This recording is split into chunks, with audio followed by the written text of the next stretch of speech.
Chapter 36. If Elizabeth, when Mr. Darcy gave her the letter, did not expect it to contain a renewal of his offers, she had formed no expectation at all of its contents. But such as they were, it may well be supposed how eagerly she went through them, and what a contrariety of emotion they excited. Her feelings as she read were scarcely to be defined. With amazement did she first understand that he believed any apology to be in his power, and steadfastly was she persuaded that he could have no explanation to give, which a just sense of shame would not conceal. With a strong prejudice against everything he might say, she began his account of what had happened at Netherfield. She read with an eagerness which hardly left her power of comprehension, and from impatience of knowing what the next sentence might bring, was incapable of attending to the sense of the one before her eyes. His belief. 142.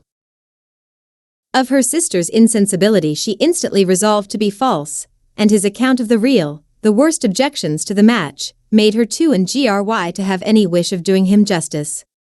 He expressed no regret for what he had done which satisfied her. His style was not penitent, but haughty. It was all pride and insolence.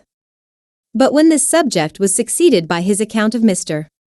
Wickham, when she read with somewhat clearer attention a relation of events which, if true, must overthrow every cherished opinion of his worth, and which bore so alarming an affinity to his own history of himself, her feelings were yet more acutely painful and more difficult of definition.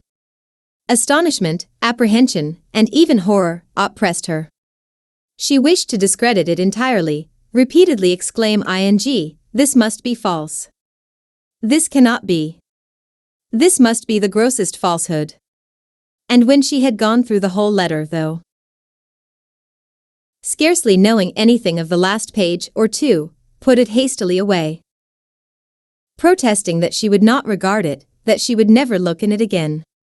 In this perturbed state of mind, with thoughts that could rest on nothing, she walked on, but it would not do. In half a minute the letter was unfolded again, and collecting herself as well as she could, she again began the mortifying perusal of all that related to Wickham, and commanded herself so far as to examine the meaning of every sentence. The account of his connection with the Pemberley family was exactly what he had related himself, and the kindness of the late Mr. Darcy, though she had not before known its extent, agreed equally well with his own words. So far each recital confirmed the other, but when she came to the will, the difference was great. What Wickham had said of the living was fresh in her memory, and as she recalled his very words, it was impossible not to feel that there was gross duplicity on one side or the other, and, for a few moments, she flattered herself that her wishes did not err. But when she read and reread with the closest attention, the particulars immediately following of Wickham's resign all pretensions to the living, of his receiving in lieu so considerable a sum as £3,000, again was she forced to hesitate. She put down the letter, weighed every circumstance with what she meant to be impartiality, deliberated on the probability of each statement, but with little success. On both sides it was only assertion. Again she read on, but every line proved more clearly that the affair, which she had believed it impossible that any contrivance could so represent as to render Mr. Darcy's conduct in it less than infamous, was capable of a turn which must make him entirely blameless throughout the whole. 143. The extravagance and general profligacy, which he scrupled not to lay at Mr. Wickham's charge, exceedingly shocked her, the more so, as she could bring no proof of its injustice. She had never heard of him before his entrance into the Shire militia, in which he had engaged at the persuasion of the young man who, on meeting him accidentally in town, had there renewed a slight acquaintance. Of his former way of life nothing had been known in Hertfordshire, but what he told himself. As to his real character, had information been in her power, she had never felt a wish of inquiring. His countenance, voice, and manner had established him at once in the possession of every virtue. She tried to recollect some instance of goodness, some distinguished trait of integrity, or benevolence, that might rescue him from the attacks of Mr. Darcy, or at least, by the predominance of virtue, atone for those casual errors under which she would endeavor to class what Mr. Darcy had described as the idleness and vice of many years' continuance. But No such recollection befriended her. She could see him instantly before her, in every charm of air and address, but she could remember no more substantial good than the general approbation of the neighborhood, and the regard which his social powers had gained him in the mess. After pausing on this point a considerable while, she once more continued to read. But, alas! The story which followed, of his designs on Miss Darcy, received some confirmation from what had passed between Colonel Fitzwilliam and herself only the morning before, and at last she was referred for the truth of every particular to Colonel Fitzwilliam himself, from whom she had previously received the information of his near concern in all his cousin's affairs, and whose character she had no reason to question. At one time she had almost resolved on applying to him, but the idea was checked by the awkwardness of the application, and at length wholly banished by the conviction that Mr. Darcy would never have hazarded such a proposal if he had not been well assured of his cousin's corroboration. She perfectly remembered everything that had passed in conversation between Wickham and herself, in their first evening at Mr. Phillips's. Many of his expressions were still fresh in her memory. She was now struck with the impropriety of such communications to a stranger, and wondered it had escaped her before. She saw the indelicacy of putting himself forward as he had done, and the inconsistency of his professions with his conduct. She remembered that he had boasted of having no fear of seeing Mr. Darcy, that Mr. Darcy might leave the country, but that he should stand his ground, yet he had avoided the Netherfield ball the very next week. She remembered. 144. Also that, till the Netherfield family had quitted the country, he had told his story to no one but herself, but that after their removal it had been everywhere discussed, that he had then no reserves, no scruples in sinking Mr. Darcy's character, though he had assured her that respect for the father would always prevent his exposing the son. How differently did everything now appear in which he was concerned. His attentions to Miss King were now the consequence of views solely and hatefully mercenary, and the mediocrity of her fortune proved no longer the moderation of his wishes, but his eagerness to grasp at anything. His behavior to herself could now have had no tolerable motive. He had either been deceived with regard to her fortune, or had been gratifying his vanity by encouraging the preference which she believed she had most incautiously shown. Every lingering struggle in his favor grew fainter and fainter, and in farther justification of Mr. Darcy, she could not but allow Mr. Bingley, when questioned by Jane, had long ago asserted his blamelessness in the affair, that proud and repulsive as were his manners, she had never, in the whole course of their acquaintance, an acquaintance which had latterly brought them much together, and given her a sort of intimacy with his ways, seen anything that betrayed him to be unprincipled or unjust, anything that spoke him of irreligious or immoral habits, that among his own connections he was esteemed and valued, that even Wickham had allowed him merit as a brother, and that she had often heard him speak so affectionately of his sister as to prove him capable of some amiable feeling, that had his actions been what Mr. Wickham represented them, so gross a violation of everything right could hardly have been concealed from the world, and that friendship between a person capable of it, and such an amiable man as Mr. Bingley, was incomprehensible. She grew absolutely ashamed of herself. Of neither Darcy nor Wickham could she think without feeling she had been blind, partial, prejudiced, absurd. How despicably I have acted, she cried, I who have prided myself on my discernment. I who have valued myself on my abilities. Who have often disdained the generous candor of my sister, and gratified my vanity in useless or blamable mistrust. How humiliating is this discovery! Yet, how just a humiliation! Had I been in love, I could not have been more wretchedly blind. But vanity, not love, has been my folly. Pleased with the preference of one, and offended by the neglect of the other, on the very beginning of our acquaintance, I have courted prepossession and ignorance, and driven reason away, where 145. Either were concerned. Till this moment I never knew myself. From herself to Jane, from Jane to Bingley, her thoughts were in a line which soon brought to her recollection that Mr. Darcy's explanation there had appeared very insufficient, and she read it again. Widely different was the effect of a second perusal. How could she deny that credit to his assertions in one instance, which she had been obliged to give in the other?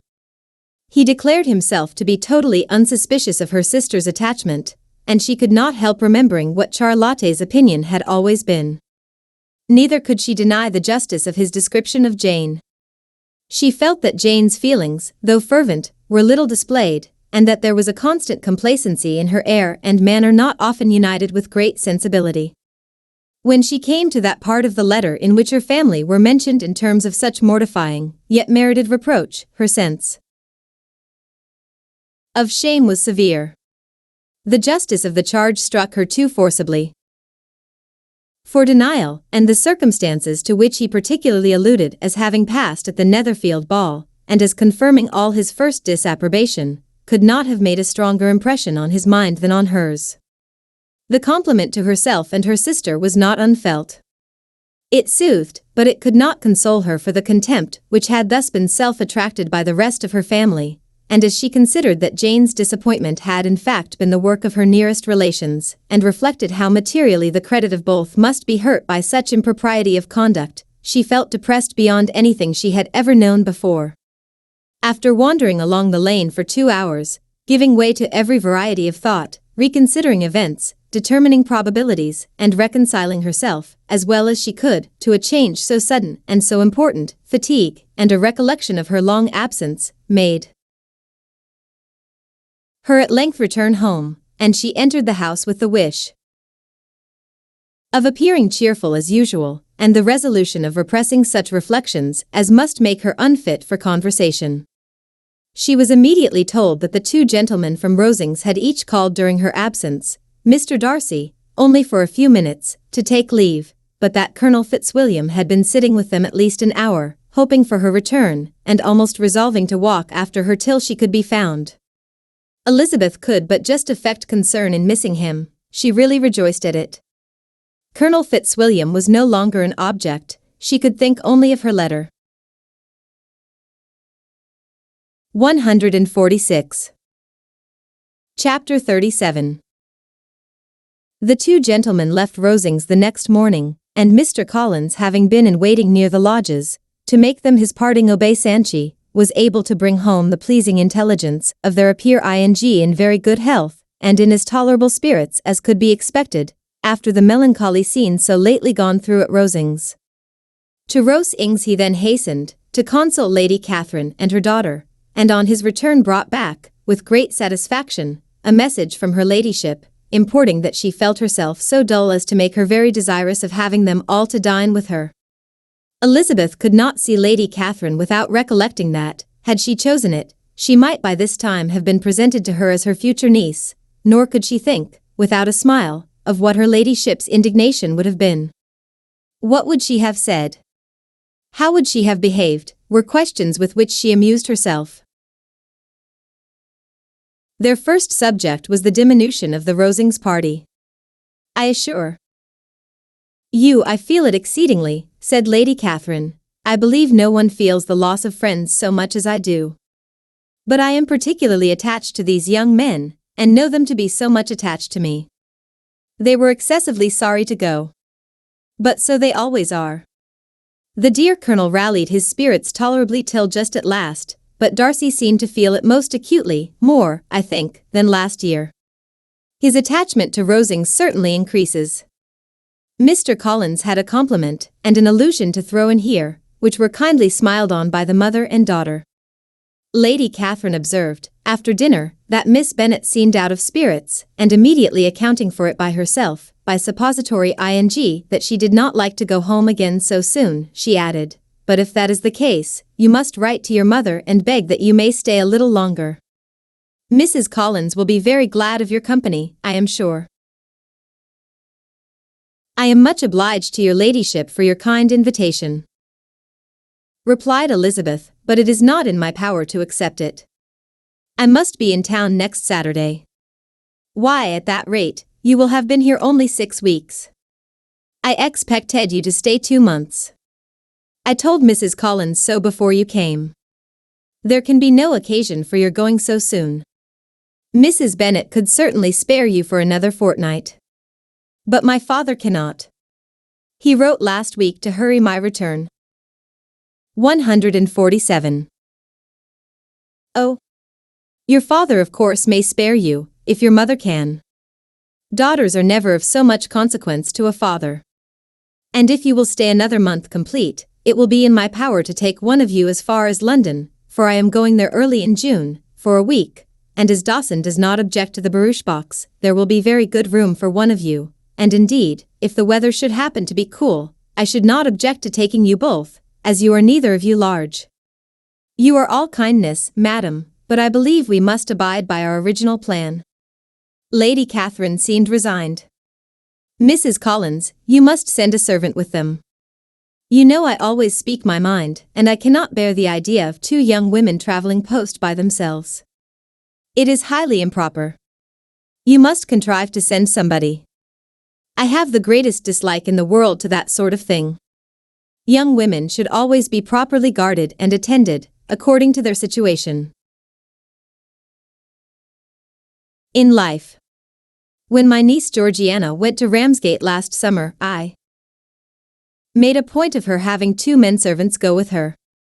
Miss Darcy, the daughter of Mr. Darcy, of Pemberley, and Lady, and could not have appeared with propriety in a different manner. I am excessively attentive to all those things. You must send John with the young ladies, Mrs. Collins. I am glad it occurred to me to mention it, for it would really be discreditable to you to let them go alone. My uncle is to send a servant for us. Oh. Your uncle. He keeps a manservant, does he? I am very glad you have somebody who thinks of these things. Where shall you change horses? Oh. Bromley, of course. If you mention my name at the bell, you will be attended to. Lady Catherine had many other questions to ask respecting their journey, and as she did not answer them all herself, attention was necessary, which Elizabeth believed to be lucky for her, or, with a mind so occupied, she might have forgotten where she was. Reflection must be reserved for solitary hours. Whenever she was alone, she gave way to it as the greatest relief, and not a day went by without a solitary walk, in which she might indulge in all the delight of unpleasant recollections. Mr. Darcy's letter she was in a fair way of soon knowing by heart. She studied every sentence, and her feelings towards its writer were at times widely different. When she remembered the style of his address, she was still full of indignation, but when she considered how unjustly she had condemned and upbraided him, her anger was turned against herself, and his disappointed feelings became the object of compass. 148. Shaun. His attachment excited gratitude, his general character respect, but she could not approve him, nor could she for a moment repent her refusal, or feel the slightest inclination ever to see him again. In her own past behavior, there was a constant source of vexation and regret, and in the unhappy defects of her family, a subject of yet heavier chagrin. They were hopeless of remedy. Her father, contented with laughing at them, would never exert himself to restrain the wild giddiness of his youngest daughters, and her mother, with manners so far from right herself, was entirely insensible of the evil. Elizabeth had frequently united with Jane in an endeavor to check the imprudence of Catherine and Lydia, but while they were supported by their mother's indulgence, what chance could there be of improvement? Catherine, weak-spirited, irritable, and completely under Lydia's guidance, had been always affronted by their advice, and Lydia, self-willed and careless, would scarcely give them a hearing. They were ignorant, idle, and vain. While there was an officer in Meryton, they would flirt with him, and while Meryton was within a walk of Longbourn, they would be going there forever. Anxiety on Jane's behalf was another prevailing concern, and Mr. Darcy's explanation, by restoring Bingley to all her former good opinion, heightened the sense of what Jane had lost. His affection was proved to have been sincere, and his conduct cleared of all blame, unless any could attach to the implicitness of his confidence in his friend. How grievous then was the thought that, of a situation so desirable in every respect, so replete with advantage, so promising for happiness, Jane had been deprived, by the folly and indecorum of her own family. When to these recollections was added the development of Wickham's character, It may be easily believed that the happy spirits, which had seldom been depressed before, were now so much affected as to make it almost impossible for her to appear tolerably cheerful. Their engagements at Rosings were as frequent during the last week of her stay as they had been at first. The very last evening was spent there, and her ladyship again inquired minutely into the particulars of their journey, gave them directions as to the best method of packing, and was so urgent on the necessity of placing gowns in the only right way, that Maria thought herself obliged, on her return, to undo all the work of the morning, and pack her trunk afresh. When they parted, Lady Catherine, with great condescension, wished them a good journey, and invited them to come to Hunsford again next year, and Miss de Bourgh exerted herself so far as to curtsy and hold out her hand to both. 149. Chapter 38. On Saturday morning Elizabeth and Mr. Collins met for breakfast a few minutes before the others appeared, and he took the opportunity of paying the parting civilities, which he deemed indispensably nieces. "Sorry. I know not, Miss Elizabeth," said he, "whether Mrs. Collins has yet expressed her sense of your kindness in coming to us, but I am very certain you will not leave the house without receiving her thanks for it. The favor of your company has been much felt, I assure you. We know how little there is to tempt anyone to our humble abode. Our plain manner of living, our small rooms and few domestics, and the little we see of the world, must make Hunsford extremely dull to a young lady like yourself, but I hope you will believe us grateful for the condescension, and that we have done everything in our power to prevent your spending your time unpleasantly." Elizabeth was eager with her thanks and assurances of happiness. She had spent 6 weeks with great enjoyment, and the pleasure of being with Charlotte, and the kind attentions she had received, must make her feel the obliged. Mr. Collins was gratified, and with a more smiling solemnity replied, "It gives me great pleasure to hear that you have passed your time not disagreeably. We have certainly done our best, and most fortunately having it in our power to introduce you to very superior society, and, from our connection with Rosings, the frequent means of very the humble home scene, I think we may flatter ourselves that your Hunsford visit cannot have been entirely irksome. Our situation with regard to Lady Catherine's family is indeed the sort of extraordinary advantage and blessing which few can boast. You see on what a foot we are. You see how continually we are engaged there. In truth I must acknowledge that, with all the disadvantages of this humble parsonage, I should not think anyone abiding in it an object of compassion, while they are sharers of our intimacy at Rosings." Words were insufficient for the elevation of his feelings, and he was obliged to walk about the room, while Elizabeth tried to unite civility and truth in a few short sentences.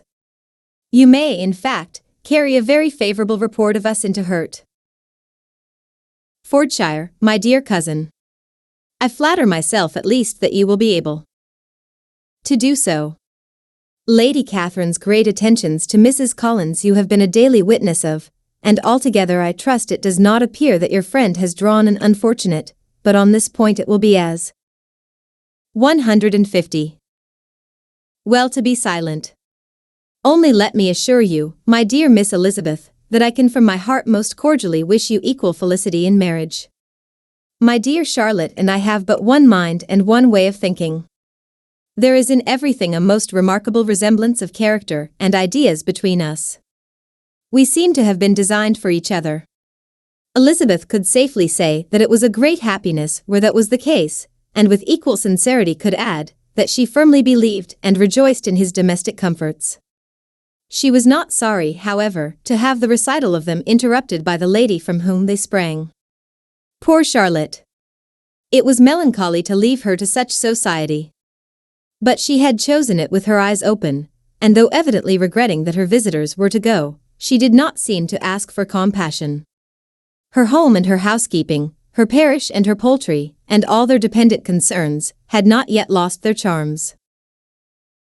At length the chaise arrived, the trunks were fastened on, the parcels placed within, and it was pronounced to be ready. After an affectionate parting between the friends, Elizabeth was attended to the carriage by Mr. Collins, and as they walked down the garden he was commissioning her with his best respects to all her family, not forgetting his thanks for the kindness he had received at Longbourn in the winter, and his compliments to Mr. and Mrs. Gardiner, though unknown. He then handed her in, Maria followed, and the door was on the point of being closed, when he suddenly reminded them, with some consternation, that they had hitherto forgotten to leave any message for the ladies at Rosings.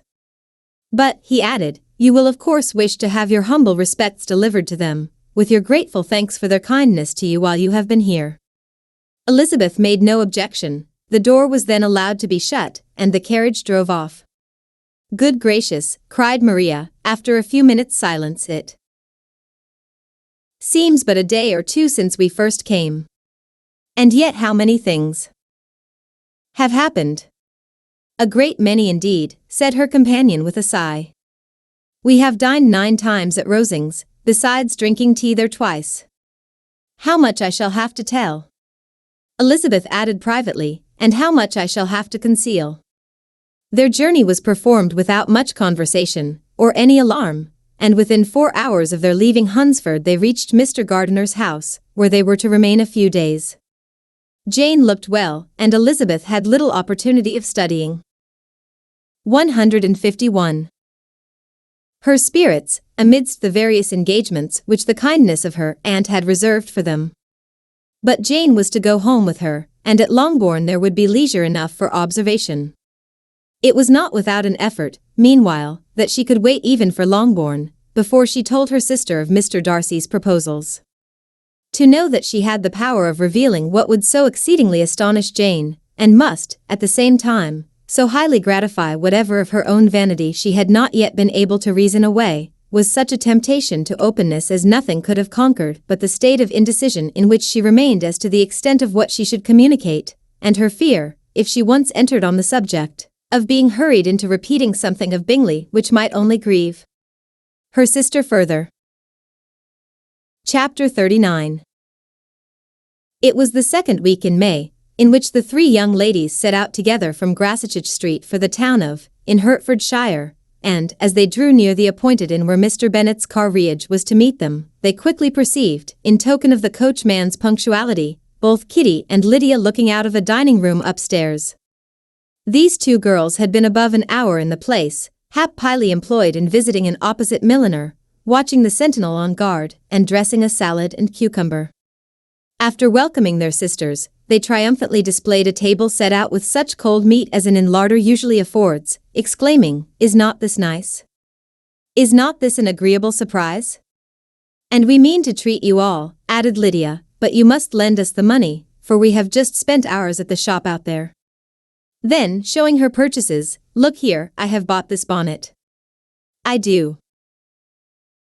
not think it is very pretty, but I thought I might as well buy it as not. I shall pull it to pieces as soon as I get home, and see if I can make it up any better." And when her sisters abused it as ugly, she added, with perfect unconcern, "Oh, but there were 2 or 3 much uglier in the shop, and when I have bought some prettier colored satin to trim it with fresh, I think it will be very tolerable.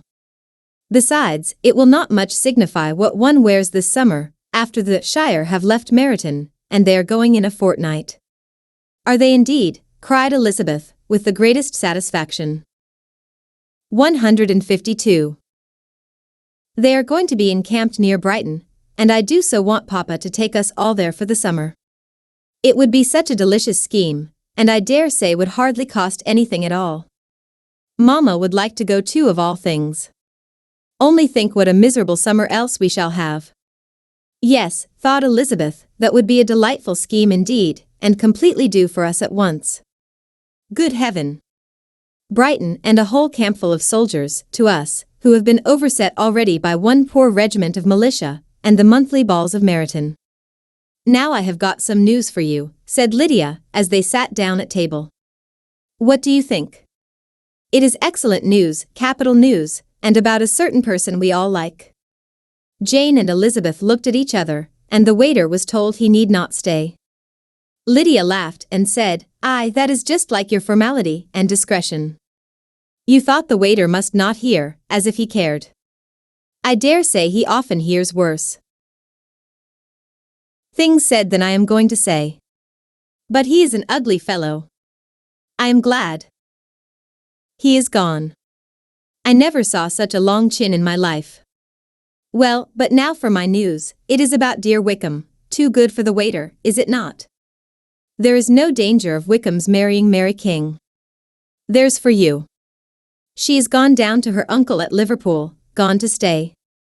Wickham is safe.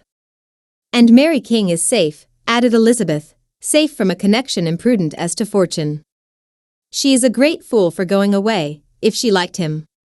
But I hope there is no strong attachment on either side, said Jane. I am sure there is not on his. I will answer for it, he never cared 3 straws about her. Who could about such a nasty little freckled thing? Elizabeth was shocked to think that, however incapable of such coarseness of expression herself, the coarseness of the sentiment was little other than her own breast had harbored and fancied liberal. As soon as all had ate, and the elder ones paid, the carriage was ordered, and after some contrivance, the whole party, with all their boxes, work-bags, and parcels, and the unwelcome addition of Kitty's and Lydia's purchases, were seated in it. How nicely we are all crammed in, cried Lydia. I am glad I bought my bonnet, if it is only for the fun of having another bandbox. Well, now let us be quite comfortable and snug, and talk and laugh all the way home. And in the first place, let us hear what has happened to you all since you went away. Have you seen any pleasant men? Have. 153. You had any flirting? I was in great hopes that one of you would have got a husband before you came back. Jane will be quite an old maid soon, I declare. She is almost 23. Lord, how ashamed I should be of not being married before 23. My Aunt Phillips wants you so to get husbands, you can't think. She says Lizzie had better have taken Mr. Collins, but I do not think there would have been any fun in it. Lord, how I should like to be married before any of you, and then I would chaperone you about to all the balls. Dear me. We had such a good piece of fun the other day at Colonel Forster's. Kitty and me were to spend the day there, and Mrs. Forster promised to have a little dance in the evening. By the by, Mrs. Forster and me are such friends, and so she asked the 2 Harringtons to come, but Harriet was ill, and so Pen was forced to come by herself, and then, what do you think we did? We dressed up Chamberlain in woman's clothes on purpose to pass for a lady, only think what fun. Not a soul knew of it, but Colonel and Mrs. Forster, and Kitty and me, except my aunt, for we were forced to borrow one of her gowns, and you cannot imagine how well he looked. When Denny and Wickham and Pratt and 2 or 3 more of the men came in, they did not know him in the least. Lord, how I laughed. And so did Mrs. Forster. I thought I should have died. And that made the men suspect something, and then they soon found out what was the matter. With such kinds of histories of their parties and good jokes, did Lydia, assisted by Kitty's hints and additions, endeavor to amuse her companions all the way to Longbourn. Elizabeth listened as little as she could, but there was no escaping the frequent mention of Wickham's name. Their reception at home was most kind. Mrs. Bennet rejoiced to see Jane in undiminished beauty, and more than once during dinner did Mr. Bennet say voluntarily to Elizabeth, I'm glad you are come back, Lizzie.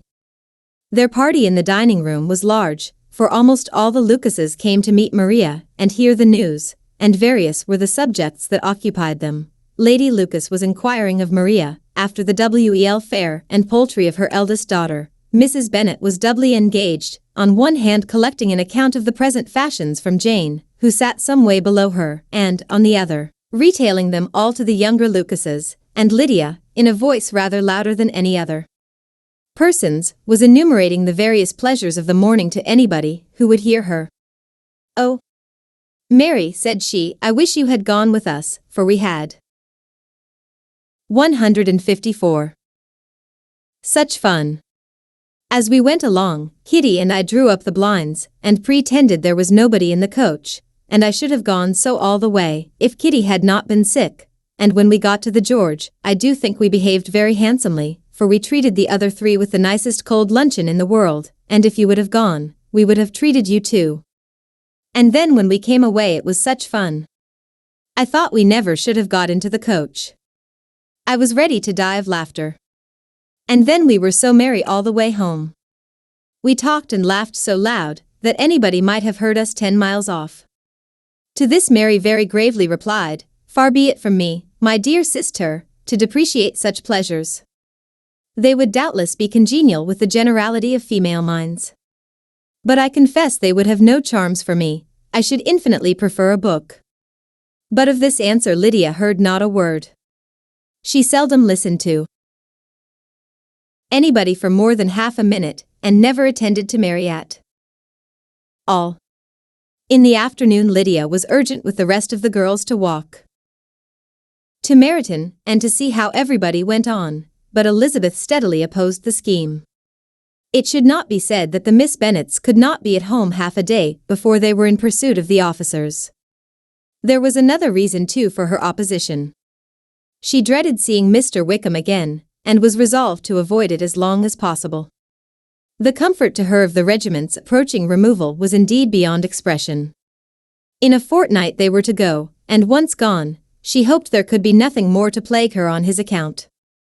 She had not been many hours at home before she found that the Brighton scheme, of which Lydia had given them a hint at the inn, was under frequent discussion between her parents.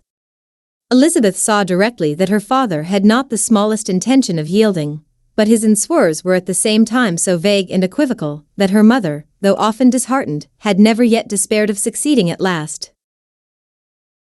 Chapter 40. Elizabeth's impatience to acquaint Jane with what had happened could no longer be overcome, and at length, resolving to suppress every particular in which her sister was concerned, and preparing her to be surprised, she related to her the next morning the chief of the 155 scene between Mr. Darcy and herself. Miss Bennet's astonishment was soon lessened by the strong sisterly partiality, which made any admiration of Elizabeth appear perfectly natural, and all surprise was shortly lost in other feelings. She was sorry that Mr. Darcy should have delivered his sentiments in a manner so little suited to recommend them, but still more was she grieved for the unhappiness which her sister's refusal must have given him. "His being so sure of succeeding was wrong," said she, "and certainly ought not to have appeared, but consider how much it must increase his disappointment." "Indeed," replied Elizabeth, "I am heartily sorry for him, but he has other feelings, which will probably soon drive away his regard for me." "You do not blame me, however, for refusing him?" "Blame you? Oh no. But you blame me for having spoken so warmly of Wickham?" "No, I do not know that you were wrong in saying what you did. But you will know it when I tell you what happened the very next day." She then spoke of the letter, repeating the whole of its contents as far as they concerned George Wickham. What a stroke was this for poor Jane!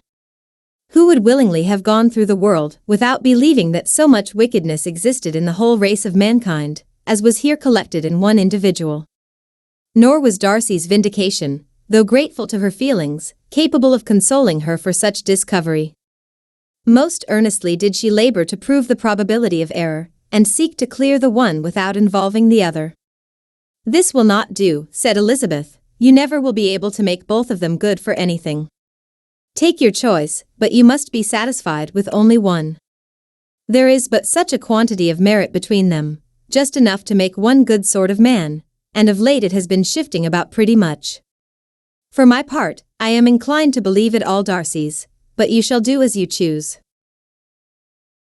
It was some time, however, before a smile could be extorted from Jane. "I do not know when I have been more shocked," said she. "Wickham so very bad. It is almost past belief. And poor Mr. Darcy. Dear Lizzie, only consider what he must have suffered. Such a disappointment. And with the knowledge of your ill opinion, too. And having to relate such a thing of his sister. It is really too distressing. I am sure you must feel it so." 156. "Oh, no, my regret and compassion are all done away by seeing you so full of both. I know you will do him such ample justice, that I am growing every moment more unconcerned and indifferent. Your profusion makes me saving, and if you lament over him much longer, my heart will be as light as a feather. Poor Wickham. There is such an expression of goodness in his countenance. Such an openness and gentleness in his manner. There certainly was some great mismanagement in the education of those two young men. One has got all the goodness, and the other all the appearance of it. I never thought Mr. Darcy so deficient in the appearance of it as you used to do. And yet I meant to be uncommonly clever in taking so decided a dislike to him, without any reason. It is such a spur to one's genius, such an opening for wit, to have a dislike of that kind. One may be continually abusive without saying anything just, but one cannot always be laughing at a man without now, and then stumbling on something witty. Lizzie, when you first read that letter, I am sure you could not treat the matter as you do now. Indeed, I could not. I was uncomfortable enough, I may say unhappy. And with no one to speak to about what I felt, no Jane to comfort me, and say that I had not been so very weak and vain and nonsensical as I knew I had. Oh, how I wanted you! How unfortunate that you should have used such very strong expressions in speaking of Wickham to Mr. Darcy, for now they do appear wholly undeserved. Certainly. But the misfortune of speaking with bitterness is a most natural consequence of the prejudices I had been encouraging. There is one point on which I want your advice.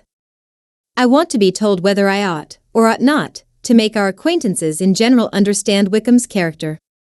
Miss Bennet paused a little, and then replied, "Surely there can be no occasion for exposing him so dreadfully. What is your opinion?" "That it ought not to be attempted. Mr. Darcy has not authorized me to make his communication public. On the contrary, every particular relative to his sister was meant to be kept as much as possible to myself, and if I endeavor to undeceive people as to the rest of his conduct, who will believe me? The general prejudice against Mr. Darcy is so violent, that it would be the death of half the good people in Merry Tun to attempt to place him in an amiable light. I am not equal to it. 157. Wickham will soon be gone, and therefore it will not signify to any one here what he really is. Some time hence it will be all found out, and then we may laugh at their stupidity in not knowing it before. At present I will say nothing about it. You are quite right. To have his errors made public might ruin him forever. He is now, perhaps, sorry for what he has done, and anxious to re-establish a character. We must not make him desperate." The tumult of Elizabeth's mind was allayed by this conversation. She had got rid of two of the secrets which had weighed on her for a fortnight, and was certain of a willing listener in Jane, whenever she might wish to talk again of either. But there was still something lurking behind, of which prudence forbade the disclosure. She dared not relate the other half of Mr. Darcy's letter, nor explain to her sister how sincerely she had been valued by her friend. Here was knowledge in which no one could partake, and she was sensible that nothing less than a perfect understanding between the parties could justify her in throwing off this last encumbrance of mystery. "And then," said she, "if that very improbable event should ever take place, I shall merely be able to tell what Bingley may tell in a much more agreeable manner himself. The liberty of communication cannot be mine till it has lost all its value." She was now, on being settled at home, at leisure to observe the real state of her sister's spirits. Jane was not happy. She still cherished a very tender affection for Bingley. Having never even fancied herself in love before, her regard had all the warmth of first attachment, and, from her age and disposition, greater steadiness than most first attachments often boast, and so fervently did she value his remembrance and prefer him to every other man, that all her good sense, and all her attention to the feelings of her friends, were requisite to check the indulgence of those regrets which must have been injurious to her own health and their tranquillity. "Well, Lizzie," said Mrs. Bennet one day, "what is your opinion now of this sad business of Jane's? For my part, I am determined never to speak of it again to anybody. I told my sister Phillips so the other day. But I cannot find out that Jane saw anything of him in London. Well, he is a very undeserving young man, and I do not suppose there's the least chance in the world of her ever getting him now. There is no talk of his coming to Netherfield again in the summer, and I have inquired of everybody, too, who is likely to know. I do not believe he will ever live at Netherfield any more. Oh well. It is just as he chooses. Nobody wants him to come. 158. Though I shall always say he used my daughter extremely ill, and if I was her, I would not have put up with it. Well, my comfort is, I am sure Jane will die of a broken heart, and then he will be sorry for what he has done. But as Elizabeth could not receive comfort from any such expectation, she made no answer. Well, Lizzie, continued her mother, soon afterwards, and so the Collinses live very comfortable, do they? Well, well, I only hope it will last. And what sort of table do they keep? Charlotte is an excellent manager, I dare say. If she is half as sharp as her mother, she is saving enough. There is nothing extravagant in their housekeeping, I dare say. No, nothing at all. A great deal of good management, depend upon it. Yes, yes. They will take care not to outrun their income. They will never be distressed for money. Well, much good may it do them. And so, I suppose, they often talk of having Longbourn when your father is dead. They look upon it as quite their own, I dare say, whenever that happens. It was a subject which they could not mention before me. No, it would have been strange if they had, but I make no doubt they often talk of it between themselves. Well, if they can be easy with an estate that is not lawfully their own, so much the better. I should be ashamed of having one that was only entailed on me. Chapter 41. The first week of their return was soon gone. The second began. It was the last of the regiment's stay in Meryton, and all the young ladies in the neighborhood were drooping apace. The dejection was almost universal. The elder Miss Bennets alone were still able to eat, drink, and sleep, and pursue the usual course of their employments. Very frequently were they reproached for this insensibility by Kitty and Lydia, whose own misery was extreme, and who could not comprehend such hard-heartedness in any of the family. Good heaven! What is to become of us? What are we to do? Would they often exclaim in the bitterness of woe. How can you be smiling so, Lizzie? Their affectionate mother shared all their grief. She remembered what she had herself endured on a similar occasion, 25 years ago. 159. I am sure, said she, I cried for 2 days together when Colonel Miller's regiment went away. I thought I should have broken my heart. I am sure I shall break mine, said Lydia. If one could but go to Brighton, observed Mrs. Bennet. Oh yes, if one could but go to Brighton. But Papa is so disagreeable. A little sea bathing would set me up forever. And my Aunt Phillips is sure it would do me a great deal of good, added Kitty. Such were the kind of lamentations resounding perpetually through Longbourn House. Elizabeth tried to be diverted by them, but all sense of pleasure was lost in shame. She felt anew the justice of Mr. Darcy's objections, and never had she been so much disposed to pardon his interference in the views of his friend. But the gloom of Lydia's prospect was shortly cleared away, for she received an invitation from Mrs. Forster, the wife of the colonel of the regiment, to accompany her to Brighton. This invaluable friend was a very young woman, and very lately married. A resemblance in good humor and good spirits had recommended her and Lydia to each other, and out of their 3 months' acquaintance they had been intimate too. The rapture of Lydia on this occasion, her adoration of Mrs. Forster, the delight of Mrs. Bennet, and the mortification of Kitty, are scarcely to be described.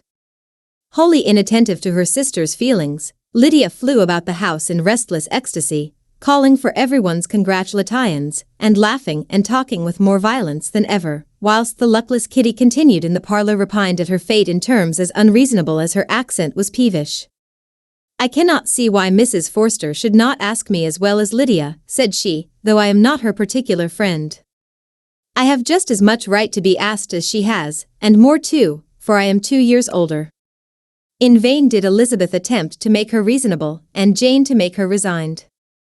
As for Elizabeth herself, this invitation was so far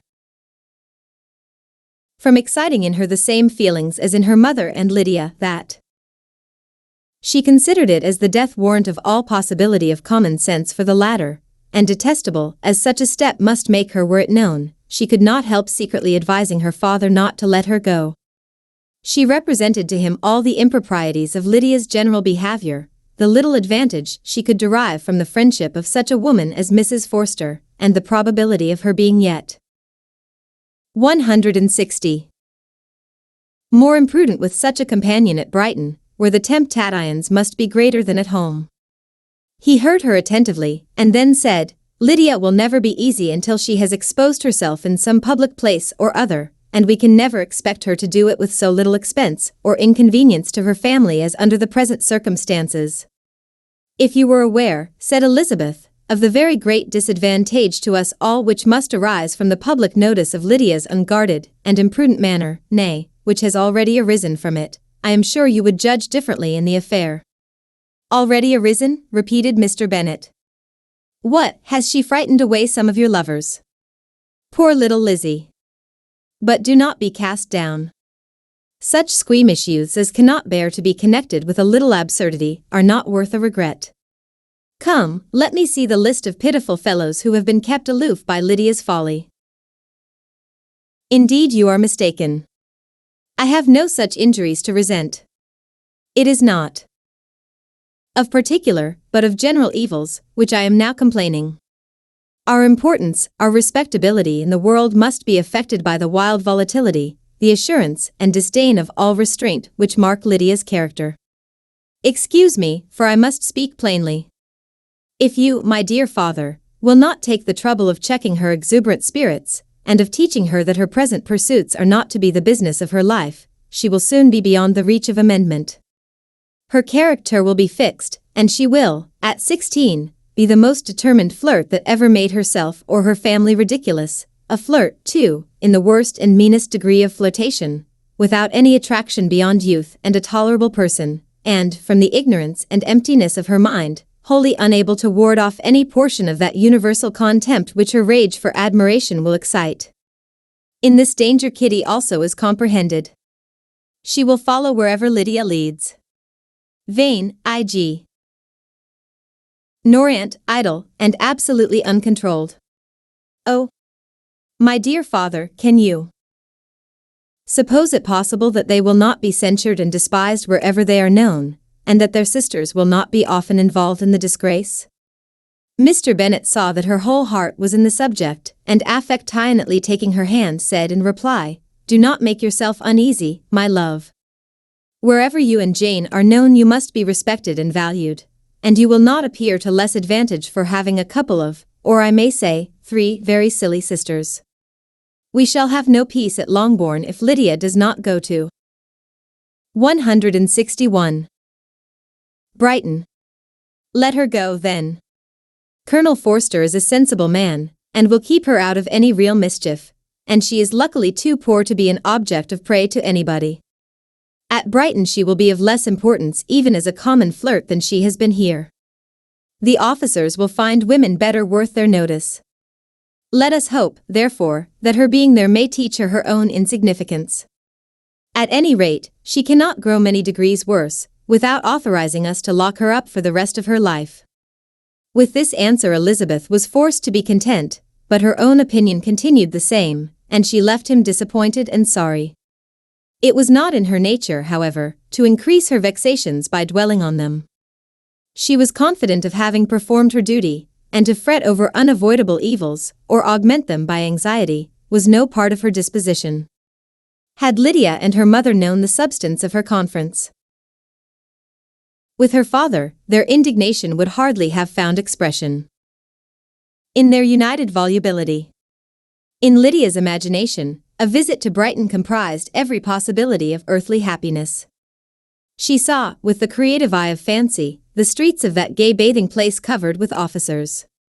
She saw herself the object of attention, to tens and to scores of them at present unknown. She saw all the glories of the camp, its tents stretched forth in beauteous uniformity of lines, crowded with the young and the gay, and dazzling with scarlet, and, to complete the view, she saw herself seated beneath a tent, tenderly flirting with at least 6 officers at once.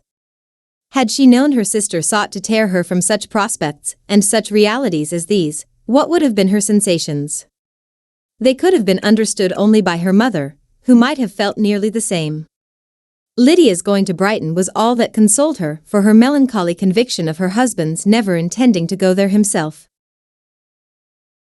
But they were entirely ignorant of what had passed, and their tours continued, with little intermission, to the very day of Lydia's leaving home. Elizabeth was now to see Mr. Wickham for the last time. Having been frequently in company with him since her return, agitation was pretty well over, the agitations of formal partiality entirely so. She had even learnt to detect, in the very gentleness which had first delighted her, an affectation, and a sameness to disgust and weary. In his present behaviour to herself, moreover, she had a fresh source of displeasure, for the inclination he soon testified of renewing those intentions which 162 had marked the early part of their acquaintance could only serve, after what had since passed, to provoke her. She lost all concern for him in finding herself thus selected as the object of such idle and frivolous gallantry, and while she steadily repressed it, could not but feel the reproof contained in his believing that however long, and for whatever cause, his attentions had been withdrawn, her vanity would be gratified, and her preference secured at any time by their renewal.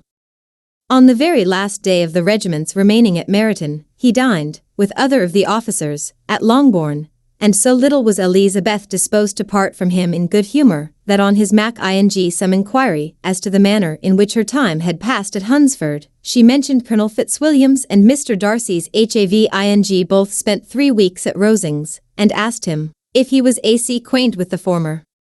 He looked surprised, displeased, alarmed, but with a moment's recollection and a returning smile, replied that he had formerly seen him often, and, after observing that he was a very gentlemanlike man, asked her how she had liked him.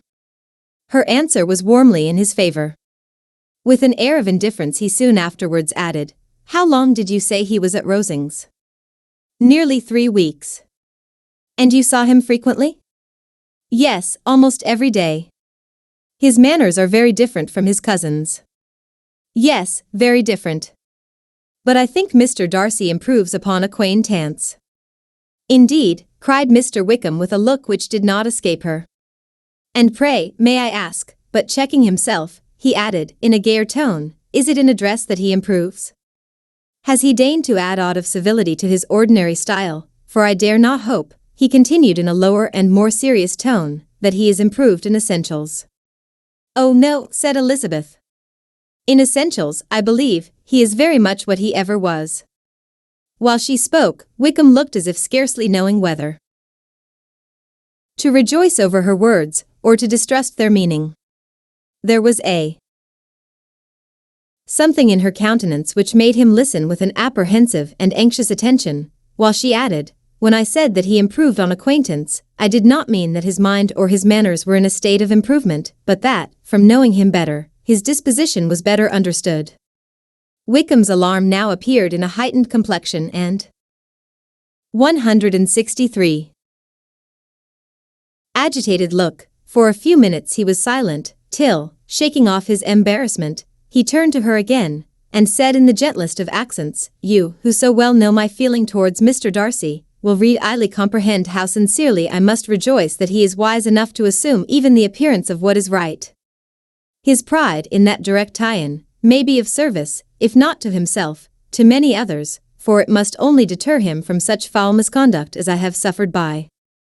I only fear that the sort of cautiousness to which you, I imagine, have been alluding, is merely adopted on his visits to his aunt, of whose good opinion and judgment he stands much in awe. His fear of her has always operated, I know, when they were together, and a good deal is to be imputed to his wish of forwarding the match with Miss de Bourgh, which I am certain he has very much at heart." Elizabeth could not repress a smile at this, but she answered only by a slight inclination of the head. She saw that he wanted to engage her on the old subject of his grievances, and she was in no humour to indulge him. The rest of the evening passed with the appearance, on his side, of usual cheerfulness, but with no further attempt to distinguish Elizabeth, and they parted at last with mutual civility, and possibly a mutual desire of never meeting again. When the party broke up, Lydia returned with Mrs. Forster to Meryton, from whence they were to set out early the next morning. The separation between her and her family was rather noisy than pathetic. Kitty was the only one who shed tears, but she did weep from vexation and envy.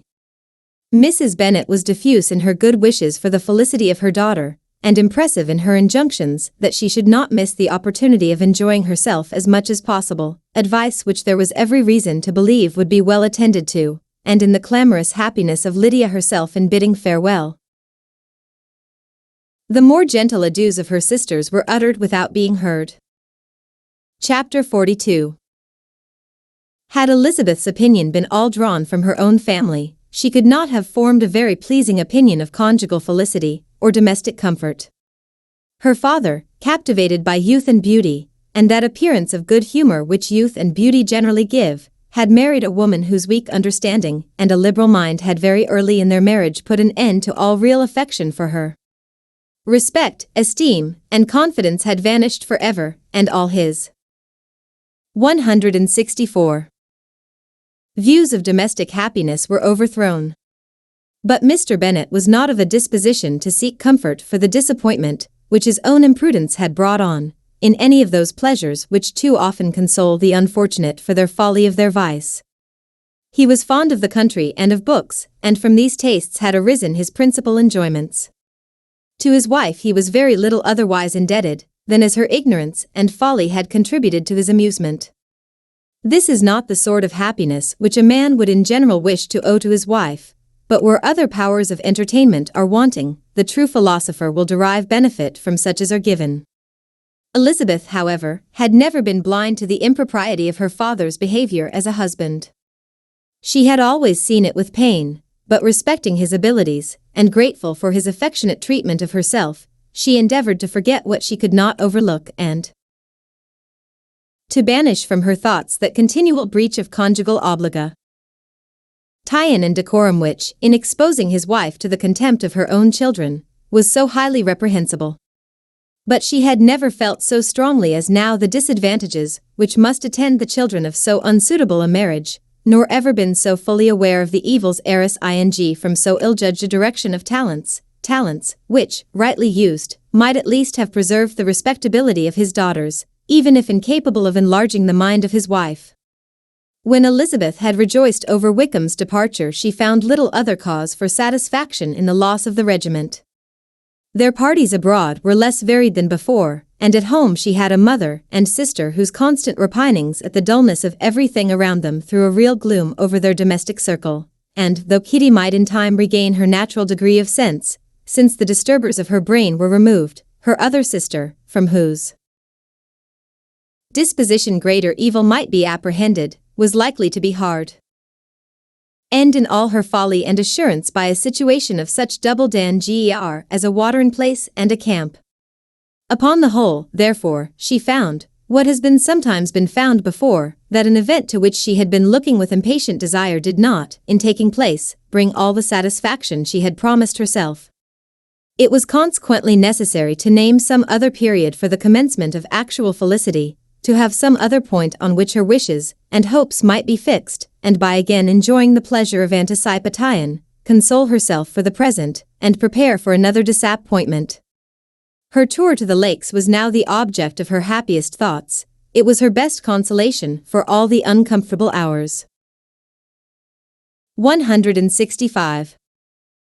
Which the discontentedness of her mother and Kitty made inevitable, and could she have included Jane in the scheme, every part of it would have been perfect.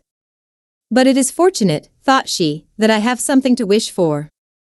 Were the whole arrangement complete, my disappointment would be certain. But here, by carrying with me one ceaseless source of regret in my sister's absence, I may reasonably hope to have all my expectations of pleasure realized. A scheme of which every part promises delight can never be successful, and general disappointment is only warded off by the defense of some little peculiar vexation. When Lydia went away she promised to write very often and very minutely to her mother and Kitty, but her letters were always long expected, and always very short. Those to her mother contained little else than that they were just returned from the library, where such and such officers had attended them, and where she had seen such beautiful ornaments as made her quite wild, that she had a new gown or a new parasol, which she would have described more fully, but was obliged to leave off in a violent hurry, as Mrs. Forster called her, and they were going off to the camp, and from her correspondence with her sister, there was still less to be learnt, for her letters to Kitty, though rather longer, were much too full of lines under the words to be made public. After the first fortnight, or 3 weeks of her absence, health, good humour, and cheerfulness began to reappear at Longbourn. Everything wore a happier aspect. The families who had been in town for the winter came back again, and summer finery and summer engagements arose. Mrs. Bennet was restored to her usual querulous serenity, and, by the middle of June, Kitty was so much recovered as to be able to enter Meryton without tears, an event of such happy promise as to make Elizabeth hope that by the following Christmas she might be so tolerably reasonable as not to mention an officer above once a day, unless, by some cruel and malicious arrangement at the War Office, another regiment should be quartered in Meryton.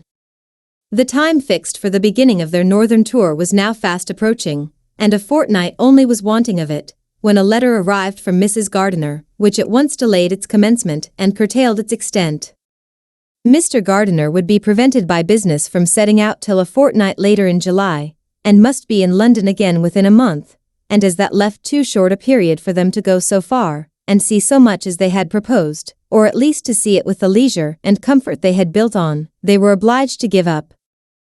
166. The Lakes and substitute a more contracted tour, and, according to the present plan, were to go no farther northwards than Derbyshire. In that county there was enough to be seen to occupy the chief of their 3 weeks, and to Mrs. Gardiner it had a peculiarly strong attraction. The town where she had formerly passed some years of her life, and where they were now to spend a few days, was probably as great an object of her curiosity as all the celebrated beauties of Matlock, Chatsworth, Dovedale, or the Peak. Elizabeth was excessively disappointed. She had set her heart on seeing the lakes, and still thought there might have been time enough. But it was her business to be satisfied, and certainly her temper to be happy, and all was soon right again. With the mention of Derbyshire there were many ideas connected. It was impossible for her to see the word without thinking of Pemberley and its owner. But surely, said she, I may enter his county without impunity, and rob it of a few petrified spars without his perceiving me. The period of expectation was now doubled. For weeks were to pass away before her uncle and aunt's arrival. But they did pass away, and Mr. and Mrs. Gardiner, with their 4 children, did at length appear at Longbourn. The children, 2 girls of 6 and 8 years old, and 2 younger boys, were to be left under the particular care of their cousin Jane, who was the general favourite, and whose steady sense and sweetness of temper exactly adapted her for attending to them in every way, teaching them, playing with them, and loving them. The Gardiners stayed only one night at Longbourn, and set off the next morning with Elizabeth in pursuit of novelty and amusement. One enjoyment was certain, that of suitableness of companions, a suitableness which comprehended health and temper to bear inconveniences, cheerfulness to enhance every pleasure, and affection and intelligence, which might supply it among themselves if there were disappointments abroad. It is not the object of this work to give a description of Derbyshire, nor of any of the remarkable places through which their route thither lay. Oxford, Blenheim, Warwick, Kenilworth, Birmingham, etc. are sufficiently known. A small part of Derbyshire is all the present concern. To the little town of Lambton, the scene of Mrs. Gardiner's former residence, and where she had lately learned some acquaintance still remained, they bent their steps, after having seen all the principal wonders of the country, and within 5 miles of Lambton, Elizabeth found from her aunt that Pemberley was situated. It was not in there. 167. Direct road, nor more than a mile or 2 out of it. In talking over their route the evening before, Mrs. Gardiner expressed an inclination to see the place again. Mr. Gardiner declared his willingness, and Elizabeth was applied to for her approbation. "My love, should not you like to see a place of which you have heard so much?" said her aunt, a place, too, with which so many of your acquaintances are connected. Wickham passed all his youth there, you know. Elizabeth was distressed. She felt that she had no business at Pemberley, and was obliged to assume a disinclination for seeing it. She must own that she was tired of seeing great houses. After going over so many, she really had no pleasure in fine carpets or satin curtains. Mrs. Gardiner abused her stupidity. "If it were merely a fine house richly furnished," said she, "I should not care about it myself, but the grounds are delightful. They have some of the finest woods in the country." Elizabeth said no more, but her mind could not acquiesce. The possibility of meeting Mr. Darcy, while viewing the place, instantly occurred. It would be dreadful. She blushed at the very idea, and thought it would be better to speak openly to her aunt than to run such a risk. But against this there were objections, and she finally resolved that it could be the last resource, if her private inquiries to the absence of the family were unfavorably answered. Accordingly, when she retired at night, she asked the chambermaid whether Pemberley were not a very fine place. What was the name of its proprietor? And, with no little alarm, whether the family were down for the summer? A most welcome negative followed the last question, and her alarms now being removed, she was at leisure to feel a great deal of curiosity to see the house herself, and when the subject was revived the next morning, and she was again applied to, could readily answer, and with a proper air of indifference, that she had not really any dislike to the scheme. To Pemberley, therefore, they were to go. Chapter 43. Elizabeth, as they drove along, watched for the first appearance of Pemberley Woods with some perturbation, and when at length they turned in at the lodge, her spirits were in a high flutter. The park was very large, and contained great variety of ground. 168. They entered it in one of its lowest points, and drove for some time through a beautiful wood stretching over a wide extent. Elizabeth's mind was too full for conversation, but she saw and admired every remarkable spot and point of view. They gradually ascended for half a mile, and then found themselves at the top of a considerable eminence, where the wood ceased, and the eye was instantly caught by Pemberley House, situated on the opposite side of a valley, into which the road with some abruptness wound. It was a large, handsome stone building, standing well on rising ground, and backed by a ridge of high woody hills, and in front, a stream of some natural importance was swelled into greater, but without any artificial appearance. Its banks were neither formal nor falsely adorned. Elizabeth was delighted. She had never seen a place for which nature had done more, or where natural beauty had been so little counteracted by an awkward taste. They were all of them warm in their admiration. And at that moment she felt that to be mistress of Pemberley might be something. They descended the hill, crossed the bridge, and drove to the door, and, while examining the nearer aspect of the house, all her apprehension of meeting its owner returned. She dreaded lest the chambermaid had been mistaken. On applying to see the place, they were admitted into the hall, and Elizabeth, as they waited for the housekeeper, had leisure to wonder at her being where she was. The housekeeper came, a respectable-looking elderly woman, much less fine, and more civil, than she had any notion of finding her. They followed her into the dining parlor. It was a large, well-proportioned room, handsomely fitted up. Elizabeth, after slightly surveying it, went to a window to enjoy its prospect. The hill, crowned with wood, which they had descended, receiving increased abruptness from the distance, was a beautiful object. Every disposition of the ground was good, and she looked on the whole scene, the river, the trees scattered on its banks, and the winding of the valley, as far as she could trace it, with delight. As they passed into other rooms, these objects were taking different positions, but from every window there were beauties to be seen. The rooms were lofty and handsome, and their furniture suitable to the fortune of its proprietor, but Elizabeth saw, with admiration of his taste, that it was neither gaudy nor uselessly fine, with less of splendor, and more real elegance, than the furniture of Rosings. And of this place, thought she, I might have been mistress. With these rooms I might now have been familiarly acquainted. Instead, 169. Of viewing them as a stranger, I might have rejoiced in them as my own, and welcomed to them as visitors my uncle and aunt. But no, recollecting herself, that could never be, my uncle and aunt would have been lost to me, I should not have been allowed to invite them. This was a lucky recollection, it saved her from something very like regret. She longed to inquire of the housekeeper whether her master was really absent, but had not the courage for it. At length, however, the question was asked by her uncle, and she turned away with alarm, while Mrs. Reynolds replied that he was, adding, "But we expect him tomorrow, with a large party of friends." How rejoiced was Elizabeth that their own journey had not by any circumstance been delayed a day. Her aunt now called her to look at a picture. She approached and saw the likeness of Mr. Wickham, suspended, amongst several other miniatures, over the mantelpiece. Her aunt asked her, smilingly, how she liked it. The housekeeper came forward, and told them it was a picture of a young gentleman, the son of her late master's steward, who had been brought up by him at his own expense. He is now gone into the army, she added, but I am afraid he has turned out very wild. Mrs. Gardiner looked at her niece with a smile, but Elizabeth could not return it. "And that," said Mrs. Reynolds, pointing to another of the miniatures, "is my master, and very like him. It was drawn at the same time as the other, about 8 years ago." "I have heard much of your master's fine person," said Mrs. Gardiner, looking at the picture. "It is a handsome face.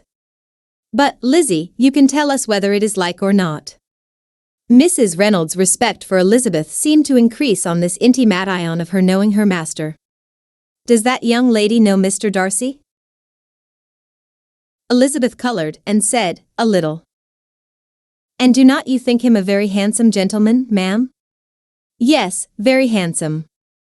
I am sure I know none so handsome, but in the gallery upstairs you will see a finer, larger picture of him than this. This room was my late master's favorite room, and these miniatures are just as they used to be then. He was very fond of them." This accounted to Elizabeth for Mr. Wickham's being among them. Mrs. Reynolds then directed their attention to one of Miss Darcy. 170. Drawn when she was only 8 years old. "And is Miss Darcy as handsome as her brother?" said Mrs. Gardiner. "Oh, yes, the handsomest young lady that ever was seen, and so accomplished, she plays and sings all day long. In the next room is a new instrument just come down for her, a present from my master. She comes here tomorrow with him." Mr. Gardiner, whose manners were very easy and pleasant, encouraged her communicativeness by his questions and remarks. Mrs. Reynolds, either by pride or attachment, had evidently great pleasure in talking of her master and his sister. "Is your master much at Pemberley in the course of the year?" "Not so much as I could wish, sir, but I dare say he may spend half his time here, and Miss Darcy is always down for the summer months. Except," thought Elizabeth, "when she goes to Ramsgate. If your master would marry, you might see more of him." "Yes, sir, but I do not know when that will be. I do not know who is good enough for him." Mr. and Mrs. Gardiner smiled. Elizabeth could not help saying, "It is very much to his credit, I am sure, that you should think so." "I say no more than the truth, and everybody will say that knows him," replied the other. Elizabeth thought this was going pretty far, and she listened with increasing astonishment as the housekeeper added, "I have never known a cross word from him in my life, and I have known him ever since he was 4 years old." This was praise, of all others most extraordinary, most opposite to her ideas. That he was not a good-tempered man had been her firmest opinion. Her keenest attention was awakened, she longed to hear more, and was grateful to her uncle for saying, "There are very few people of whom so much can be said. You are lucky in having such a master." "Yes, sir, I know I am. If I were to go through the world, I could not meet with a better. But I have always observed that they who are good-natured when children, are good-natured when they grow up. And he was always the sweetest-tempered, most generous-hearted boy in the world." Elizabeth almost stared at her. "Can this be Mr. Darcy?" thought she. "His father was an excellent man," said Mrs. Gardiner. "Yes, ma'am, that he was indeed, and his son will be just like him, just as affable to the poor." 171. Elizabeth listened, wondered, doubted, and was impatient for more. Mrs. Reynolds could interest her on no other point. She related the subjects of the pictures, the dimensions of the rooms, and the price of the furniture, in vain.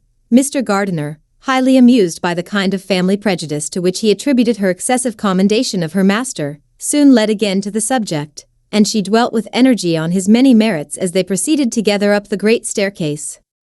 "He is the best landlord, and the best master," said she, "that ever lived, not like the wild young men nowadays, who think of nothing but themselves. There is not one of his tenants or servants, but will give him a good name. Some people call him proud, but I am sure I never saw anything of it.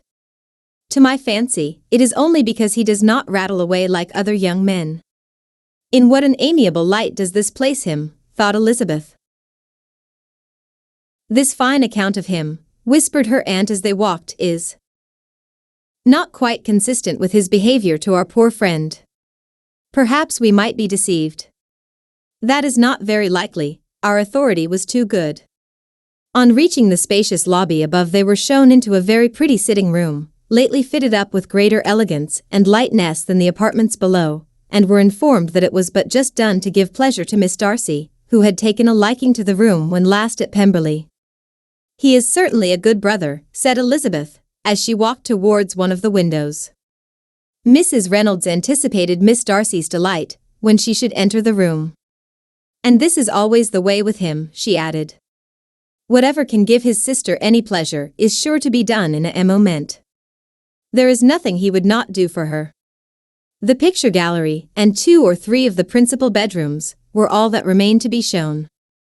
In the former were many good paintings, but Elizabeth knew nothing of the art, and from such as had been already visible below, she had willingly turned to look at some drawings of Miss Darcy's, in crayons, whose subjects were usu ally more interesting, and also more intelligible. In the gallery there were many family portraits, but they could have little to fix the attention of a stranger. Elizabeth walked in quest of the only face whose features would be known to her. At last it arrested her, and she beheld a striking resemblance to Mr. Darcy, with such a smile over the face as she remembered to have sometimes seen when he looked at her. She stood several minutes before the picture. 172. In earnest contemplation, and returned to it again before they quitted the gallery. Mrs. Reynolds informed them that it had been taken in his father's lifetime.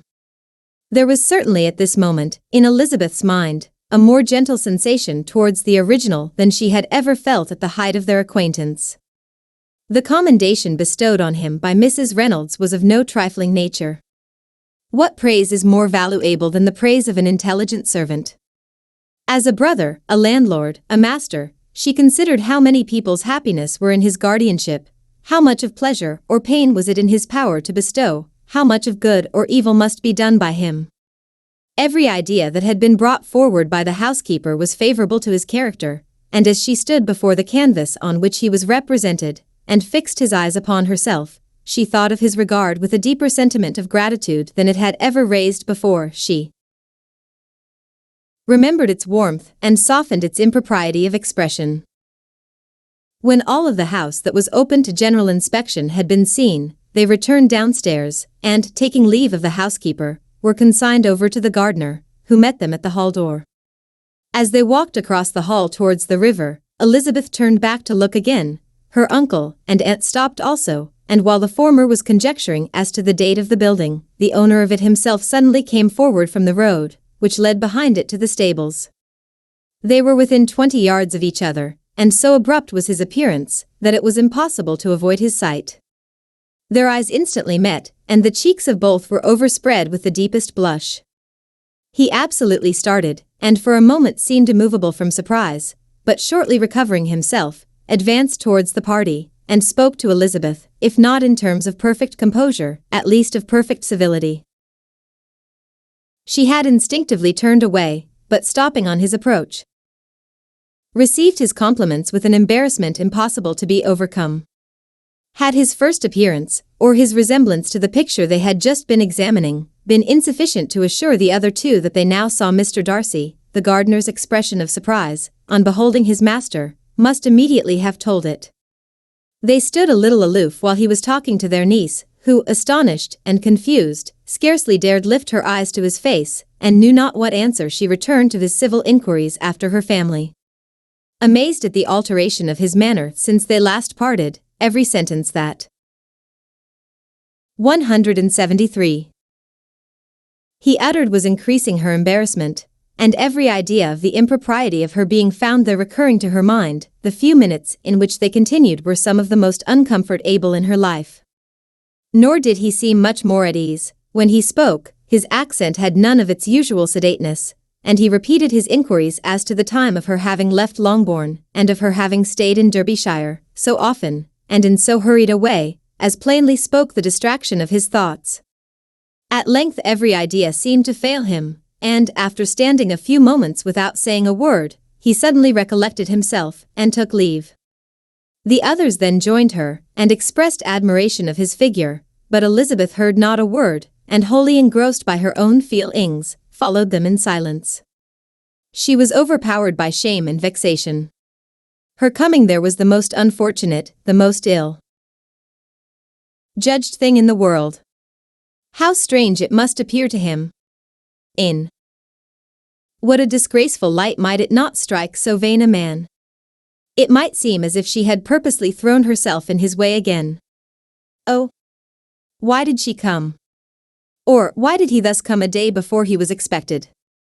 Had they been only 10 minutes sooner, they should have been beyond the reach of his discrimination, for it was plain that he was that moment arrived, that moment alighted from his horse or his carriage. She blushed again and again over the perverseness of the meeting. And his behavior, so strikingly altered, what could it mean? That he should even speak to her was amazing, but to speak with such civility, to inquire after her family. Never in her life had she seen his manners so little dignified, never had he spoken with such gentleness as on this unexpected meeting. What a contrast did it of fare to his last address in Rosings Park, when he put his letter into her hand. She knew not what to think, or how to account for it. They had now entered a beautiful walk by the side of the water. And every step was bringing forward a nobler fall of ground, or a finer reach of the woods to which they were approaching, but it was some time before Elizabeth was sensible of any of it, and, though she answered mechanically to the repeated appeals of her uncle and aunt, and seemed to direct her eyes to such objects as they pointed out, she distinguished no part of the scene. Her thoughts were all fixed on that one spot of Pemberley House, whichever it might be, where Mr. Darcy then was. She longed to know what at the moment was passing in his mind, in what manner he thought of her, and whether, in defiance of everything, she was still dear to him. Perhaps he had been civil. 174. Only because he felt himself at ease, yet there had been that in his voice which was not like ease. Whether he had felt more of pain or of pleasure in seeing her she could not tell, but he certainly had not seen her with composure. At length, however, the remarks of her companions on her absence of mind aroused her, and she felt the necessity of appearing more like herself. They entered the woods, and bidding adieu to the river for a while, ascended some of the higher grounds, when, in spots where the open ing of the trees gave the eye power to wander, were many charming views of the valley, the opposite hills, with the long range of woods overspreading many, and occasionally part of the stream. Mr. Gardiner expressed a wish of going round the whole park, but feared it might be beyond a walk. With a triumphant smile they were told that it was 10 miles round. It settled the matter, and they pursued the accustomed circuit, which brought them again, after some time, in a descent among hanging woods, to the edge of the water, and one of its narrowest parts. They crossed it by a simple bridge, in character with the general air of the scene. It was a spot less adorned than any they had yet visited, and the valley, here contracted into a glen, allowed room only for the stream, and a narrow walk amidst the rough coppice-wood which bordered it. Elizabeth longed to explore its windings, but when they had crossed the bridge, and perceived their distance from the house, Mrs. Gardiner, who was not a great walker, could go no farther, and thought only of returning to the carriage as quickly as possible. Her niece was, therefore, obliged to submit, and they took their way towards the house on the opposite side of the river, in the nearest direction, but their progress was slow, for Mr. Gardiner, though seldom able to indulge the taste, was very fond of fishing, and was so much engaged in watching the occasional appearance of some trout in the water, and talking to the man about them, that he advanced but little. Whilst wandering on in this slow manner, they were again surprised. And Elizabeth's astonishment was quite equal to what it had been at first, by the sight of Mr. Darcy approaching them, and at no great distance. The walk being less sheltered than on the other side, allowed them to see him before they met. Elizabeth, however astonished, was at least more prepared for an interview than before, and resolved to appear, and to speak with calmness, if he really intended to meet them. For a few moments, indeed, she felt that he would probably strike into some other path. The idea lasted while a turning in the walk concealed him from their view. The turning past, he was in. 175. Immediately before them. With a glance, she saw that he had lost none of his recent civility, and, to imitate his politeness, she began, as they met, to admire the beauty of the place, but she had not got beyond the words delightful and charming, when some unlucky recollections obtruded, and she fancied that praise of Pemberley from her might be mischievously construed. Her color changed, and she said no more. Mrs. Gardiner was standing a little behind, and on her pausing, he asked her if she would do him the honor of introducing him to her friends. This was a stroke of civility for which she was quite unprepared, and she could hardly suppress a smile at his being now seeking the acquaintance of some of those very people against whom his pride had revolted in his offer to herself. What will be his surprise, thought she, when he knows who they are? He takes them now for people of fashion. The introduction, however, was immediately made, and as she named their relationship to herself, she stole a sly look at him, to see how he bore it, and was not without the expectation of his decamp as fast as he could from such disgraceful companions. That he was surprised by the connection was evident. He sustained it, however, with fortitude, and so far from going away, turned his back with them, and entered into conversation with Mr. Gardiner. Elizabeth could not but be pleased, could not but triumph. It was consoling that he should know she had some relations for whom there was no need to blush. She listened most attentively to all that passed between them, and read in every expression, every sentence of her uncle, which marked his intelligence, his taste, or his good manners. The conversation soon turned upon fishing, and she heard Mr. Darcy invite him, with the greatest civility, to fish there as often as he chose while he continued in the neighborhood, offering at the same time to supply him with fishing tackle, and pointing out those parts of the stream where there was usually most sport. Mrs. Gardiner, who was walking arm in arm with Elizabeth, gave her a look expressive of wonder. Elizabeth said nothing, but it gratified her exceedingly. The compliment must be all for herself. Her astonishment, however, was extreme, and continually was she repeating, "Why is he so altered? From what can it proceed? It cannot be for me, it cannot be for my sake that his manners are thus softened. My reproofs at Hunsford could not work such a change as this. It is impossible that he should still love me." After walking some time in this way, the two ladies in front, the two gentlemen behind, on resuming their places, after descending to the 176.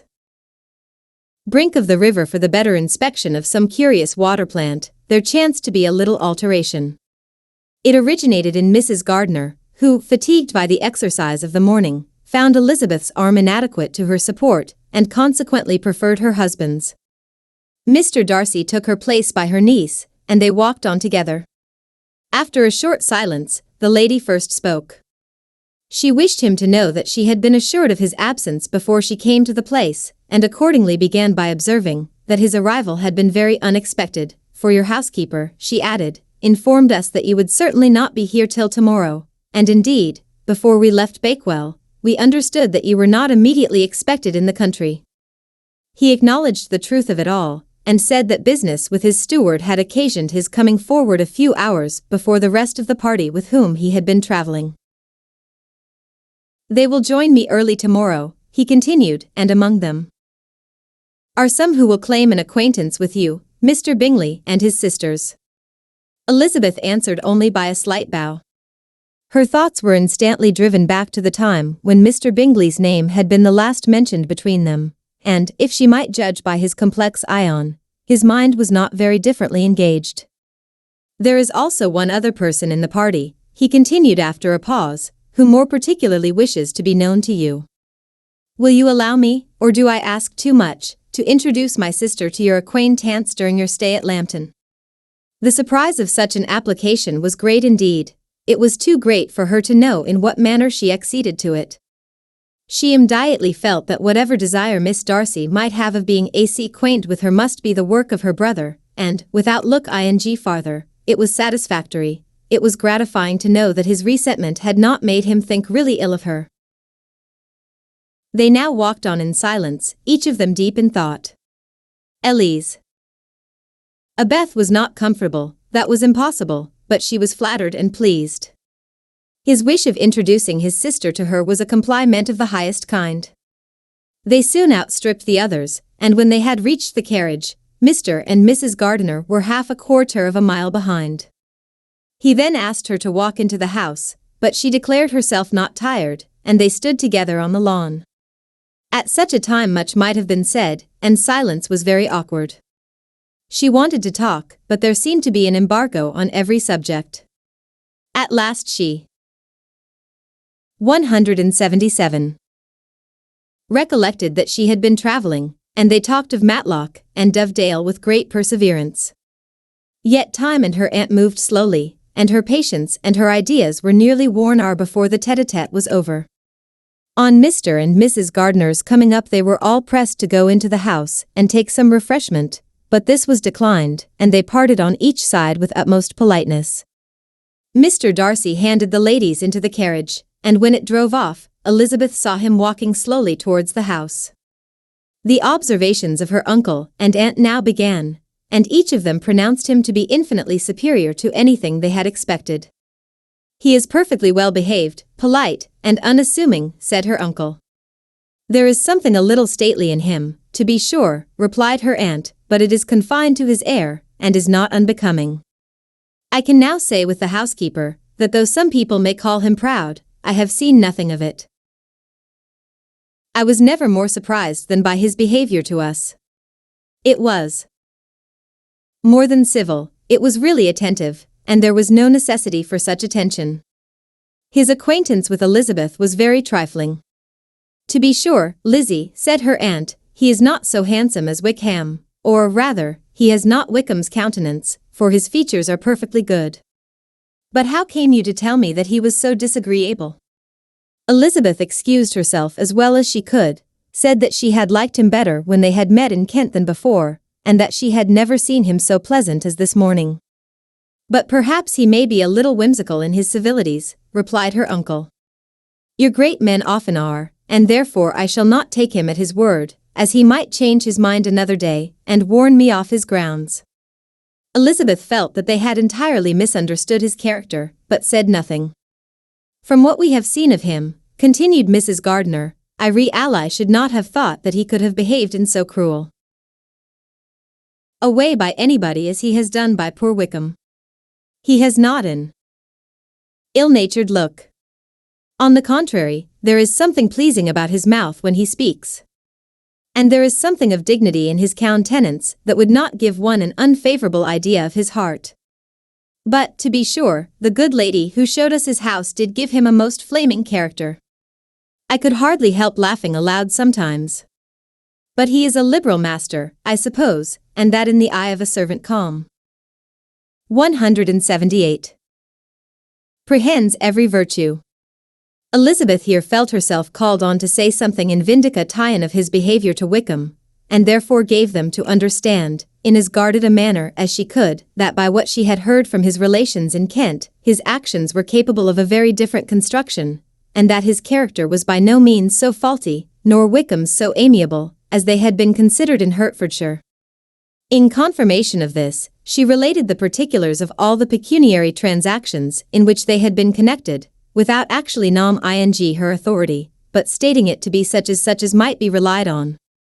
Mrs. Gardiner was surprised and concerned, but as they were now approaching the scene of her former pleasures, Every idea gave way to the charm of recollection, and she was too much engaged in pointing out to her husband all the interesting spots in its environs to think of anything else.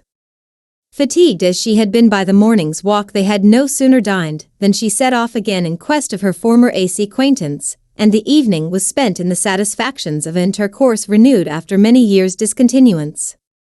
The occurrences of the day were too full of interest to leave Elizabeth much attention for any of these new friends, and she could do nothing but think, and think with wonder, of Mr. Darcy's civility, and, above all, of his wishing her to be acquainted with his sister. Chapter 44. Elizabeth had settled it that Mr. Darcy would bring his sister to visit her the very day after her reaching Pemberley, and was consequently resolved not to be out of sight of the whole of that morning. But her conclusion was false, for on the very morning after their arrival at Lambton, these visitors came. They had been walking about the place with some of their new friends, and were just returning to the inn to dress themselves for dining with the same family, when the sound of a carriage drew them to a window, and they saw a gentleman and a lady in a coach driving up the street.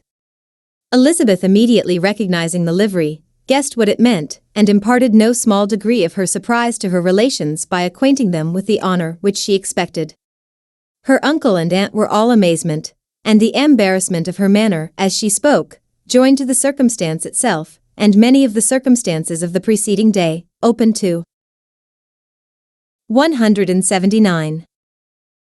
Them a new idea on the business. Nothing had ever suggested it before, but they felt that there was no other way of accounting for such attentions from such a quarter than by supposing a partiality for their niece. While these newly born notions were passing in their heads, the perturbation of Elizabeth's feelings was at every moment increasing. She was quite amazed at her own discomposure, but amongst other causes of disquiet, she dreaded lest the partiality of the brother should have said too much in her favor, and, more than commonly anxious to please, she naturally suspected that every power of pleasing would fail her. She retreated from the window, fearful of being seen, and as she walked up and down the room, endeavoring to compose herself, saw such looks of inquiring surprise in her uncle and aunt as made everything worse. Miss Darcy and her brother appeared, and this formidable introduction took place. With astonishment did Elizabeth see that her new acquaintance was at least as much embarrassed as herself.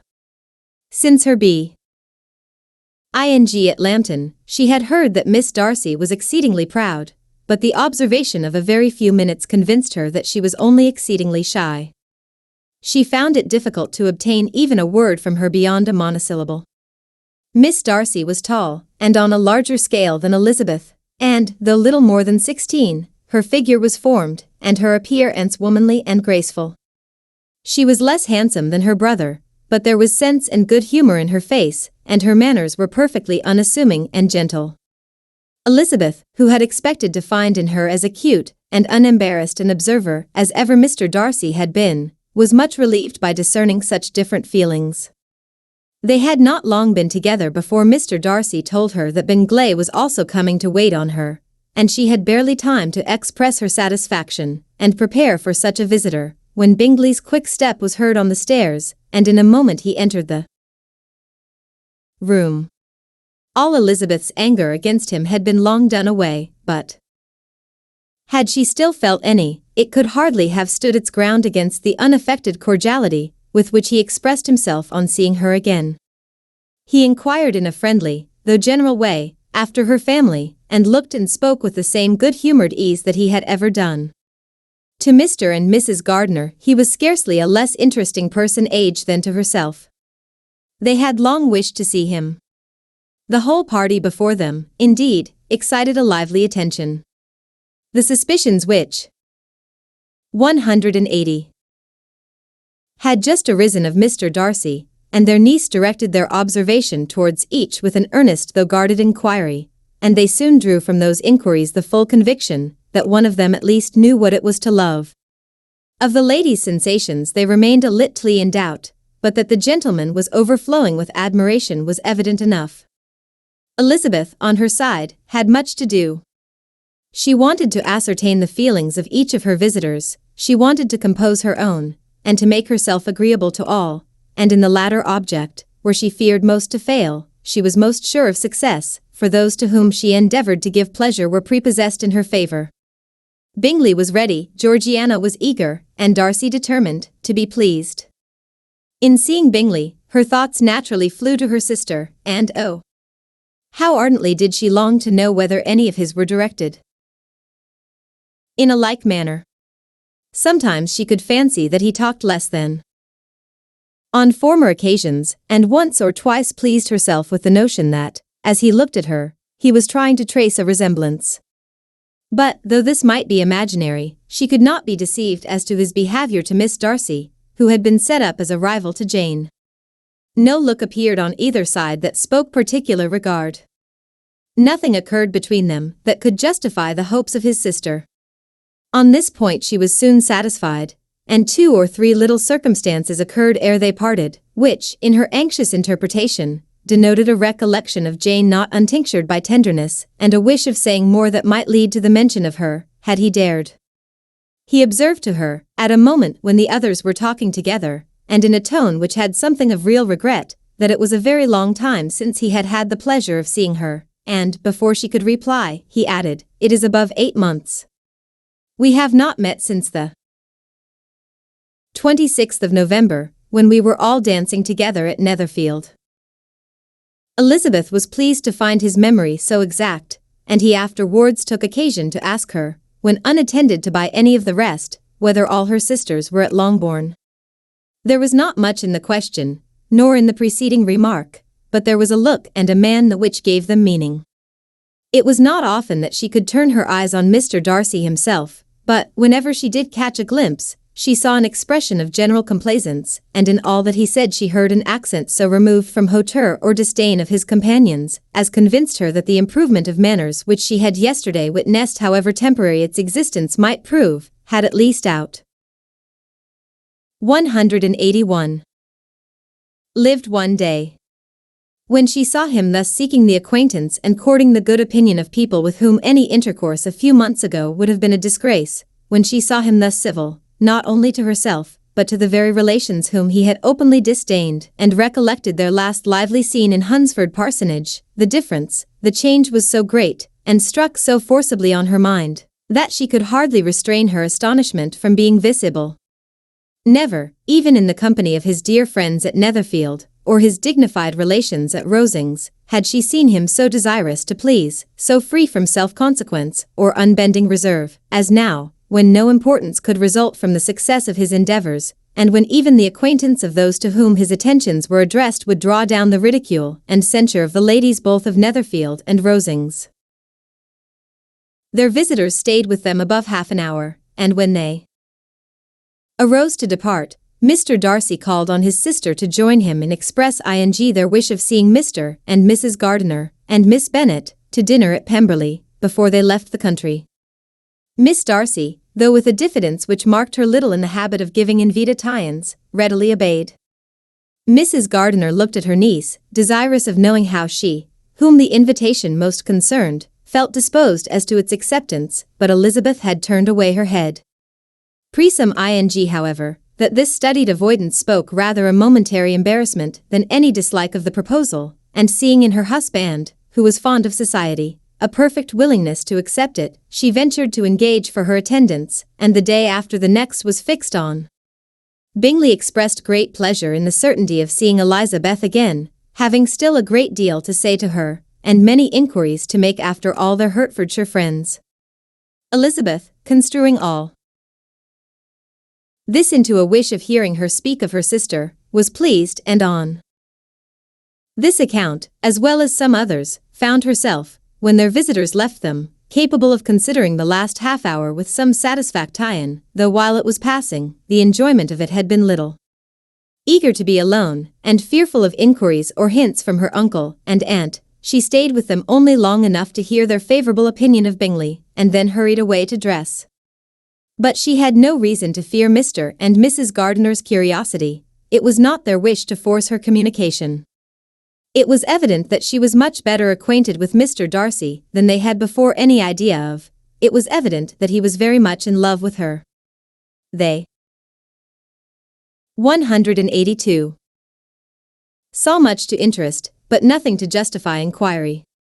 Of Mr. Darcy it was now a matter of anxiety to think well, and, as far as their acquaintance reached, there was no fault to find. They could not be untouched by his politeness, and had they drawn his character from their own feelings and his servant's report, without any reference to any other account, the circle in Hertfordshire to which he was known would not have recognized it for Mr. Darcy. There was now an interest, however, in believing the housekeeper, and they soon became sensible that the authority of a servant who had known him since he was 4 years old, and whose own manners indicated respectability, was not to be hastily rejected. Neither had anything occurred in the intelligence of their Lambton friends that could materially lessen its weight. They had nothing to accuse him of but pride he probably had, and if not, it would certainly be imputed by the inhabitants of a small market town, where the family did not visit. It was acknowledged, however, that he was a liberal man, and did much good among the poor. With respect to Wickham, the travellers soon found that he was not held there in much estimation, for though the chief of his concerns with the son of his patron were imperfectly understood, it was yet a well-known fact that, on his quitting Derbyshire, he had left many debts behind him, which Mr. Darcy afterwards discharged.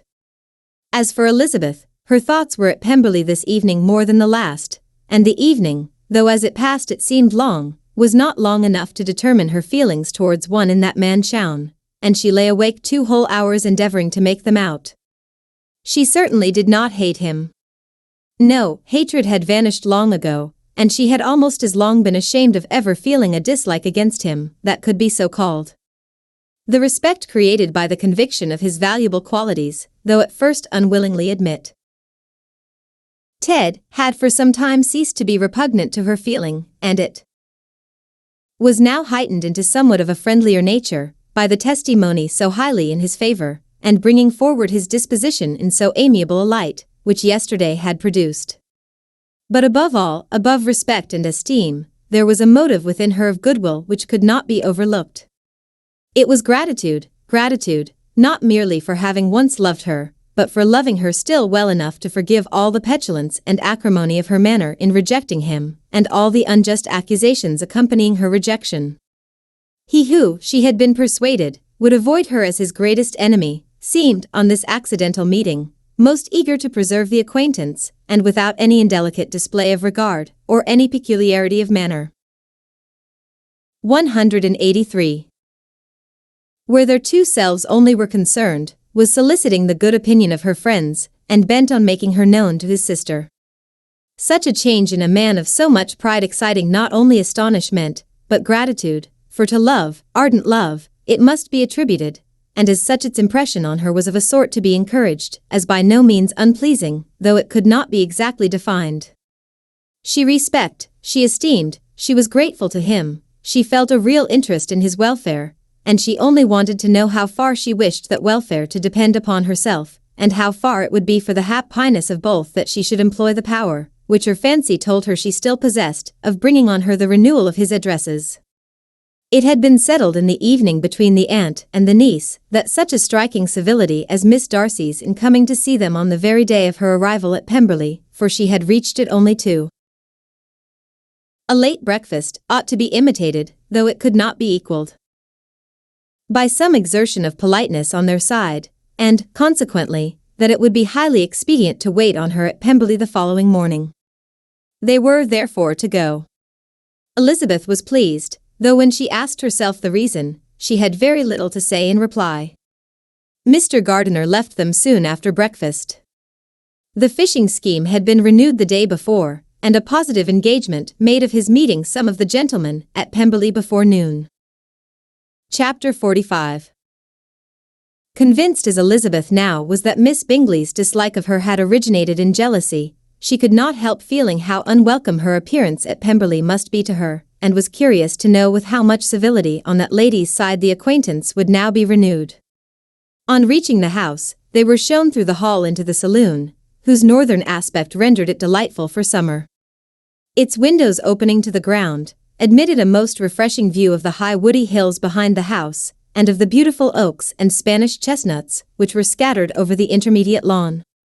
In this house they were received by Miss Darcy, who was sitting there with Mrs. Hurst and Miss Bingley, and the lady with whom she lived in London. Georgiana's reception of them was very civil, but attended with all the embarrassment which, though proceeding from shyness and the fear of doing wrong, would easily give to those who 184. Felt themselves inferior. The belief of her being proud and reserved. Mrs. Gardiner and her niece, however, did her justice and pitied her. By Mrs. Hurst and Miss Bingley they were noticed only by a curtsey, and, on their being seated, a pause, awkward as such pauses must always be, succeeded for a few moments. It was first broken by Mrs. Annesley, a genteel, agreeable-looking woman, whose endeavour to introduce some kind of discourse proved her to be more truly well-bred than either of the others, and between her and Mrs. Gardiner, with occasional help from Elizabeth, the conversation was carried on. Miss Darcy looked as if she wished for courage enough to join in it, and sometimes did venture a short sentence when there was least danger of its being heard. Elizabeth soon saw that she was herself closely watched by Miss Bingley, and that she could not speak a word, especially to Miss Darcy, without calling her attention. This observation would not have prevented her from trying to talk to the latter, had they not been seated at an inconvenient distance, but she was not sorry to be spared the necessity of saying much. Her own thoughts were employing her. She expected every moment that some of the gentlemen would enter the room. She feared that the master of the house might be amongst them, and whether she wished or feared it most, she could scarcely determine. After sitting in this manner a quarter of an hour, without hearing Miss Bingley's voice, Elizabeth was roused by receive ing from her a cold inquiry after the health of her family. She answered with equal indifference and brevity, and the other said no more. The next variation which their visit afforded was produced by the entrance of servants with cold meat, cake, and a variety of all the finest fruits in season, but this did not take place till after many a significant look and smile from Mrs. Annesley to Miss Darcy had been given, to remind her of her post. There was now employment for the whole party, for though they could not all talk, they could all eat, and the beautiful pyramids of grapes, nectarines, and peaches soon collected them round the table. While thus engaged, Elizabeth had a fair opportunity of deciding whether she most feared or wished for the appearance of Mr. Darcy, by the feelings which prevailed on his entering the room, and then, though but a moment before she had believed her wishes to predominate, she began to regret that he came. He had been some time with Mr. Gardiner, who, with 2 or 3 other gentlemen from the house, was engaged by the river, and had left him only on learning that the ladies of the family intended a visit. 185. To Georgiana that morning. No sooner did he appear than Elizabeth wisely resolved to be perfectly easy and unembarrassed, a resolution the more necessary to be made, but perhaps not the more easily kept, because she saw that the suspicions of the whole party were awakened against them, and that there was scarcely an eye which did not watch his behavior when he first came into the room. In no countenance was attentive curiosity so strongly marked as in Miss Bingley's, in spite of the smiles which overspread her face whenever she spoke to one of its objects, for jealousy had not yet made her desperate, and her attentions to Mr. Darcy were by no means over. Miss Darcy, on her brother's entrance, exerted herself much more to talk, and Elizabeth saw that he was anxious for his sister and herself to get acquainted, and forwarded as much as possible every attempt at conversation on either side. Miss Bingley saw all this likewise, and, in the imprudence of anger, took the first opportunity of saying, with sneering civility, "Pray, Miss Eliza, are not the Shire militia removed from Meryton? They must be a great loss to your family." In Darcy's presence she dared not mention Wickham's name, but Elizabeth instantly comprehended that he was uppermost in her thoughts, and the various recollections connected with him gave her a moment's distress, but exerting herself vigorously to repel the ill-natured attack, she presently answered the question in a tolerably detached tone. While she spoke, an involuntary glance showed her Darcy, with a heightened complexion, earnestly looking at her, and his sister overcome with confusion, and unable to lift up her eyes. Had Miss Bingley known what pain she was then giving her beloved friend, she undoubtedly would have refrained from the hint, but she had merely intended to discompose Elizabeth by bringing forward the idea of a man to whom she believed her partial, to make her betray a sensibility which might injure her in Darcy's opinion, and, perhaps, to Remind the latter of all the follies and absurdities by which some part of her family were connected with that core. Not a syllable had ever reached her of Miss Darcy's meditated elopement. To no creature had it been revealed, where secrecy was possible, except to Elizabeth, and from all Bingley's connections her brother was particularly anxious to conceal it, from the very wish which Elizabeth had long ago attributed to him, of their becoming hereafter her own. He had certainly formed such a plan, and without meaning that it should affect his endeavour to separate him from Miss Bennet, it is probable that it might add something to his lively concern for the welfare of his friend. Elizabeth's collected behaviour, however, soon quieted his emo. 186. Tyon, and as Miss Bingley, vexed and disappointed, dared not approach nearer to Wickham, Georgiana also recovered in time, though not enough to be able to speak any more. Her brother, whose eye she feared to meet, scarcely recollected her interest in the affair, and the very circumstance, which had been designed to turn his thoughts from Elizabeth, seemed to have fixed them on her more and more cheerfully. Their visit did not continue long after the question and answer above mentioned, and while Mr. Darcy was attending them to their carriage, Miss Bingley was venting her feelings in criticisms on Elizabeth's person, behaviour, and dress. But Georgiana would not join her. Her brother's recommendation was enough to ensure her favour, his judgment could not err. And he had spoken in such terms of Elizabeth as to leave Georgiana without the power of finding her otherwise than lovely and amiable. When Darcy returned to the saloon, Miss Bingley could not help repeating to him some part of what she had been saying to his sister. "How very ill Miss Eliza Bennet looks this morning, Mr. Darcy," she cried. "I never in my life saw anyone so much altered as she is since the winter. She is grown so brown and coarse. Louisa and I were agreeing that we should not have known her again." However little Mr. Darcy might have liked such an address, he contented himself with coolly replying that he perceived no other alteration than her being rather tanned, no miraculous consequence of travelling in the summer. "For my own part," she rejoined, "I must confess that I never could see any beauty in her. Her face is too thin, her complexion has no brilliancy, and her features are not at all handsome. Her nose wants character, there is nothing marked in its lines.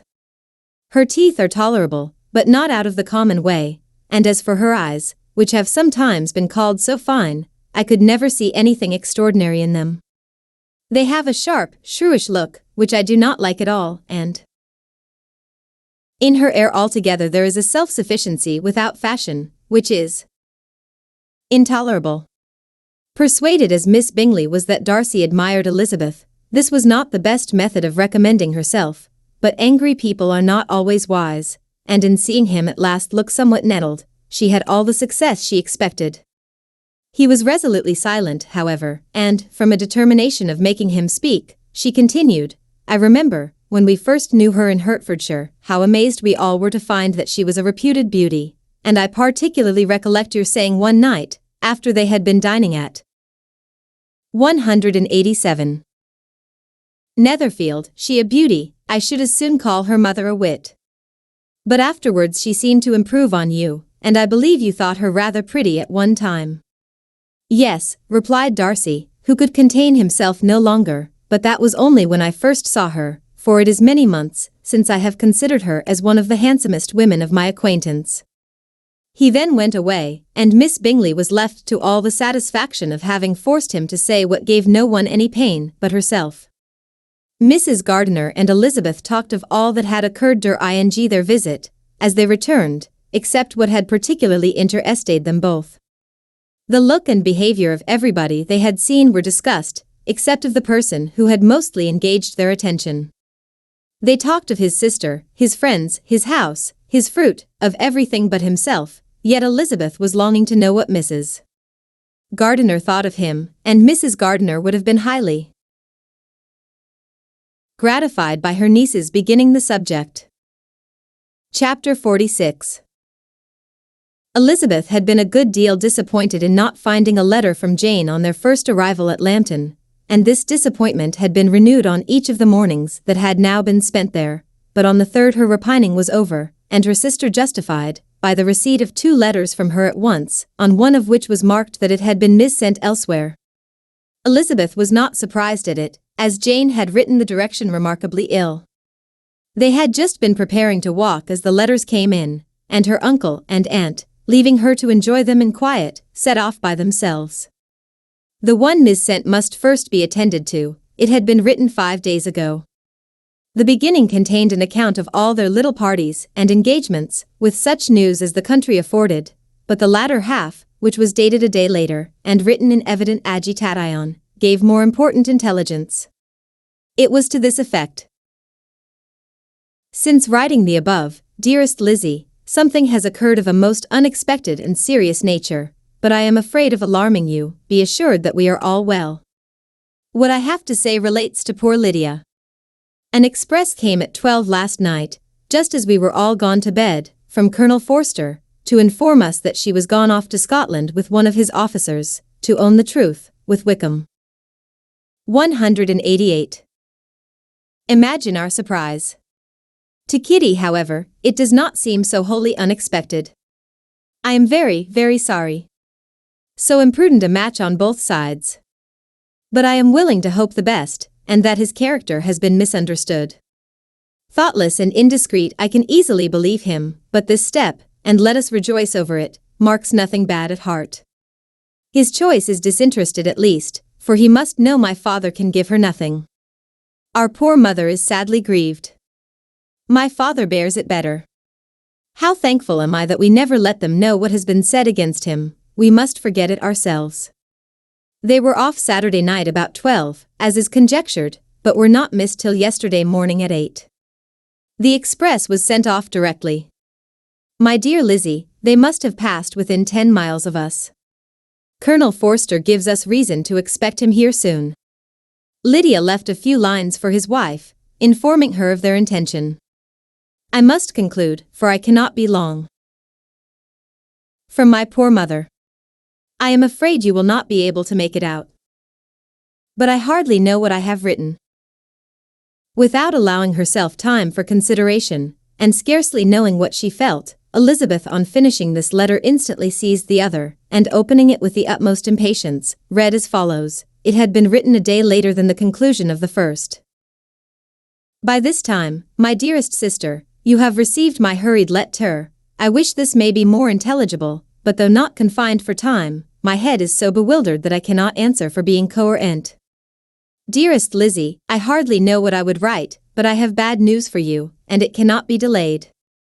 Imprudent as the marriage between Mr. Wickham and our poor Lydia would be, we are now anxious to be assured it has taken place, for there is but too much reason to fear they are not gone to Scotland. Colonel Forster came yesterday, having left Brighton the day before, not many hours after the express. Though Lydia's short letter to Mrs. F. gave them to understand that they were going to Gretna Green, something was dropped by Denny expressing his belief that W. never intended to go there, or to marry Lydia at all, which was repeated to Colonel F., who, instantly taking the alarm, set off from B., intending to trace their route. He did trace them easily to Clapham, but no further, for on entering that place they removed into a hackney coach and dismissed the chaise that brought them from Epsom. All that is known after this is, that they were seen to continue the London road. I know not what to think. After every possible inquiry on that side London, Colonel F. came on into Hertfordshire, anxiously renewing them at all the turnpikes and 189. At the inns in Barnet and Hatfield, but without any success. No such people had been seen to pass through. With the kindest concern he came on to Longbourn, and broke his apprehensions to us in a man the most creditable to his heart. I am sincerely grieved for him and Mrs. F., but no one can throw any blame on them. Our distress, my dear Lizzie, is very great. My father and mother believe the worst, but I cannot think so ill of him. Many circumstances might make it more eligible for them to be married privately in town than to pursue their first plan, and even if he could form such a design against a young woman of Lydia's connections, which is not likely, can I suppose her so lost to everything? Impossible. I grieve to find, however, that Colonel F. is not disposed to depend upon their marriage. He shook his head when I expressed my hopes, and said he feared W. was not a man to be trusted. My poor mother is really ill, and keeps her room. Could she exert her self, it would be better, but this is not to be expected. And as to my father, I never in my life saw him so affected. Poor Kitty has anger for having concealed their attachment, but as it was a matter of confidence, one cannot wonder. I am truly glad, dearest Lizzie, that you have been spared something of these distressing scenes, but now, as the first shock is over, shall I own that I long for your return? I am not so selfish, however, as to press for it, if inconvenient. Adieu. I take up my pen again to do what I have just told you I would not, but circumstances are such that I cannot help earnestly begging you all to come here as soon as possible. I know my dear uncle and aunt so well, that I am not afraid of requesting it, though I have still something more to ask of the former. My father is going to London with Colonel Forster instantly, to try to discover her. What he means to do I am sure I know not, but his excessive distress will not allow him to pursue any measure in the best and safest way, and Colonel Forster is obliged to be at Brighton again tomorrow evening. In such an exigence, my uncle's advice and assistance would be everything in the world. He will immediately comprehend what I must feel, and I rely upon his goodness. Oh! Where is my uncle? Cried Elizabeth, darting from her seat as she finished the letter, in eagerness to follow him, without losing a moment of the time so precious, but as she reached the door it was opened by a servant, and Mr. Darcy appeared.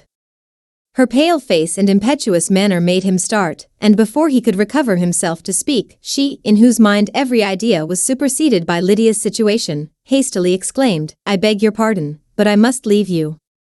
I must find Mr. Gardiner this moment, on business that 190 cannot be delayed. I have not an instant to lose. Good God!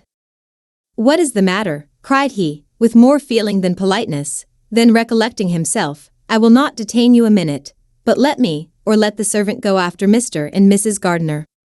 You are not well enough, you cannot go yourself. Elizabeth hesitated, but her knees trembled under her, and she felt how little would be gained by her attempting to pursue them.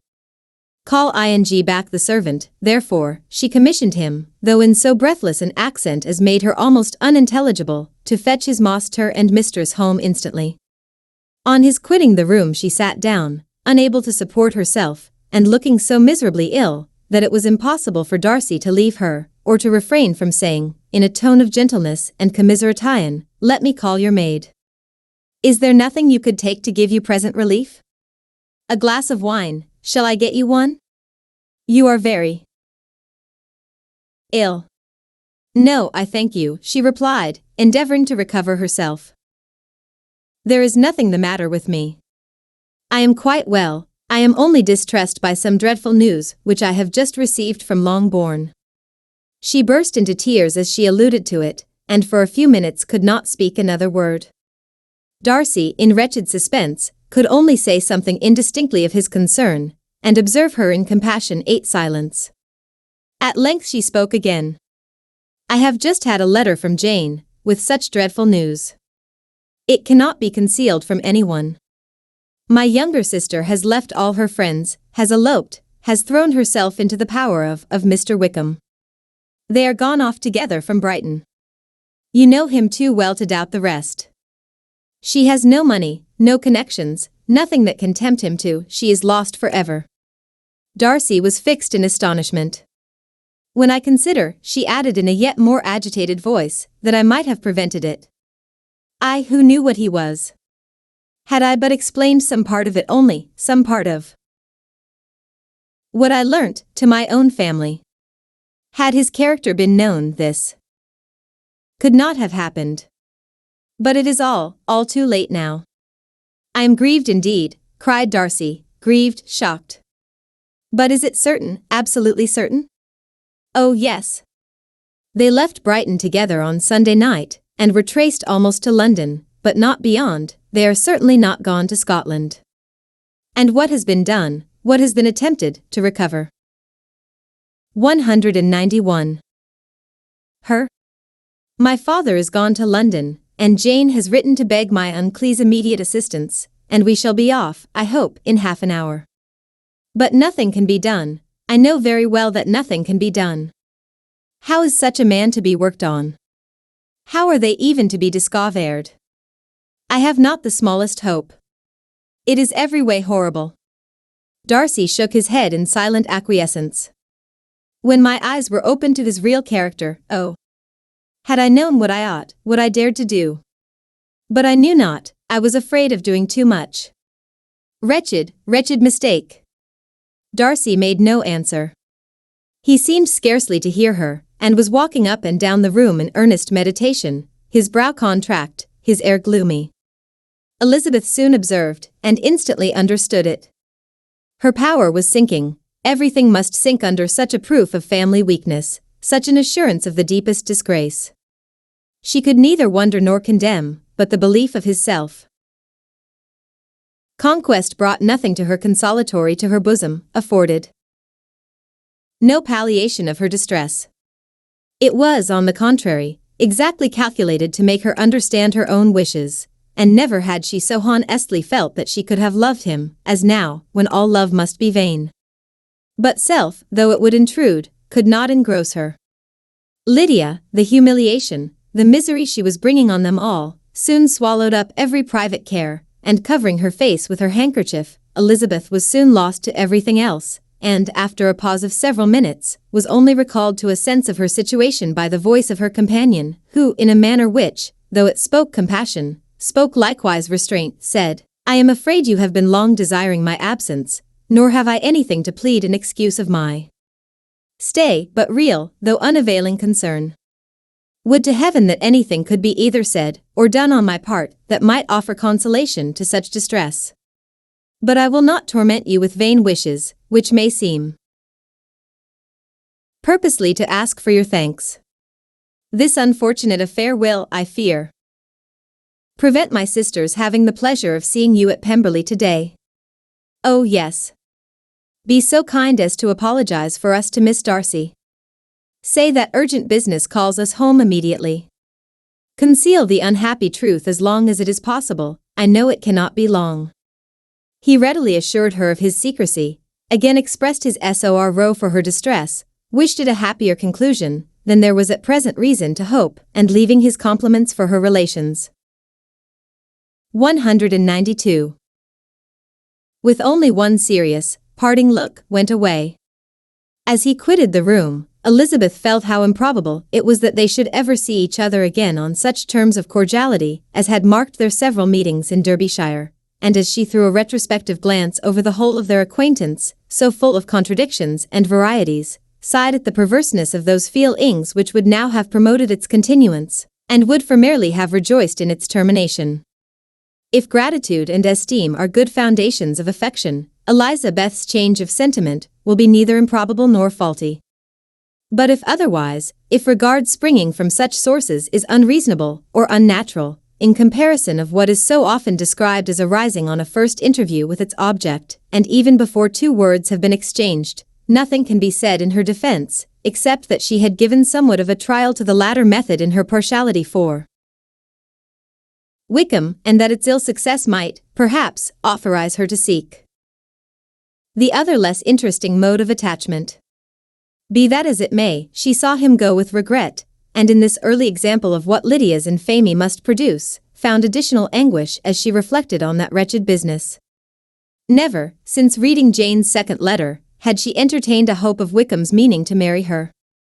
No one but Jane, she thought, could flatter herself with such an expectation.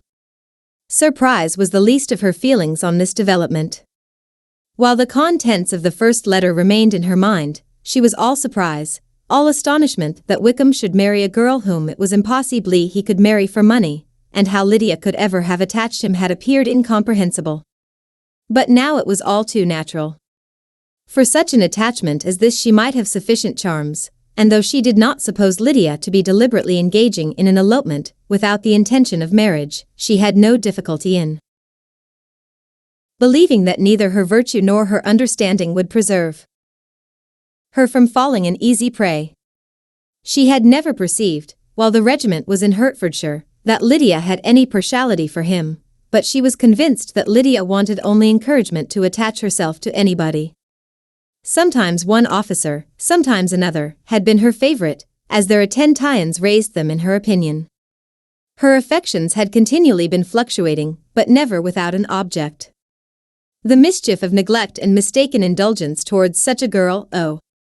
How acutely did she now feel it! She was wild to be at home, to hear, to see, to be upon the spot. 193. To share with Jane in the cares that must now fall wholly upon her, in a family so deranged, a father absent, a mother incapable of exertion, and requiring constant attendance, and though almost persuaded that nothing could be done for Lydia, her uncle's interference seemed of the utmost importance, and till he entered the room her impatience was severe. Mr. and Mrs. Gardiner had hurried back in alarm, suppository ing by the servant's account that their niece was taken suddenly ill, but satisfying them instantly on that head, she eagerly communicated the cause of their summons, reading the 2 letters aloud, and dwelling on the postscript of the last with trembling energy. Though Lydia had never been a favorite with them, Mr. and Mrs. Gardiner could not but be deeply afflicted. Not Lydia only, but all were concerned in it, and after the first exclamations of surprise and horror, Mr. Gardiner promised every assistance in his power. Elizabeth, though expecting no less, thanked him with tears of gratitude, and all 3 being A.C. 2 aided by one spirit, everything relating to their journey was speedily settled. They were to be off as soon as possible. "But what is to be done about Pemberley?" cried Mrs. Gardiner. "John told us Mr. Darcy was here when you sent for us, was it so?" "Yes, and I told him we should not be able to keep our engagement." "That is all settled." "What is all settled?" repeated the other, as she ran into her room to prepare. "And are they upon such terms as for her to disclose the real truth?" "Oh, that I knew how it was." But wishes were vain, or at least could only serve to amuse her in the hurry and confusion of the following hour. Had Elizabeth been at leisure to be idle, she would have remained certain that all employment was impossible to one so wretched as herself, but she had her share of business as well as her aunt, and amongst the rest there were notes to be written to all their friends at Lambton, with false excuses for their sudden departure. An hour, however, saw the whole calm. Plett, and Mr. Gardiner meanwhile having settled his account at the inn, nothing remained to be done but to go, and Elizabeth, after all the misery of the morning, found herself, in a shorter space of time than she could have supposed, seated in the carriage and on the road to Longbourn. 194. Chapter 47.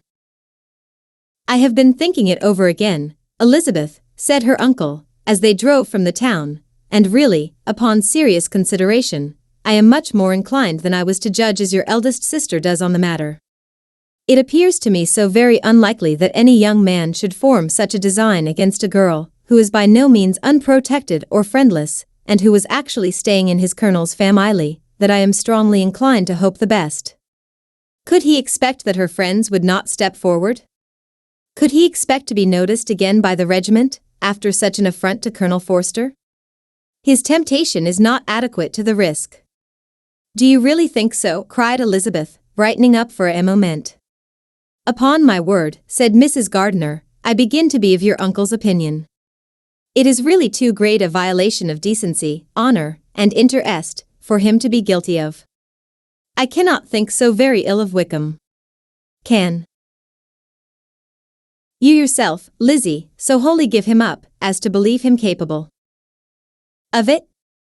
Not, perhaps, of neglecting his own interest, but of every other neglect I can believe him capable. If, indeed, it should be so. But I dare not hope it. Why should they not go on to Scotland if that had been the case?" "In the first place," replied Mr. Gardiner, "there is no absolute proof that they are not gone to Scotland." "Oh, but their removing from the chaise into a hackney coach is such a presumption. And, besides, no traces of them were to be found on the Barnet road." "Well, then, supposing them to be in London. They may be there, though for the purpose of concealment, for no more exceptional purpose.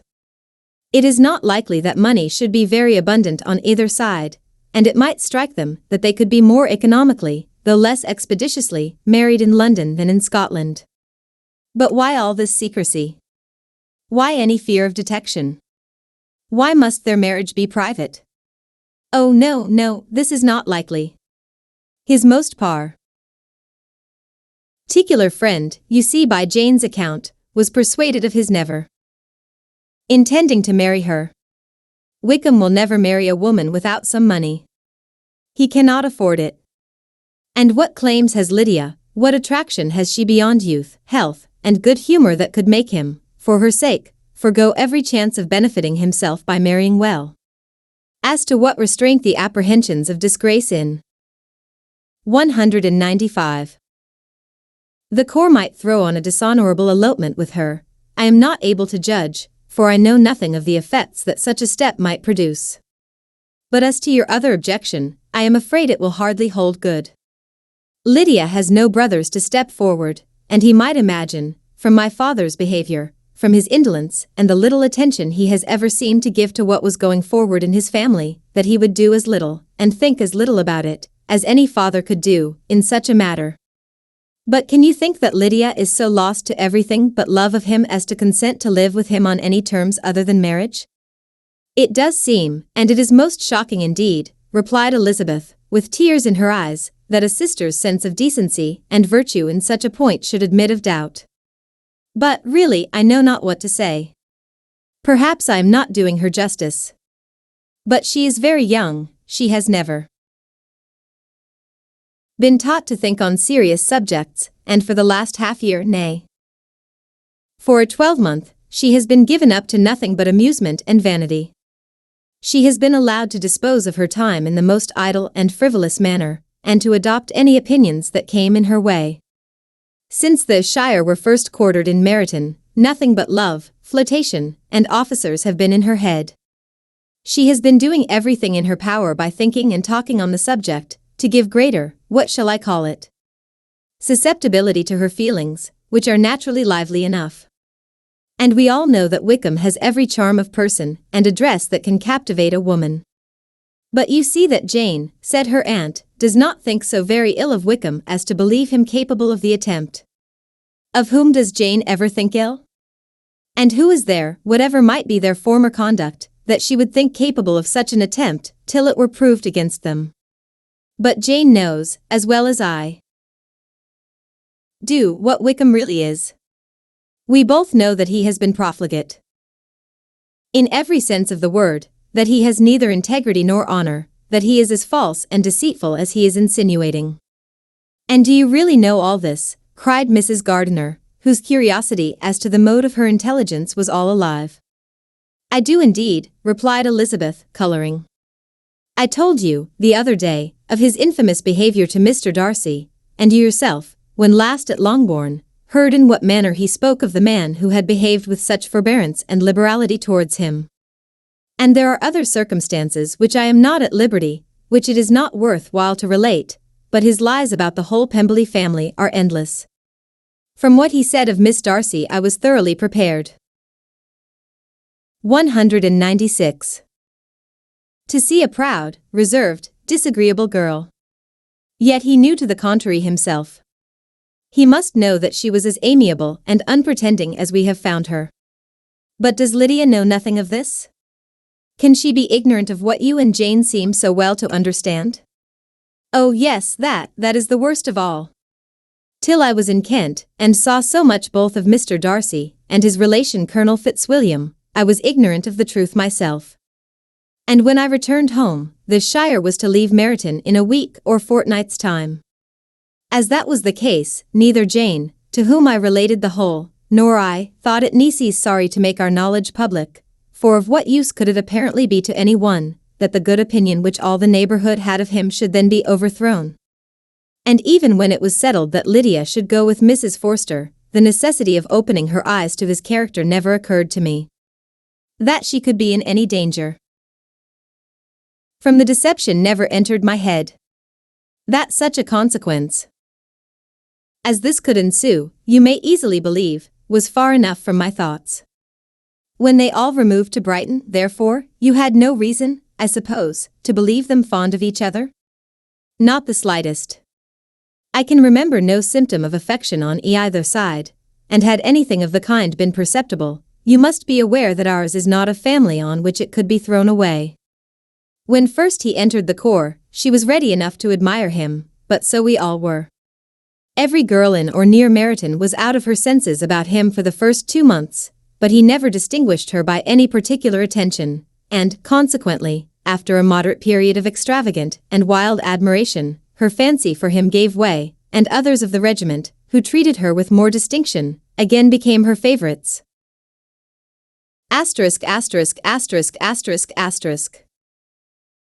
It may be easily believed that however little of novelty could be added to their fears, hopes, and conjectures on this interesting subject by its repeated discussion, no other could detain them from it long, during the whole of the journey. From Elizabeth's thoughts it was never absent.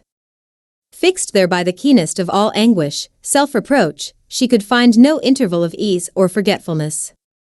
They traveled as expeditiously as possible, and, sleeping one night on the road, reached Longbourn by dinner time the next day.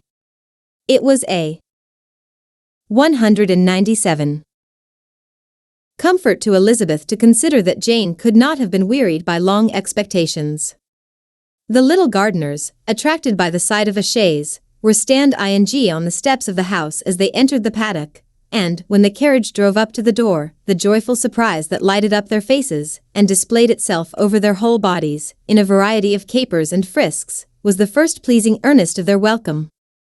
Elizabeth jumped out, and, after giving each of them a hasty kiss, hurried into the vestibule, where Jane, who came running down from her mother's apartment, immediately met her. Elizabeth, as she affectionately embraced her, whilst tears filled the eyes of both, lost not a moment in asking whether anything had been heard of the fugitives. "Not yet," replied Jane. "But now that my dear uncle is come, I hope everything will be well." "Is my father in town?" "Yes, he went on Tuesday, as I wrote you word." "And have you heard from him often?" "We have heard only twice. He wrote me a few lines on Wednesday to say that he had arrived in safety, and to give me his directions, which I particularly begged him to do. He merely added that he should not write again till he had something of importance to mention." "And my mother, how is she? How are you all?" "My mother is tolerably well, I trust, though her spirits are greatly shaken. She is upstairs and will have great satisfaction in seeing you all. She does not yet leave her dressing room. Mary and Kitty, thank heaven, are quite well." "But you, how are you?" cried Elizabeth. "You look pale. How much you must have gone through."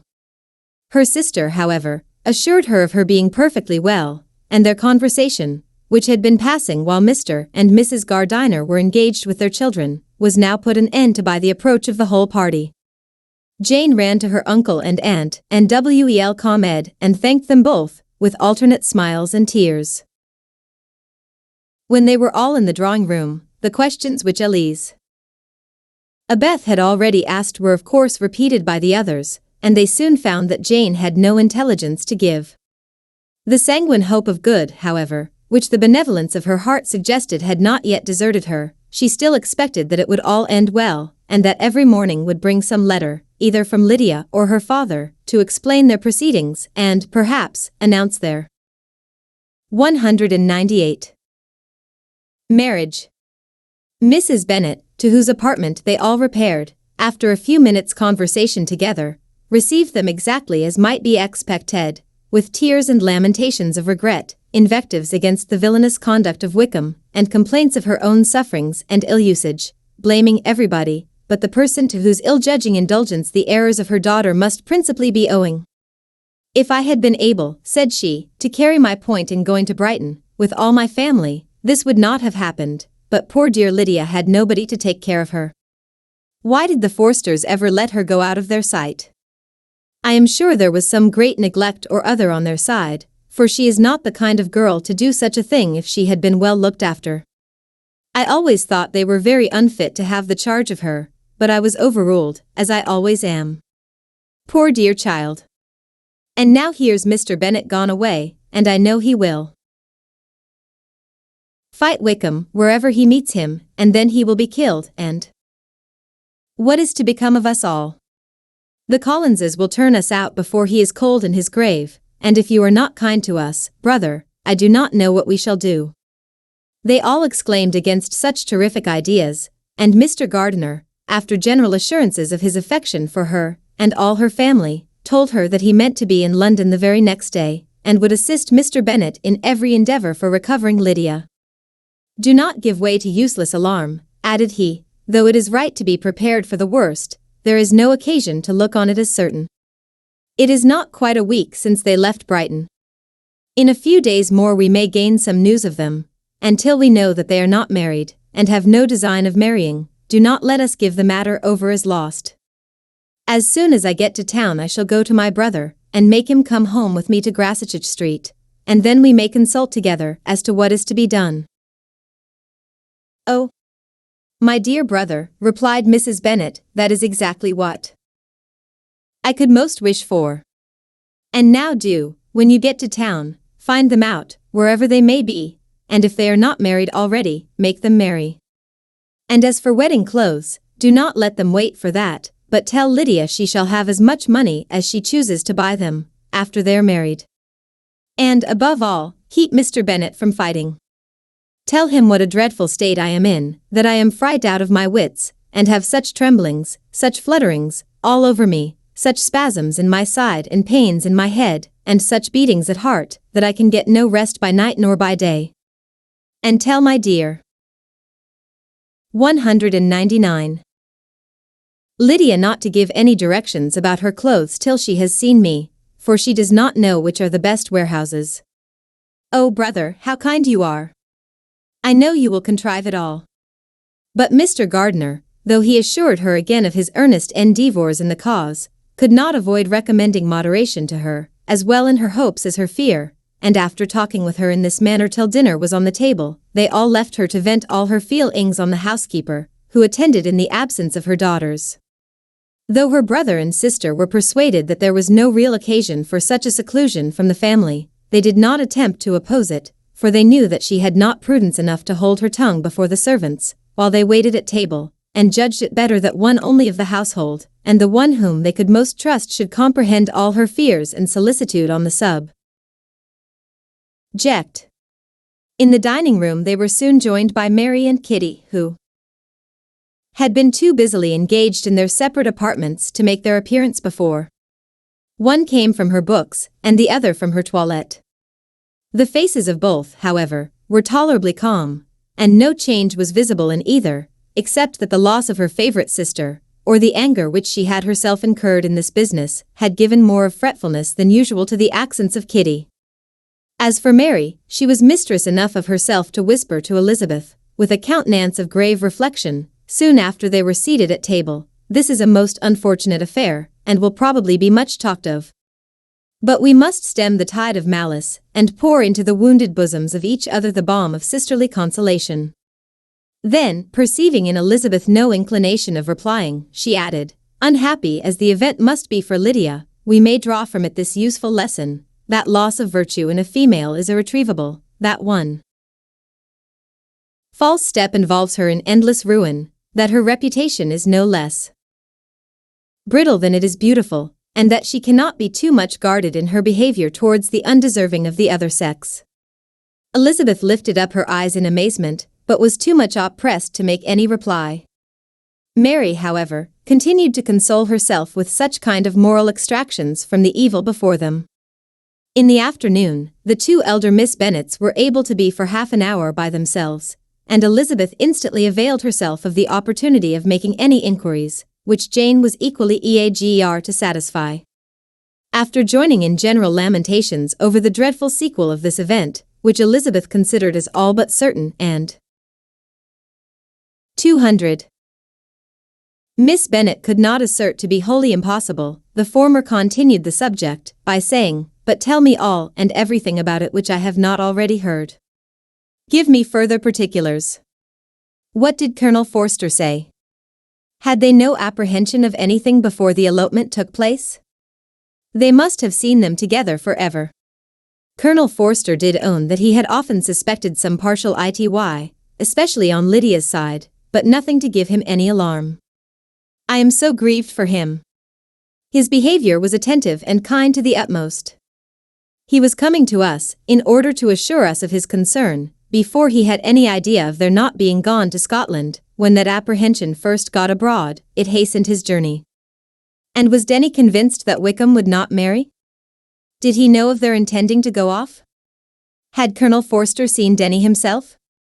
Yes, but, when questioned by him, Denny denied knowing any thing of their plans, and would not give his real opinion about it. He did not repeat his persuasion of their not marrying, and from that, I am inclined to hope, he might have been misunderstood before. Until Colonel Forster came himself, not one of you entertained a doubt, I suppose, of their being really married? How was it possible that such an idea should enter our brains? I felt a little uneasy, a little fearful of my sister's happiness with him in marriage, because I knew that his conduct had not been always quite right. My father and mother knew nothing of that, they only felt how imprudent a match it must be. Kitty then owned, with a very natural triumph on knowing more than the rest of us, that in Lydia's last letter she had prepared her for such a step. She had known, it seems, of their being in love with each other many weeks. But not before they went to Brighton? No, I believe not. And did Colonel Forster appear to think well of Wickham himself? Does he know his real character? I must confess that he did not speak so well of Wickham as he merely did.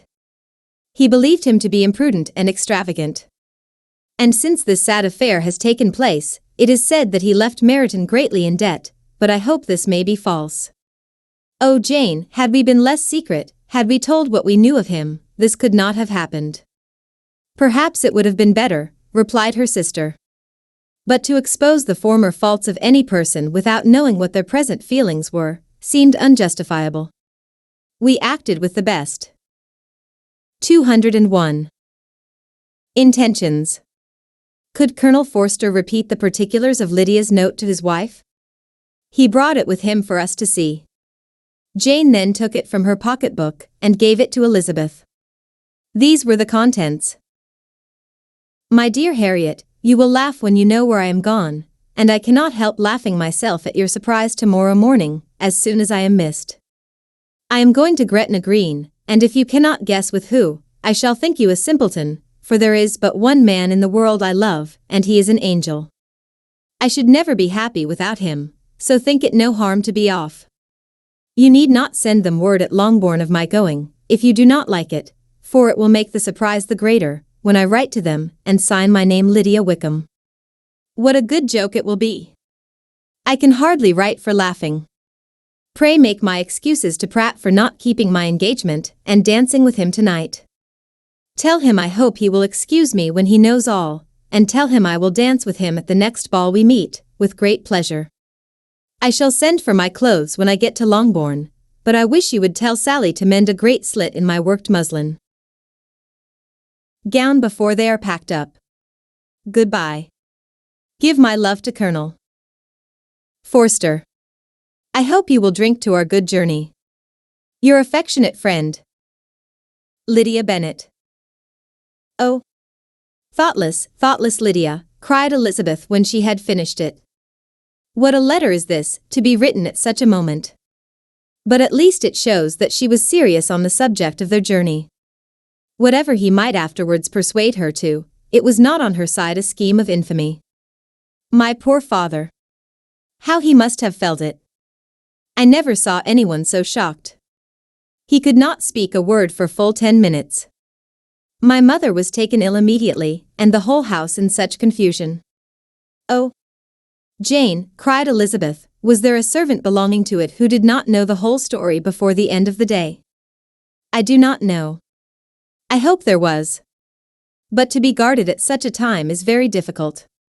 My mother was in hysterics, and though I endeavored to give her every assistance in my power, I am afraid I did not do so. 202. Much as I might have done. But the horror of what might possibly happen almost took from me my faculties. Your attendance upon her has been too much for you. You do not look well. Oh, that I had been with you. You have had every care and anxiety upon yourself alone. Mary and Kitty have been very kind, and would have shared in every fatigue, I am sure, but I did not think it right for either of them. Kitty is slight and delicate, and Mary studies so much that her hours of repose should not be broken in on. My Aunt Phillips came to Longbourn on Tuesday, after my father went away, and was so good as to stay till Thursday with me. She was of great use and comfort to us all. And Lady Lucas has been very kind. She walked here on Wednesday morning to condole with us, and offered her services, or any of her daughters, if they should be of use to us. She had better have stayed at home, cried Elizabeth, perhaps. She meant well, but, under such a misfortune as this, one cannot see too little of one's neighbors. Assistance is impossible, condolence insufferable. Let them triumph over us at a distance, and be satisfied. She then proceeded to inquire into the measures which her father had intended to pursue, while in town, for the recovery of his daughter. He meant, I believe, replied Jane, to go to Epsom, the place where they last changed horses, see the postilions and try if anything could be made out from them. His principal object must be to discover the number of the hackney coach, which took them from Clapham. It had come with a fare from London, and as he thought that the circumstance of a gentleman and ladies removing from one carriage into another might be remarked, he meant to make inquiries at Clapham. If he could anyhow discover at what house the coachman had before set down his fare, he determined to make inquiries there, and hoped it might not be impossible to find out the stand and number of the coach. I do not know of any other designs that he had formed, but he was in such a hurry to be gone, and his spirits so greatly discomposed, that I had difficulty in finding out even so much as this. Chapter 48. The whole party were in hopes of a letter from Mr. Bennet the next morning, but the post came in without bringing a single line from him. His family knew him to be, on all common occasions, a most negligent and dilatory correspondent, but at such a time they had hoped for Exeter. 203. Tie-in. They were forced to conclude that he had no pleasing intelligence to send, but even of that they would have been glad to be certain. Mr. Gardiner had waited only for the letters before he set off. When he was gone, they were certain at least of receiving constant information of what was going on, and their uncle promised, at part ing, to prevail on Mr. Bennet to return to Longbourn, as soon as he could, to the great consolation of his sister, who considered it as the only security for her husband's not being killed in a duel. Mrs. Gardiner and the children were to remain in Hertfordshire a few days longer, as the former thought her presence might be service able to her nieces. She shared in their attendance on Mrs. Bennet, and was a great comfort to them in their hours of freedom. Their other aunt also visited them frequently, and always, as she said, with the design of cheering and heartening them up, though, as she never came without reporting some fresh instance of Wickham's extravagance or irregular. She seldom went away without leaving them more dispirited than she found them. All Meryton seemed striving to blacken the man who, but 3 months before, had been almost an angel of light.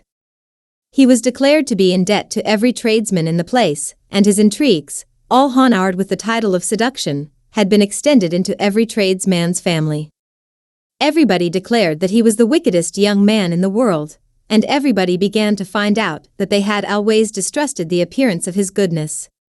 Elizabeth, though she did not credit above half of what was said, believed enough to make her former assurance of her sister's ruin more certain, and even Jane, who believed still less of it, became almost hopeless, more especially as the time was now come when, if they had gone to Scotland, which she had never before entirely despaired of, they must in all probability have gained some news of them. Mr. Gardiner left Longbourn on Sunday. On Tuesday his wife received a letter from him. It told them that, on his arrival, he had immediately found out his brother, and persuaded him to come to Gracechurch Street, that Mr. Bennet had been to Epsom and Clapham before his arrival, but without gaining any satisfactory information, and that he was now determined to inquire at all the principal hotels in town, as Mr. Bennet thought it possible they might have gone to one of them, on their first coming to London, before they procured lodgings. Mr. Gardiner himself did not expect any success from this measure, but as his brother was eager in it, he meant to assist him in pursuing it. He added that Mr. Bennet seemed wholly disinclined at present to 204. Leave London and promise to write again very soon. There was also a postscript to this effect. I have written to Colonel Forster to desire him to find out, if possibly, from some of the young man's intimates in the regiment, whether Wickham has any relations or connections who would be likely to know in what part of town he has now concealed himself. If there were anyone that one could apply to with a probability of gaining such a clue as that, it might be of essential consequence. At present we have nothing to guide us. Colonel Forster will, I dare say, do everything in his power to satisfy us on this head. But, on second thoughts, perhaps, Lizzie could tell us what relations he has now living, better than any other person. Elizabeth was at no loss to understand from whence this deference to her authority proceeded, but it was not in her power to give any information of so satisfactory a nature as the compliment deserved. She had never heard of his having had any relations, except a father and mother, both of whom had been dead many years.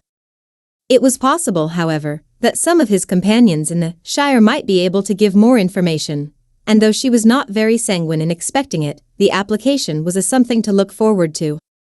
Every day at Longbourn was now a day of anxiety, but the most anxious part of each was when the post was expected. The arrival of letters was the grand object of every morning's impatience. Through letters, whatever of good or bad was to be told would be communicated, and every succeeding day was expected to bring some news of importance.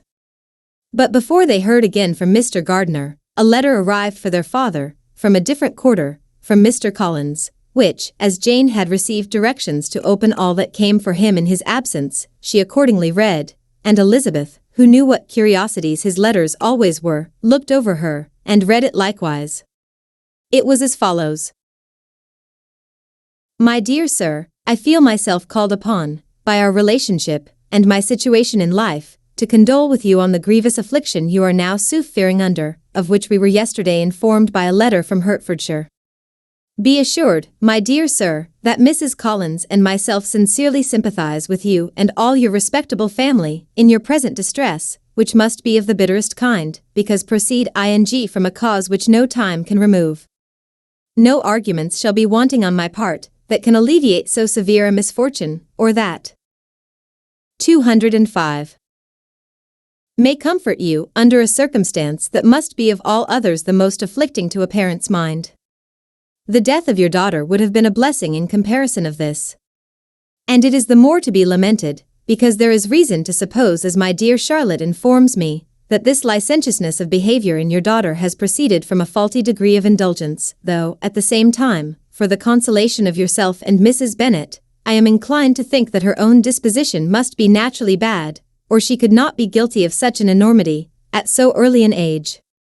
Howsoever that may be, you are grievously to be pitied, in which opinion I am not only joined by Mrs. Collins, but likewise by Lady Catherine, and her daughter, to whom I have related the affair. They agree with me in apprehending that this false step in one daughter will be injurious to the fortunes of all the others, for who, as Lady Catherine herself Condé sendingly says, will connect themselves with such a family? And this consideration leads me moreover to reflect, with augmented satisfaction, on a certain event of last November, for had it been otherwise, I must have been involved in all your sorrow and disgrace. Let me then advise you, dear sir, to console yourself as much as possible, to throw off your unworthy child from your affection for ever, and leave her to reap the fruits of her own heinous offense. I am, dear sir, etc., etc. Mr. Gardiner did not write again till he had received an answer from Colonel Forster, and then he had nothing of a pleasant nature to send. It was not known that Wickham had a single relationship with whom he kept up any connection, and it was certain that he had no near one living. His former acquaintances had been numerous, but since he had been in the militia, it did not appear that he was on terms of particular friendship with any of them. There was no one, therefore, who could be pointed out as likely to give any news of him. And in the wretched state of his own finances, there was a very powerful motive for secrecy, in addition to his fear of discovery by Lydia's relations, for it had just transpired that he had left gaming debts behind him to a very considerable amount. Colonel Forster believed that more than £1,000 would be necessary to clear his expenses at Brighton. He owed a good deal in town, but his debts of honor were still more formidable. Mr. Gardiner did not attempt to conceal these particulars from the Longbourn family. Jane heard them with horror. "A gamester," she cried. "This is wholly unexpected. I had not an idea of it." 206. Mr. Gardiner added in his letter that they might expect to see their father at home on the following day, which was Saturday. Rendered spiritless by the ill success of all their endeavors, he had yielded to his brother-in-law's entreaty that he would return to his family and leave it to him to do whatever occasion might suggest to be advisable for continuing their pursuit. When Mrs. Bennet was told of this, she did not express so much satisfaction as her children expected, considering what her anxiety for his life had been before. "What, is he coming home, and without poor Lydia?" she cried. "Sure he will not leave London before he has found them. Who is to fight Wickham, and make him marry her, if he comes away?" As Mrs. Gardiner began to wish to be at home, it was settled that she and the children should go to London, at the same time that Mr. Bennet came from it. The coach, therefore, took them the first stage of their journey and brought its master back to Longbourn. Mrs. Gardiner went away in all the perplexity about Elizabeth and her Derbyshire friend that had attended her from that part of the world. His name had never been voluntarily mentioned before them by her niece, and the kind of half-expectation which Mrs. Gardiner had formed of their being followed by a letter from him had ended in nothing. Elizabeth had received none since her return that could come from Pemberley. The present unhappy state of the family rendered any other excuse for the lowness of her spirits unnecessary. Nothing, therefore, could be fairly conjectured from that, though Elizabeth, who was by this time tolerably well acquainted with her own feelings, was perfectly aware that, had she known nothing of Darcy, she could have borne the dread of Lydia's infamy somewhat better. It would have spared her, she thought, one sleepless night out of two. When Mr. Bennet arrived, he had all the appearance of his usual philosophic composure. He said as little as he had ever been in the habit of saying, made no mention of the business that had taken him away, and it was some time before his daughters had courage to speak of it. It was not till the afternoon, when he had joined them at tea, that Elizabeth ventured to introduce the subject, and then, on her briefly expressing her sorrow for what he must have endured, he replied, "Say nothing of that. Who should suffer but myself? It has been my own doing, and I ought to feel it." "You must not be too severe upon yourself," replied Elizabeth. "You may well warn me against such an evil. Human nature is so 207. Prone to fall into it. No, Lizzie, let me once in my life feel how much I have been to blame. I am not afraid of being overpowered by the impression. It will pass away soon enough. Do you suppose them to be in London?" "Yes, where else can they be so well concealed?" "And Lydia used to want to go to London," added Kitty. "She is happy then," said her father drily, "and her residence there will probably be of some duration." Then after a short silence he continued, "Lizzie, I bear you no ill will for being justified in your advice to me last May, which, considering the event, shows some greatness of mind." They were interrupted by Miss Bennet, who came to fetch her mother's tea. "This is a parade," he cried, "which does one good, it gives such an elegance to misfortune. Another day I will do the same. I will sit in my library, in my nightcap and powdering gown, and give as much trouble as I can, or, perhaps, I may defer it till Kitty runs away." "I am not going to run away, Papa," said Kitty fretfully. "If I should ever go to Brighton, I would behave better than Lydia." "You go to Brighton? I would not trust you so near it as Eastbourne for £50.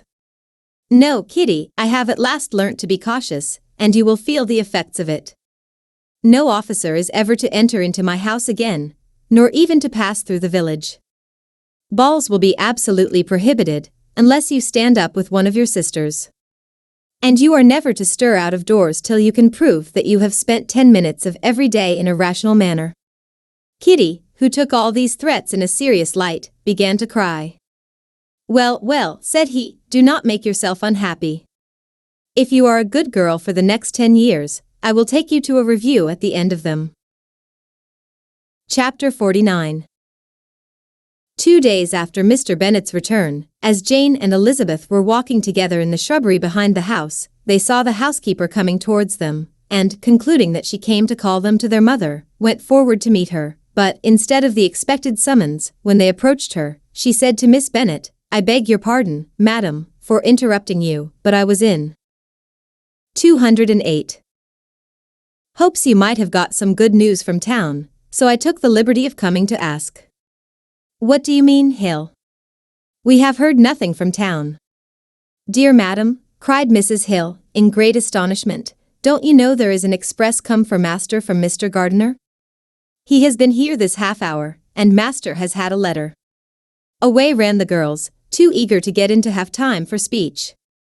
They ran through the vestibule into the breakfast room, from thence to the library. Their father was in neither, and they were on the point of seeing him upstairs with their mother, when they were met by the butler, who said, "If you are looking for my master, ma'am, he is walking towards the little copse." Upon this information, they instantly passed through the hall once more, and ran across the lawn after their father, who was deliberately pursuing his way towards a small wood on one side of the paddock. Jane, who was not so light nor so much in the habit of running as Elizabeth, soon lagged behind, while her sister, panting for breath, came up with him, and eagerly cried out, "Oh, papa, what news, what news? Have you heard from my Uncle Ellie?" "Yes, I have had a letter from him by express." "Well, and what news does it bring, good or bad?" "What is there of good to be expected?" said he, taking the letter from his pocket. "But perhaps you would like to read it." Elizabeth impatiently caught it from his hand. Jane now came up. "Read it aloud," said their father, "for I hardly know myself what it is about." Grassetchage Street, Monday, August 2nd. My dear brother, at last I am able to send you some tidings of my niece, and such as, upon the whole, I hope it will give you satisfaction. Soon after you left me on Saturday, I was fortunate enough to find out in what part of London they were. The particulars I reserve till we meet. It is enough to know they are discovered. I have seen them both. Then it is as I always hoped, cried Jane, they are married? Elizabeth read on. 209. I have seen them both. They are not married, nor can I find there was any intention of being so, but if you are willing to perform the engagements which I have ventured to make on your side, I hope it will not be long before they are. All that is required of you is, to assure to your daughter, by settlement, her equal share of the £5,000 secured among your children after the decease of yourself and my sister, and, moreover, to enter into an engagement of allowing her, during your life, £100 per annum. These are conditions which, considering everything, I had no hesitation in complying with, as far as I thought myself privileged for you. I shall send this by express, that no time may be lost in bringing me your answer. You will easily comprehend, from these particulars, that Mr. Wickham's circumstances are not so hopeless as they are generally believed to be. The world has been deceived in that respect, and I am happy to say there will be some little money, even when all his debts are discharged, to settle on my niece, in addition to her own fortune. If, as I conclude will be the case, you send me full powers to act in your name throughout the whole of this business, I will immediately give direct tie-ins to Haggerston for preparing a proper settlement. There will not be the smallest occasion for your coming to town again, therefore stay quiet at Longbourn, and depend on my diligence and care. Send back your answer as fast as you can, and be careful to write explicitly. We have judged it best that my niece should be married from this house, of which I hope you will approve. She comes to us today. I shall write again as soon as anything more is determined on. Yours, etc. E.D.W. Gardiner. Is it possible, cried Elizabeth, when she had finished. Can it be possible that he will marry her? Wickham is not so undeserving, then, as we thought him, said her sister. My dear father, I congratulate you. And have you answered the letter? Cried Elizabeth. No, but it must be done soon. Most earnestly did she then entreat him to lose no more time before he wrote. Oh, My dear father, she cried, come back and write immediately. Consider how important every moment is in such a case. Let me write for you, said Jane, if you dislike the trouble yourself. I dislike it very much, he replied, but it must be done. 210. And so saying, he turned back with them, and walked towards the house. And may I ask, said Elizabeth, but the terms, I suppose, must be complied with. Complied with? I am only ashamed of his asking so little. And they must marry. Yet he is such a man. Yes, yes, they must marry. There is nothing else to be done. But there are two things that I want very much to know. One is, how much money your uncle has laid down to bring it about, and the other, how am I ever to pay him? Money. My uncle, cried Jane, what do you mean, sir? I mean, that no man in his senses would marry Lydia on so slight a temptation, as 100 a year during my life, and 50 after I am gone. That is very true, said Elizabeth, though it had not occurred to me before. His debts to be discharged, and something still to remain. Oh, it must be my uncle's doings. Generous, good man, I am afraid he has distressed himself. A small sum could not do all this. No, said her father, Wickham's a fool if he takes her with a far thing less than £10,000. I should be sorry to think so ill of him, in the very beginning of our relationship. £10,000. Heaven forbid. How is half such a sum to be repaid? Mr. Bennet made no answer, and each of them, deep in thought, continued silent till they reached the house. Their father then went on to the library to write, and the girls walked into the breakfast room. And they are really to be married, cried Elizabeth, as soon as they were by themselves. How strange this is! And for this we are to be thankful. That they should marry, small as is their chance of happiness, and wretched as is his character, we are forced to rejoice. Oh, Lydia! I comfort myself with thinking, replied Jane, that he certainly would not marry Lydia if he had not a real regard for her.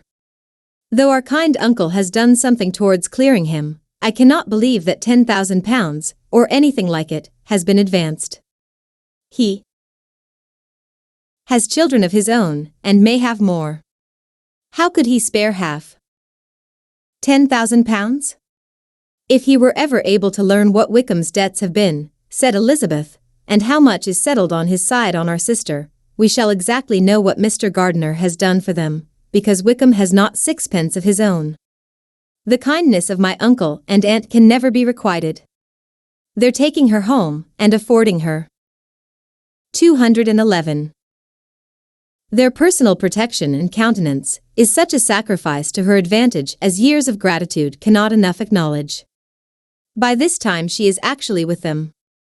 If such goodness does not make her miserable now, she will never deserve to be happy. What a meeting for her, when she first sees my aunt. We must endeavor to forget all that has passed on either side, said Jane. I hope and trust they will yet be happy. His consenting to marry her is a proof, I will believe, that he has come to a right way of thinking. Their mutual affection will steady them, and I flatter myself they will settle so quietly, and live in so rational a manner, as may in time make their past imprudence forgotten. Their conduct has been such, replied Elizabeth, as neither you, nor I, nor anybody can ever forget. It is useless to talk of it. It now occurred to the girls that their mother was in all likelihood perfectly ignorant of what had happened. They went to the library, therefore, and asked their father whether he would not wish them to make it known to her. He was writing and, without raising his head, coolly replied, just as you please. May we take my uncle's letter to read to her? Take whatever you like, and get away. Elizabeth took the letter from his writing table, and they went upstairs together. Mary and Kitty were both with Mrs. Bennet. One communication would, therefore, do for all. After a slight preparation for good news, the letter was read aloud. Mrs. Bennet could hardly contain herself. As soon as Jane had read Mr. Gardiner's hope of Lydia's being soon married, her joy burst forth, and every following sentence added to its exuberance. She was now in an irritation as violent from delight as she had ever been fidgety from alarm and vexation. To know that her daughter would be married was enough. She was disturbed by no fear for her felicity, nor humbled by any remembrance of her misconduct. "My dear, dear Lydia," she cried. "This is delightful indeed. She will be married. I shall see her again. She will be married at 16. My good, kind brother. I knew how it would be. I knew he would manage everything. How I long to see her. And to see dear Wickham too. But the clothes, the wedding clothes. I will write to my sister Gardiner about them directly. Lizzie, my dear, run down to your father, and ask him how much he will give her. Stay, stay, I will go myself. Ring the bell, Kitty, for Hill. I will put on my things in a moment. My dear, dear Lydia. How merry we shall be together when we meet." 212. Her eldest daughter endeavored to give some relief to the violence of these transports, by leading her thoughts to the obligations which Mr. Gardiner's behavior laid them all under. "For we must attribute this happy conclusion," she added, "in a great measure to his kindness. We are persuaded that he has pledged himself to assist Mr. Wickham with money." "Well," cried her mother, "it is all very right. Who should do it but her own uncle? If he had not had a family of his own, I and my children must have had all his money, you know, and it is the first time we have ever had anything from him, except a few presents. Well, I am so happy. In a short time I shall have a daughter married. Mrs. Wickham. How well it sounds. And she was only 16 last June. My dear Jane, I am in such a flutter that I am sure I can't write, so I will dictate and you write for me. We will settle with your father about the money afterwards, but the things should be ordered immediately." She was then proceeding to all the particulars of calico, muslin, and cambric, and would shortly have dictated some very plentiful orders, had not Jane, though with some difficulty, persuaded her to wait till her father was at leisure to be consulted. One day's delay, she observed, would be of small importance, and her mother was too happy to be quite so obstinate as usual. Other schemes, too, came into her head. "I will go to Meryton," said she, "as soon as I am dressed, and tell the good news to my sister Phillips. And as I come back, I can call on Lady Lucas and Mrs. Long. Kitty, run down and order the carriage. An airing would do me a great deal of good, I am sure. Girls, can I do anything for you in Meryton? Oh, here comes Hill. My dear Hill, have you heard the good news? Miss Lydia is going to be married, and you shall all have a bowl of punch to make merry at her wedding." Mrs. Hill began instantly to express her joy. Elizabeth received her congratulations amongst the rest, and then, sick of this folly, took refuge in her own room, that she might think with freedom. Poor Lydia's situation must, at best, be bad enough, but that it was no worse, she had need to be thankful. She felt it so, and though, in looking forward, neither rational happiness nor worldly prosperity could be justly expected for her sister, in looking back to what they had feared, only 2 hours ago, she felt all the advantages of what they had gained. 213. Chapter 50. Mr. Bennet had very often wished before this period of his life that, instead of spending his whole income, he had laid by an annual sum for the better provision of his children, and of his wife, if she survived him. He now wished it more than ever. Had he done his duty in that respect, Lydia need not have been indebted to her uncle for whatever of honor or credit could now be purchased for her. The satisfaction of prevailing on one of the most worthless young men in Great Britain to be her husband might then have rested in its proper place. He was seriously concerned that a cause of so little advantage to anyone should be forwarded at the sole expense of his brother-in-law, and he was determined, if possible, to find out the extent of his assistance and to discharge the obligation as soon as he could. When first Mr. Bennet had married, economy was held to be perfectly useless, for, of course, they were to have a son. The son was to join in cutting off the entail, as soon as he should be of age, and the widow and younger children would by that means be provided for. 5 daughters successively entered the world, but yet the son was to come, and Mrs. Bennet, for many years after Lydia's birth, had been certain that he would. This event had at last been despaired of, but it was then too late to be saving. Mrs. Bennet had no turn for economy, and her husband's love of independence had alone prevented their exceeding their income. £5,000 was settled by marriage articles on Mrs. Bennet and the children. But in what proportions it should be divided amongst the latter depended on the will of the parents. This was one point, with regard to Lydia, at least, which was now to be settled, and Mr. Bennet could have no hesitation in acceding to the proposal before him.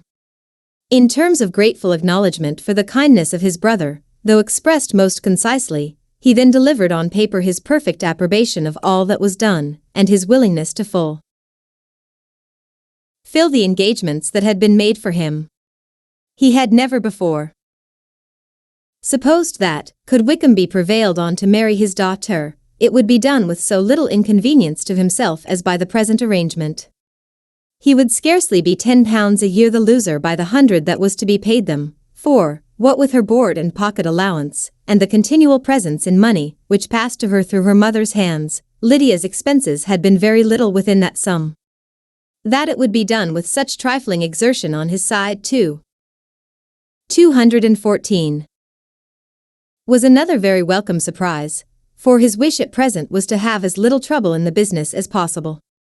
When the first transports of rage which had produced his activity in seeking her were over, he naturally returned to all his former indolence. His letter was soon dispatched, for, though dilatory in undertaking business, he was quick in its execution. He begged to know further particulars of what he was indebted to his brother, but was too angry with Lydia to send any message to her. The good news spread quickly through the house, and with proportionate speed through the neighborhood. It was borne in the latter with decent philosophy. To be sure, it would have been more for the advantage of conversation had Miss Lydia Bennet come upon the town, or, as the happiest alternative, been secluded from the world, in some distant farmhouse.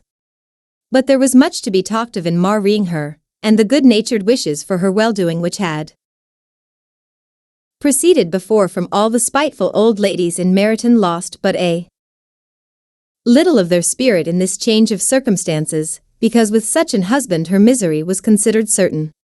It was a fortnight since Mrs. Bennet had been downstairs, but on this happy day she again took her seat at the head of her table, and in spirits oppressively high. No sentiment of shame gave a damp to her triumph. The marriage of a daughter, which had been the first object of her wishes since Jane was 16, was now on the point of accomplishment, and her thoughts and her words ran wholly on those attendants of elegant nuptials, fine muslins, new carriages, and servants. She was busily searching through the neighborhood for a proper situation for her daughter, and, without knowing or considering what their income might be, rejected many as deficient in size and importance. Hay Park might do, said she, if the Gouldings could quit it, or the great house at Stoke, if the drawing-room were larger, but Ashworth is too far off. I could not bear to have her 10 miles from me, and as for Pulvis Lodge, the attics are dreadful. Her husband allowed her to talk on without interruption while the servants remained.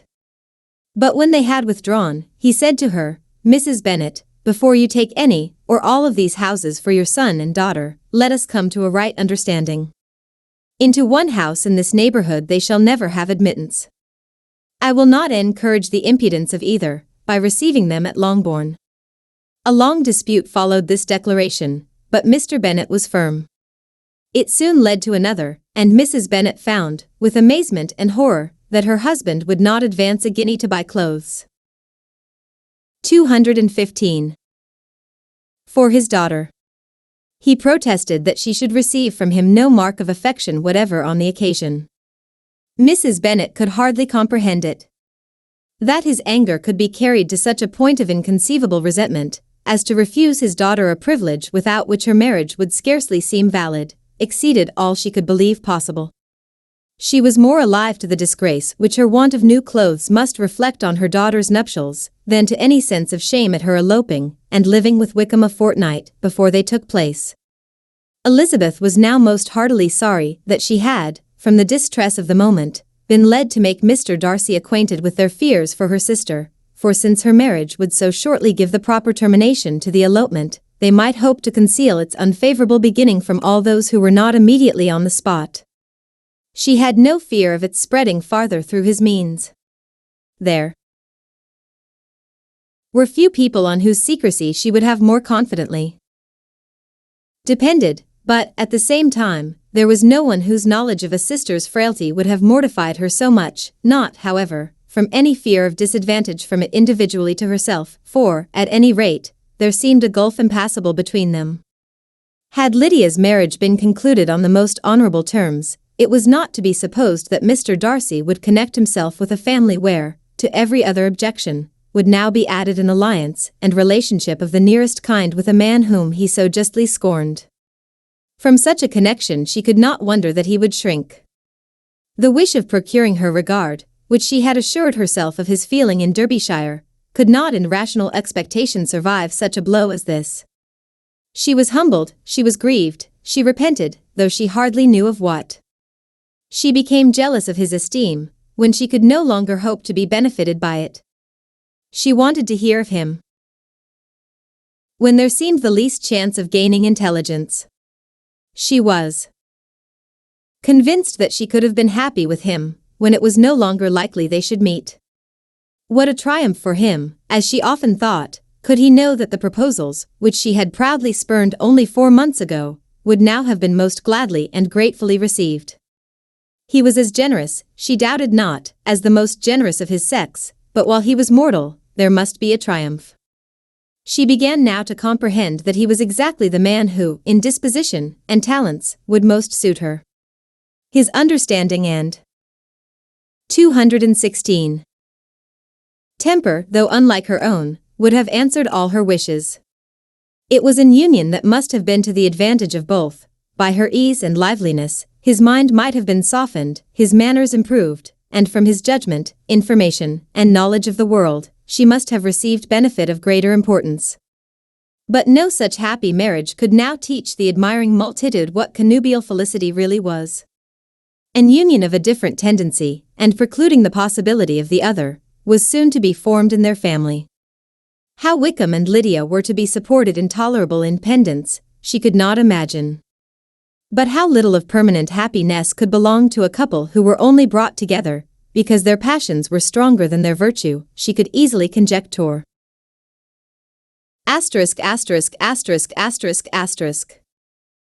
Mr. Gardiner soon wrote again to his brother. To Mr. Bennet's acknowledgments he briefly replied, with assurance of his eagerness to promote the welfare of any of his family, and concluded with entreaties that the subject might never be mentioned to him again. The principal purport of his letter was to inform them that Mr. Wickham had resolved on quitting the militia. It was greatly my wish that he should do so, he added, as soon as his marriage was fixed on. And I think you will agree with me, in considering the removal from that corps as highly advisable, both on his account and my niece's. It is Mr. Wickham's intention to go into the regulars, and among his former friends, there are still some who are able and willing to assist him in the army. He has the promise of an ensigncy in General S. Regiment, now quartered in the north. It is an advantage to have it so far from this part of the kingdom. He promises fairly, and I hope among different people, where they may each have a character to preserve, they will both be more prudent. I have written to Colonel Forster, to inform him of our present arrangements, and to request that he will satisfy the various creditors of Mr. Wickham in and near Brighton, with assurances of speedy payment, for which I have pledged myself. And will you give yourself the trouble of carrying similar assurances to his creditors in Meryton, of whom I shall subjoin a list according to his information? He has given in all his debts, I hope at least he has not deceived us. Haggerston has our directions, and all will be completed in a week. They will then join his regiment, unless they are first invited to Longbourn, and I understand from Mrs. Garr. 217. Diner, that my niece is very desirous of seeing you all before she leaves the south. She is well, and begs to be dutifully remembered to you and your mother. Yours, etc. E. Gardiner. Mr. Bennet and his daughters saw all the advantages of Wickham's removal from the shire as clearly as Mr. Gardiner could do. But Mrs. Bennet was not so well pleased with it. Lydia's being settled in the north, just when she had expected most pleasure and pride in her company, for she had by no means given up her plan of their residing in Hertfordshire, was a severe disappointment, and, besides, it was such a pity that Lydia should be taken from a regiment where she was acquainted with everybody, and had so many favourites. "She is so fond of Mrs. Forster," said she, "it will be quite shocking to send her away. And there are several of the young men, too, that she likes very much. The officers may not be so pleasant in General S. regiment." His daughter's request, for such it might be considered, of being admitted into her family again before she set off for the north, received at first an absolute negative. But Jane and Elizabeth, who agreed in wishing, for the sake of their sister's feelings and consequence, that she should be noticed on her marriage by her parents, urged him so earnestly yet so rationally, and so mildly, to receive her and her husband at Longbourn, as soon as they were married, that he was prevailed on to think as they thought, and act as they wished. And their mother had the satisfaction of knowing that she would be able to show her married daughter in the neighbourhood before she was banished to the north. When Mr. Bennet wrote again to his brother, therefore, he sent his permission for them to come, and it was settled that as soon as the ceremony was over, they should proceed to Longbourn. Elizabeth was surprised, however, that Wickham should consent to such a scheme, and had she consulted only her own inclination, any meeting with him would have been the last object of her wishes. Chapter 51. Their sister's wedding day arrived, and Jane and Elizabeth felt for her probably more than she felt for herself. The carriage was sent to meet them and they were to return in it by dinner time. Their 218. Arrival was dreaded by the elder Miss Bennets and Jane more especially, who gave Lydia the feelings which would have attended herself, had she been the culprit, and was wretched in the thought of what her sister must endure. They came. The family were assembled in the breakfast room to receive them. Smiles decked the face of Mrs. Bennet as the carriage drove up to the door. Her husband looked impenetrably grave, her daughters, alarmed, anxious, uneasy. Lydia's voice was heard in the vestibule, the door was thrown open, and she ran into the room. Her mother stepped forwards, embraced her, and welcomed her with rapture, gave her hand, with an affectionate smile, to Wickham, who followed his lady, and wished them both joy with an alacrity which shewed no doubt of their happiness. Their reception from Mr. Bennet, to whom they then turned, was not quite so cordial. His countenance rather gained in austerity, and he scarcely opened his lips. The easy assurance of the young couple in deed was enough to provoke him. Elizabeth was disgusted, and even Miss Bennet was shocked. Lydia was Lydia still, untamed, unabashed, wild, noisy, and fearless. She turned from sister to sister, demanding their congratulations, and when at length they all sat down, looked eagerly round the room, took notice of some little alteration in it, and observed, with a laugh, that it was a great while since she had been there. Wickham was not at all more distressed than herself, but his manners were always so pleasing, that had his character and his marriage been exactly what they ought, his smiles and his easy address, while he claimed their relationship, would have delighted them all. Elizabeth had not before believed him quite equal to such assurance, but she sat down, resolving within herself to draw no limits in future to the impudence of an impudent man. She blushed, and Jane blushed, but the cheeks of the two who caused their confusion suffered no variation of color. There was no want of discourse.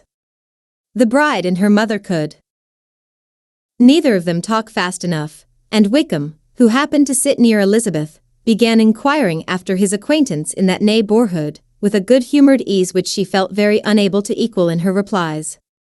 They seemed each of them to have the happiest memories in the world. Nothing of the past was recollected with pain, and Lydia led voluntarily to subjects which her sisters would not have alluded to for the world. "Only think of its being 3 months, she cried, since I went. 219. Away, it seems but a fortnight, I declare, and yet there have been things enough happened in the time. Good gracious! When I went away, I am sure I had no more idea of being married till I came back again. Though I thought it would be very good fun if I was. Her father lifted up his eyes. Jane was distressed. Elizabeth looked expressively at Lydia, but she, who never heard nor saw anything of which she chose to be insensible, gaily continued, "Oh, Mama, do the people hereabouts know I am married today?" I was afraid they might not, and we overtook William Golding in his cuckle, so I was determined he should know it, and so I let down the side glass next to him, and took off my glove, and let my hand just rest upon the window frame, so that he might see the ring, and then I bowed and smiled like anything. Elizabeth could bear it no longer. She got up and ran out of the room, and returned no more, till she heard them passing through the hall to the dining parlor. She then joined them soon enough to see Lydia, with anxious parade, walk up to her mother's right hand, and hear her say to her eldest sister, "Ah, Jane, I take your place now, and you must go lower, because I am a married woman." It was not to be supposed that time would give Lydia that embarrassment from which she had been so wholly free at first. Her ease and good spirits increased. She longed to see Mrs. Phillips, the Lucases, and all their other neighbors, and to hear herself called Mrs. Wickham by each of them, and in the meantime, she went after dinner to show her ring, and boast of being married, to Mrs. Hill, and the 2 housemaids. "Well, Mamma," said she, when they were all returned to the breakfast room, "and what do you think of my husband? Is not he a charming man? I am sure my sisters must all envy me. I only hope they may have half my good luck. They must all go to Brighton. That is the place to get husbands. What a pity it is, Mamma, we did not all go." "Very true, and if I had my will, we should. But my dear Lydia, I don't at all like your going such a way off. Must it be so? Oh Lord. Yes, there is nothing in that. I shall like it of all things. You and Papa, and my sisters, must come down and see us. We shall be at Newcastle all the winter, and I dare say there will be some balls, and I will take care to get good partners for them all." "I should like it beyond anything," said her mother. "And then when you go away, you may leave 1 or 2 of my sisters behind you, and I dare say I shall get husbands for them before the winter is over." 220. "I thank you for my share of the favor," said Elizabeth, "but I do not particularly like your way of getting husbands." Their visitors were not to remain above 10 days with them. Mr. Wickham had received his commission before he left London, and he was to join his regiment at the end of a fortnight. No one but Mrs. Bennet regretted that their stay would be so short, and she made the most of the time by visiting about with her daughter, and having very frequent parties at home. These parties were except able to all. To avoid a family circle was even more desirable to such as did think than such as did not. Wickham's affection for Lydia was just what Elizabeth had expected to find it, not equal to Lydia's for him. She had scarcely needed her present observation to be satisfied, from the reason of things, that their elopement had been brought on by the strength of her love, rather than by his, and she would have wondered why, without violently ing for her, he chose to elope with her at all, had she not felt certain that his flight was rendered necessary by distress of circumstances, and if that were the case, he was not the young man to resist an opportunity of having a companion. Lydia was exceedingly fond of him. He was her dear Wickham on every occasion, no one was to be put in competition with him. He did everything best in the world, and she was sure he would kill more birds on the 1st of September than anybody else in the country. One morning, soon after their arrival, as she was sitting with her 2 elder sisters, she said to Elizabeth, "Lizzie, I never gave you an account of my wedding, I believe. You were not by when I told Mamma and the others all about it. Are not you curious to hear how it was managed?" "No, really," replied Elizabeth. "I think there cannot be too little said on the subject." "La! You are so strange. But I must tell you how it went off. We were married, you know, at St. Clement's, because Wickham's lodgings were in that parish. And it was settled that we should all be there by 11 o'clock. My uncle and aunt and I were to go together, and the others were to meet us at the church.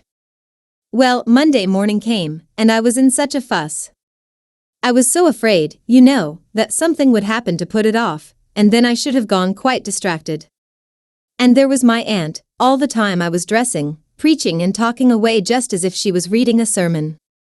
However, I did not hear above 1 word in 10, for I was thinking, you may suppose, of my dear Wickham.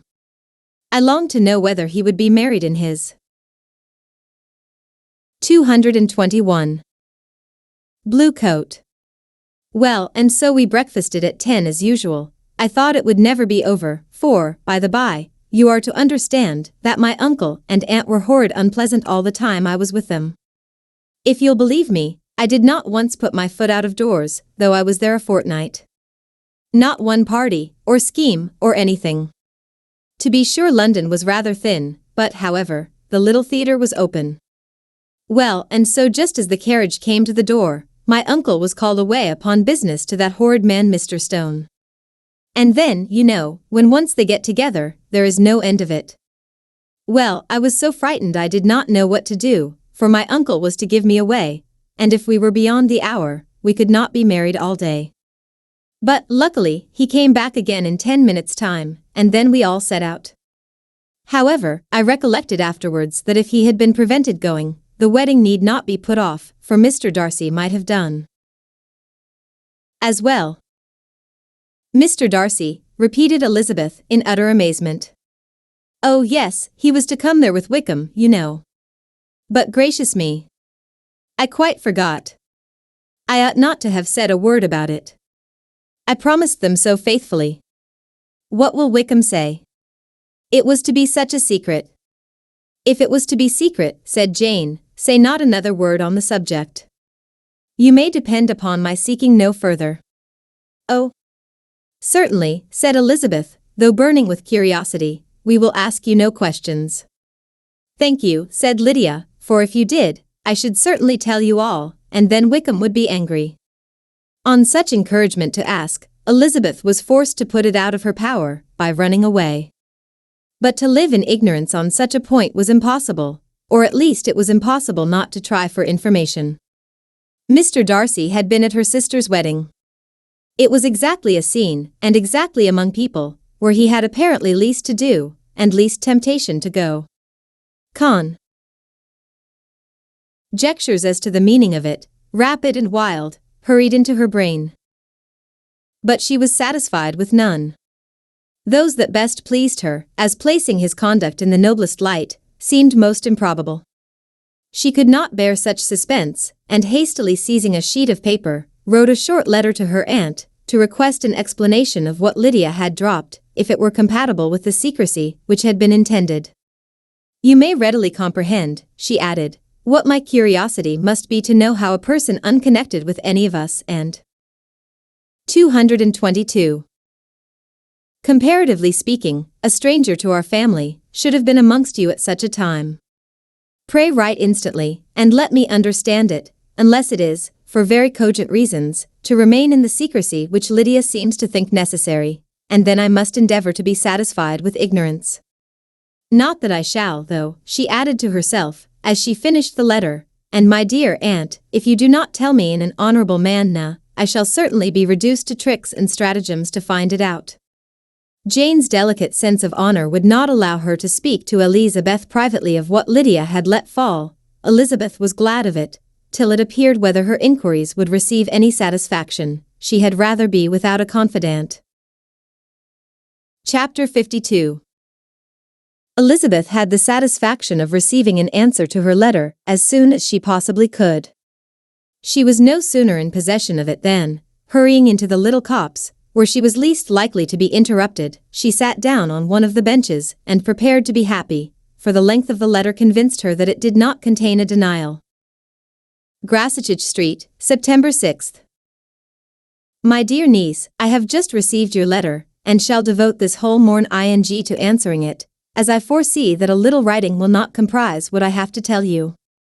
I must confess myself surprised by your application. I did not expect it from you. Don't think me angry, however, for I only mean to let you know that I had not imagined such inquiries to be necessary on your side. If you do not choose to understand me, forgive my impertinence.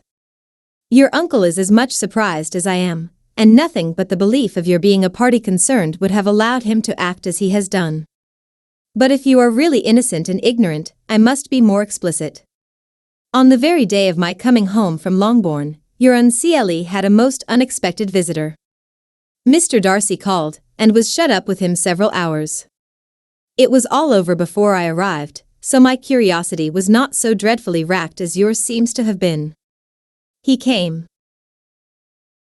to tell Mr. Gardiner that he had found out where your sister and Mr. 223 Wickham were, and that he had seen and talked with them both, Wickham repeatedly, Lydia once. From what I can collect, he left Derbyshire only one day after ourselves, and came to town with the resolution of hunting for them. The motive professed was his conviction of its being owing to himself that Wickham's worthlessness had not been so well known as to make it impossible for any young woman of character to love or confide in him. He generously imputed the whole to his mistaken pride, and confessed that he had before thought it beneath him to lay his private actions open to the world. His character was to speak for itself. He called it, therefore, his duty to step forward and endeavour to remedy an evil which had been brought on by himself. If he had another motive, I am sure it would never disgrace him. He had been some days in town before he was able to discover them, but he had something to direct his search, which was more than we had, and the consciousness of this was another reason for his resolving to follow us.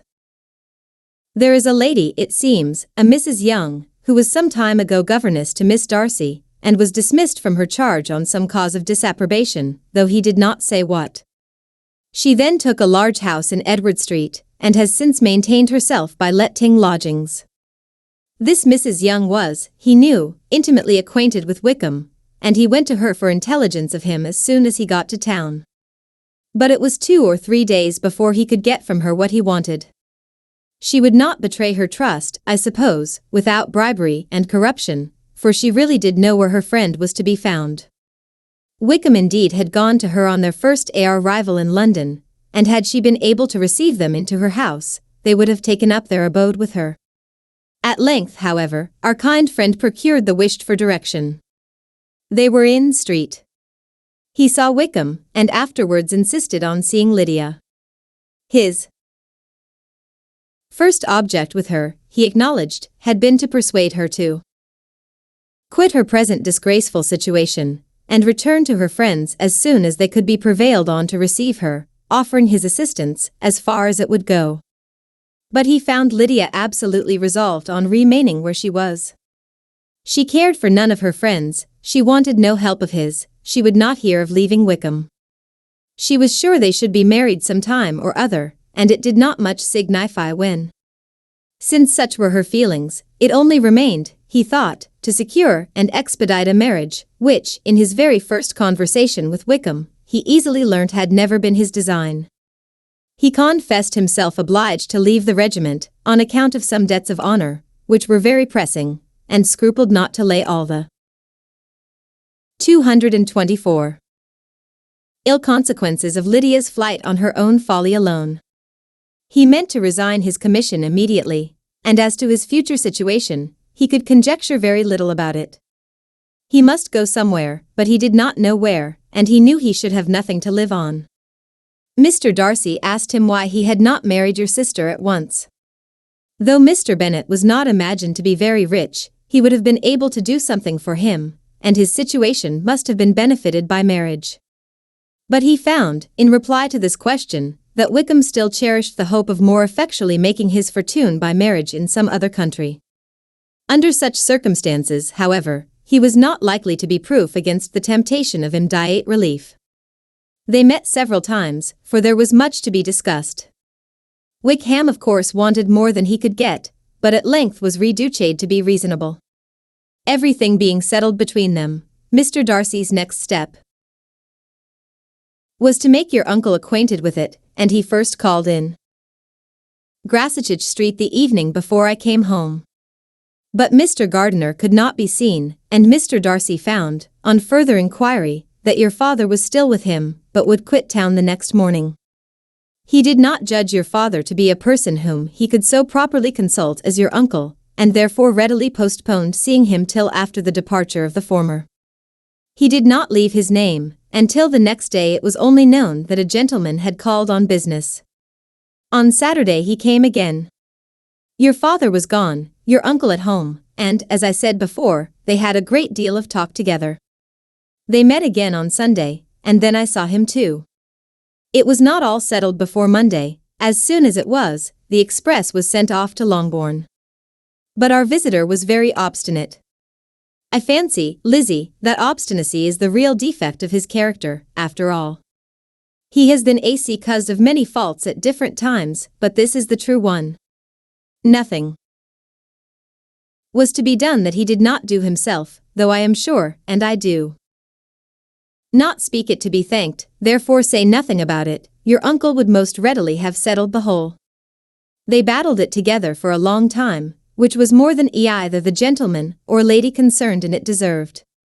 But at last your uncle was forced to yield, and instead of being allowed to be of use to his niece, was forced to put up with only having the probable credit of it, which went sorely against the grain, and I really believe your letter this morning gave him great pleasure, because it required an explanation that would rob him of his borrowed feathers, and give the praise. 225. Where it was due. But, Lizzie, this must go no farther than yourself, or Jane at most.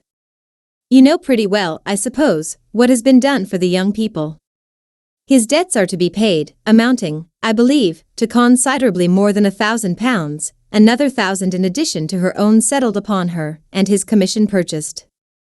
The reason why all this was to be done by him alone, was such as I have given above. It was owing to him, to his reserve and want of proper consideration, that Wickham's character had been so misunderstood, and consequently that he had been received and noticed as he was. Perhaps there was some truth in this, though I doubt whether his reserve, or anybody's reserve, can be answerable for the event. But in spite of all this fine talking, my dear Lizzie, you may rest perfectly assured that your uncle would never have yielded, if we had not given him credit for another interest in the affair.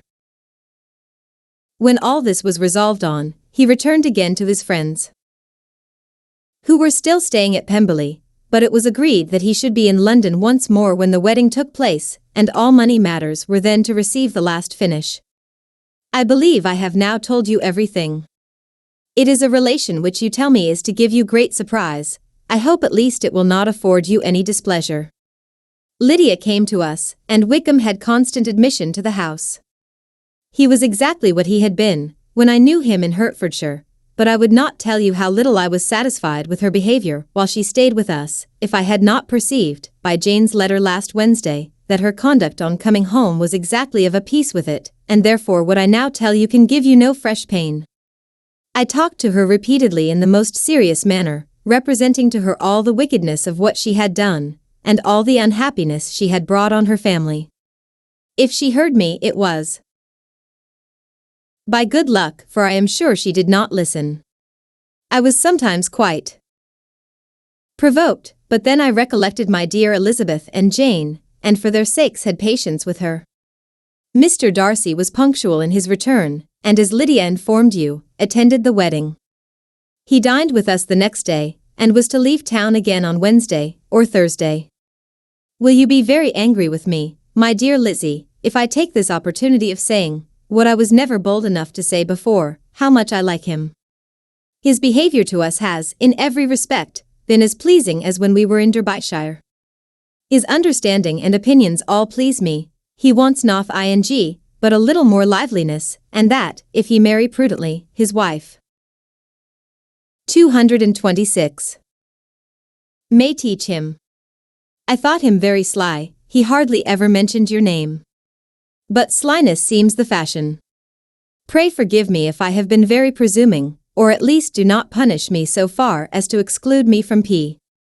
I shall never be quite happy till I have been all round the park. A low phaeton, with a nice little pair of ponies, would be the very thing. But I must write no more. The children have been wanting me this half hour. Yours, very sincerely, M. Gardiner.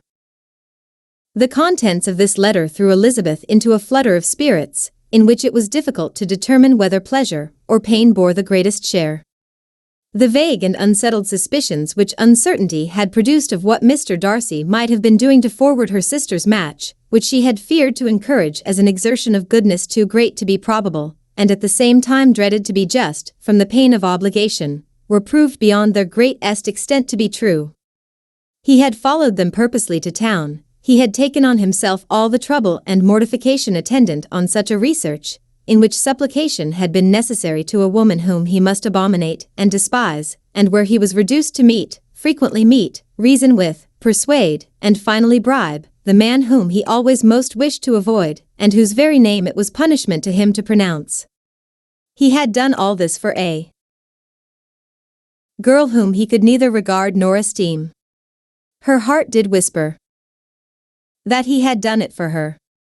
But it was a hope shortly checked by other considerations, and she soon felt that even her vanity was insufficient, when required to depend on his affection for her, for a woman who had already refused him, as able to overcome a sentiment so natural as abhorrence against relationship with Wickham. Brother-in-law of Wickham. Every kind of pride must revolt from the connection.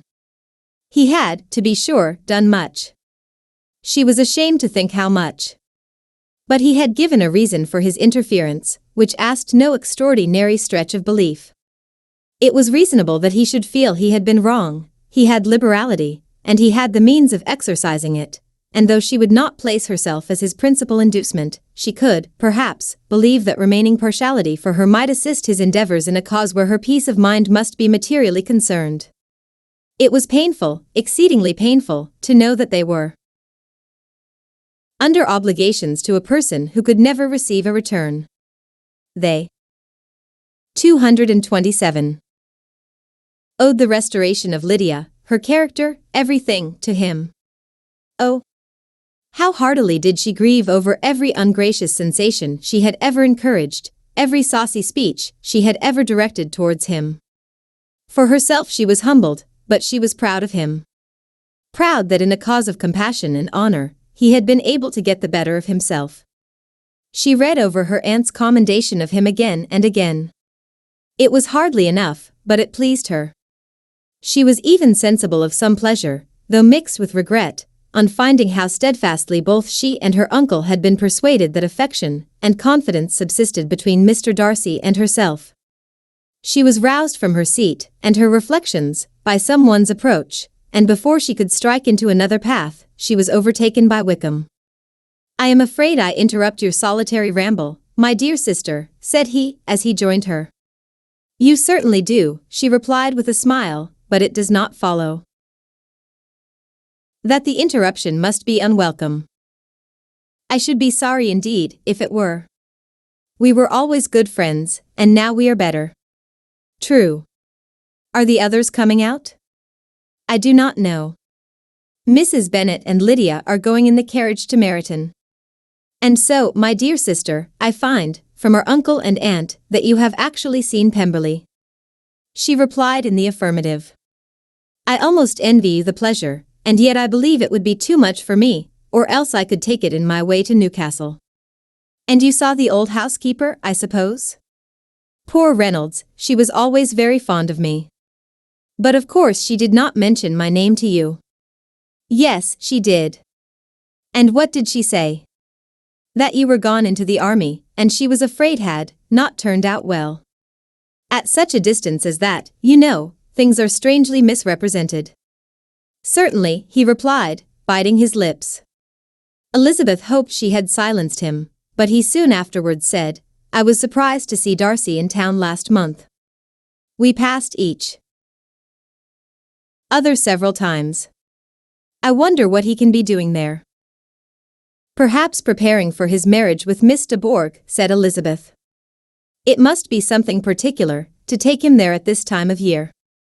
"Undoubtedly. Did you see him while you were at Lambton?" "I 228. Thought I understood from the gardeners that you had." "Yes, he introduced us to his sister." "And do you like her?" "Very much. I have heard, indeed, that she is uncommonly improved within this year or two." When I last saw her, she was not very promising. I am very glad you liked her. I hope she will turn out well. I dare say she will, she has got over the most trying age. Did you go by the village of Kimpton? I do not recollect that we did. I mention it, because it is the living which I ought to have had. A most delightful place, excellent parsonage house. It would have suited me in every respect. How should you have liked making sermons? Exceedingly well. I should have considered it as part of my duty, and the exertion would soon have been nothing. One ought not to repine, but, to be sure, it would have been such a thing for me. The quiet, the retirement of such a life would have answered all my ideas of happiness. But it was not to be. Did you ever hear Darcy mention the circumstance, when you were in Kent? I have heard from authority, which I thought as good, that it was left you conditionally only, and at the will of the present patron. You have. Yes, there was something in that. I told you so from the first, you may remember. I did hear, too, that there was a time, when sermon-making was not so palatable to you as it seems to be at present, that you actually declared your resolution of never taking orders, and that the business had been compromised accordingly. You did. And it was not wholly without foundation. You may remember what I told you on that point, when first we talked of it. They were now almost at the door of the house, for she had walked fast to get rid of him, and unwilling, for her sister's sake, to provoke him, she only said in reply, with a good-humored smile, "Come, Mr. Wickham, we are brother and sister, you know. Do not let us quarrel about the past. In future, I hope we shall be always of one mind." She held out her hand, he kissed it with affectionate gallantry, though he hardly knew how to look, and they entered the house. 229. Chapter 53.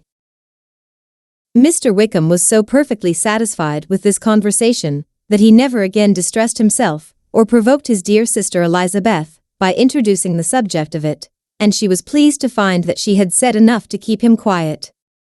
The day of his and Lydia's departure soon came, and Mrs. Bennet was forced to submit to a separation, which, as her husband by no means entered into her scheme of their all going to Newcastle, was likely to continue at least a 12-month.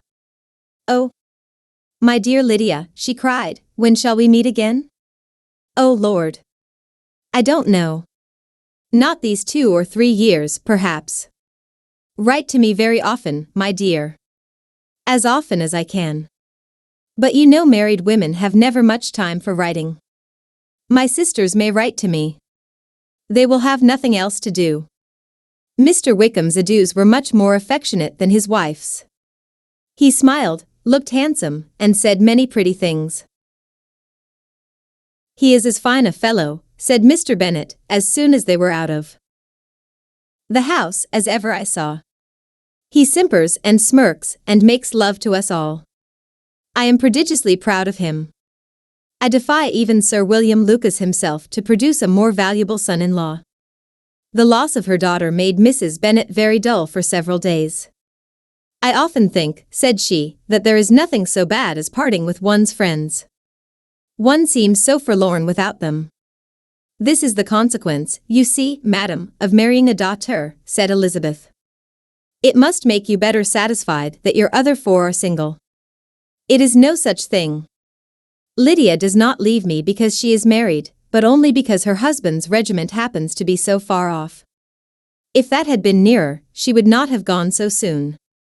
But the spiritless condition which this event threw her into was shortly relieved, and her mind opened again to the agitation of hope, by an article of news which then began to be in circulation.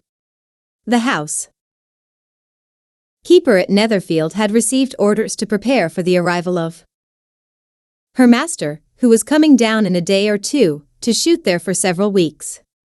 Mrs. Bennet was quite in the fidgets. She looked at Jane, and smiled and shook her head by turns. "Well, well, and so Mr. Bingley is coming down, sister," for Mrs.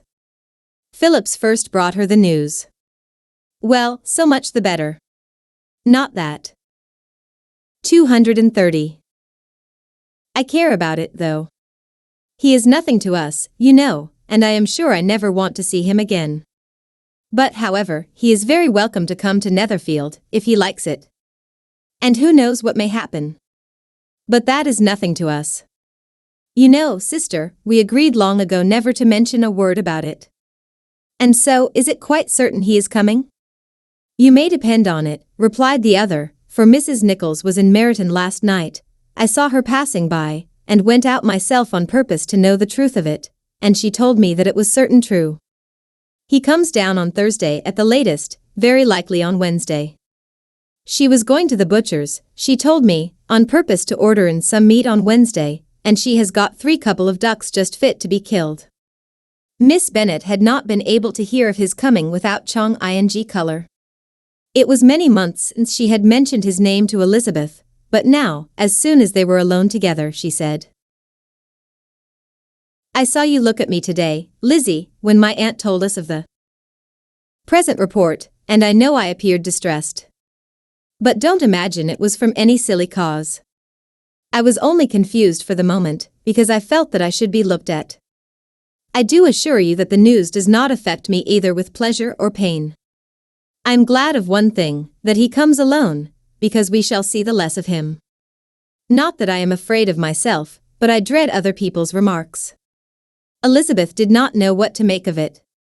Had she not seen him in Derbyshire, she might have supposed him capable of coming there with no other view than what was acknowledged, but she still thought him partial to Jane, and she wavered as to the greater probability of his coming there with his friend's permission, or being bold enough to come without it. Yet it is hard, she sometimes thought, that this poor man cannot come to a house which he has legally hired, without raising all this speculation. I will leave him to himself. In spite of what her sister declared, and really believed to be her feelings in the expectation of his arrival, Elizabeth could easily perceive that her spirits were affected by it. They were more disturbed, more unequal, than she had often seen them. The subject which had been so warmly canvassed between their parents, about a 12-month ago, was now brought forward again. As soon as ever Mr. Bingley comes, my dear, said Mrs. Bennet, you will wait on him of course. No, no. You forced me into visiting him last year, and promised, if I went to see him, he should marry one of my daughters. But it ended. 231. In nothing, and I will not be sent on a fool's errand again. His wife represented to him how absolutely necessary such an attention would be from all the neighbouring gentlemen, on his return to Netherfield. 'Tis an etiquette I despise, said he. If he wants our society, let him seek it. He knows where we live. I will not spend my hours in running after my neighbours every time they go away, and come back again. Well, all I know is, that it will be abominably rude if you do not wait on him. But however, that shan't prevent my asking him to dine here, I am determined. We must have Mrs. Long and the Gouldings soon. That will make 13 with ourselves, so there will be just room at table for him. Consoled by this resolution, she was the better able to bear her husband's incivility, though it was very mortifying to know that her neighbours might all see Mr. Bingley, in consequence of it, before they did. As the day of his arrival drew near. I begin to be sorry that he comes at all, said Jane to her sister. It would be nothing, I could see him with perfect indifference, but I can hardly bear to hear it thus perpetually talked of. My mother means well, but she does not know, no one can know, how much I suffer from what she says. Happy shall I be, when his stay at Netherfield is over. I wish I could say anything to comfort you, replied Elizabeth, but it is wholly out of my power. You must feel it, and the usual satisfaction of preaching patience to a sufferer is denied me, because you have always so much. Mr. Bingley arrived. Mrs. Bennet, through the assistance of Sir Vance, contrived to have the earliest tidings of it, that the period of anxiety and fretfulness on her side might be as long as it could. She counted the days that must intervene before their invitation could be sent, hopeless of seeing him before. But on the 3rd morning after his arrival in Hertfordshire, she saw him, from her dressing-room window, enter the paddock and ride towards the house. Her daughters were eagerly called to partake of her joy. Jane res. Olliotly kept her place at the table, but Elizabeth, to satisfy her mother, went to the window, she looked, she saw Mr. Darcy with him, and sat down again by her sister. "There is a gentleman with him, mamma," said Kitty. "Who can it be?" "Some acquaintance or other, my dear, I suppose. I am sure I do not know." 232. "La," replied Kitty, "it looks just like that man that used to be with him before. Mr. What's his name? That tall, proud man. Good gracious. Mr. Darcy, and so it does, I vow. Well, any friend of Mr. Bingley's will always be welcome here, to be sure, but else I must say that I hate the very sight of him." Jane looked at Elizabeth with surprise and concern. She knew but little of their meeting in Derbyshire, and therefore felt for the awkwardness which must attend her sister in seeing him almost for the first time after receiving his explanatory letter. Both sisters were uncomfortable enough. Each felt for the other, and of course for themselves, and their mother talked on, of her dislike of Mr. Darcy, and her resolution to be civil to him only as Mr. Bingley's friend, without being heard by either of them. But Elizabeth had sources of uneasiness, which could not be suspected by Jane, to whom she had never yet had courage to shew Mrs. Gardiner's letter, or to relate her own change of sentiment towards him.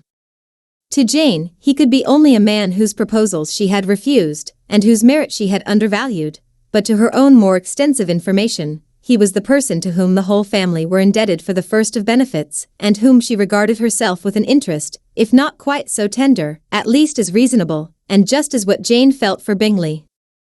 Her astonishment at his coming to Netherfield, to Longbourn, and voluntarily seeking her again, was almost equal to what she had known on first witnessing his altered behavior in Derbyshire.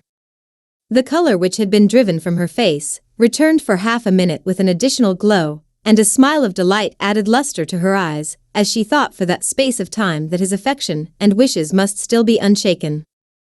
But she would not be secure. "Let me first see how he behaves," said she, "it will then be early enough for expectation." She sat intently at work, striving to be composed, and without to lift up her eyes, till anxious curiosity carried them to the face of her sister as the servant was approaching the door. Jane looked a little paler than usual, but more sedate than Elizabeth had expected. On the gentleman's appearing, her color increased, yet she received them with tolerable ease, and with a propriety of behavior equally free from any symptom of resentment, or any unnecessary comply. "Sanchi." Elizabeth said as little to either as civility would allow, and sat down again to her work, with an eagerness which it did not often command. She had ventured only one glance at Darcy. He looked serious. 233. As usual, and, she thought, more as he had been used to look in Hertfordshire, than as she had seen him at Pemberley. But, perhaps he could not in her mother's presence be what he was before her uncle and aunt. It was a painful, but not an improbable, conjecture. Bingley, she had likewise seen for an instant, and in that short period saw him looking both pleased and embarrassed. He was received by Mrs. Bennet with a degree of civility, which made her two daughters ashamed, especially when contrasted with the cold and ceremonious politeness of her curtsy and address to his friend. Elizabeth, particularly, who knew that her mother owed to the latter the preservation of her favourite daughter from irremediable infamy, was hurt and distressed to a most painful degree by a distinction so ill applied. Darcy, after inquiring of her how Mr. and Mrs. Gardiner did, a case tie-in which she could not answer without confusion, said scarcely any thing. He was not seated by her, perhaps that was the reason of his silence, but it had not been so in Derbyshire. There he had talked to her friends, when he could not to herself. But now several minutes elapsed without bringing the sound of his voice, and when occasion unable to resist the impulse of curiosity, she raised his eyes to his face, she as often found him looking at Jane as at herself, and frequently on no object but the ground. More thoughtfulness and less anxiety to please, than when they last met, were plainly expressed. She was disappointed and angry with herself for being so. "Could I expect it to be otherwise?" said she. "Yet why did he come?" She was in no humor for conversation with anyone but himself, and to him she had hardly courage to speak. She inquired after his sister, but could do no more. "It is a long time, Mr. Bingley, since you went away," said Mrs. Bennet. He readily agreed to it. "I began to be afraid you would never come back again. People did say you meant to quit the place entirely at Michaelmas, but how ever, I hope it is not true.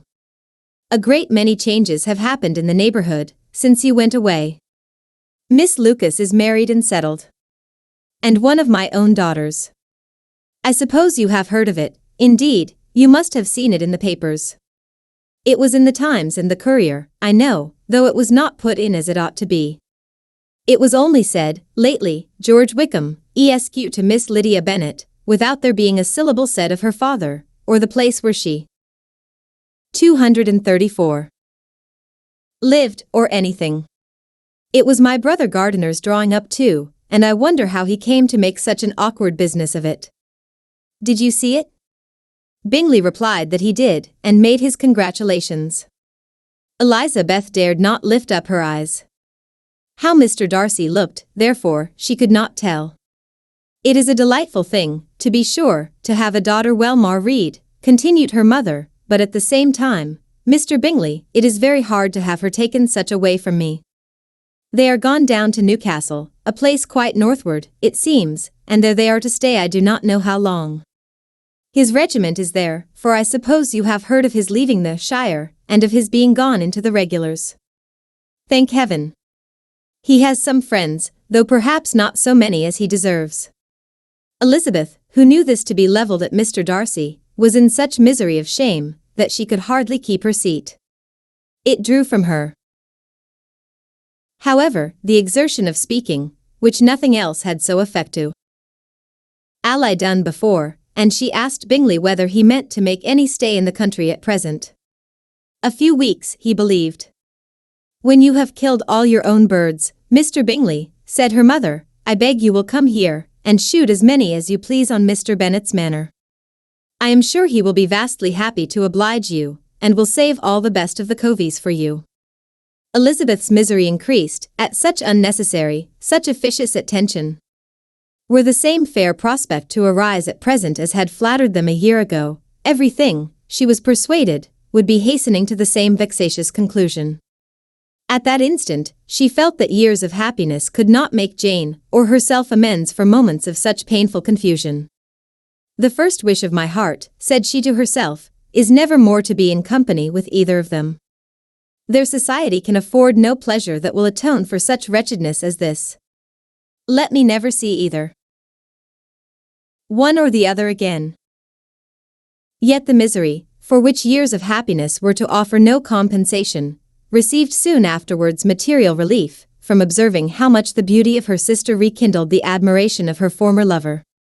When first he came in, he had spoken to her but little, but every 5 minutes seemed to be giving her more of his attention. He found her as handsome as she had been last year, as good-natured, and as unaffected, though not quite so chatty. Jane was anxious that no difference should be perceived in her at all, and was really persuaded. 235. That she talked as much as ever.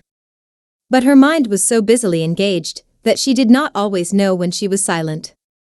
When the gentlemen rose to go away, Mrs. Bennet was mindful of her intended civility, and they were invited, and engaged to dine at Longbourn in a few days' time.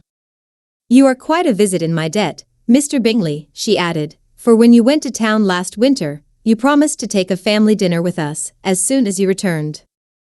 I have not forgot, you see, and I assure you, I was very much disappointed that you did not come back and keep your engagement." Bingley looked a little silly at this reflection, and said something of his concern at having been prevented by business. They then went away. Mrs. Bennet had been strongly inclined to ask them to stay and dine there that day, but, though she always kept a very good table, she did not think anything less than 2 courses could be good enough for a man on whom she had such anxious designs, or satisfy the appetite and pride of one who had 10,000 a year. Chapter 54. As soon as they were gone, Elizabeth walked out to recover her spirits, or in other words, to dwell without interruption on those subjects that must deaden them more. Mr. Darcy's behavior astonished and vexed her. Why, if he came only to be silent, grave, and indifferent, said she, did he come at all? She could settle it in no way that gave her pleasure.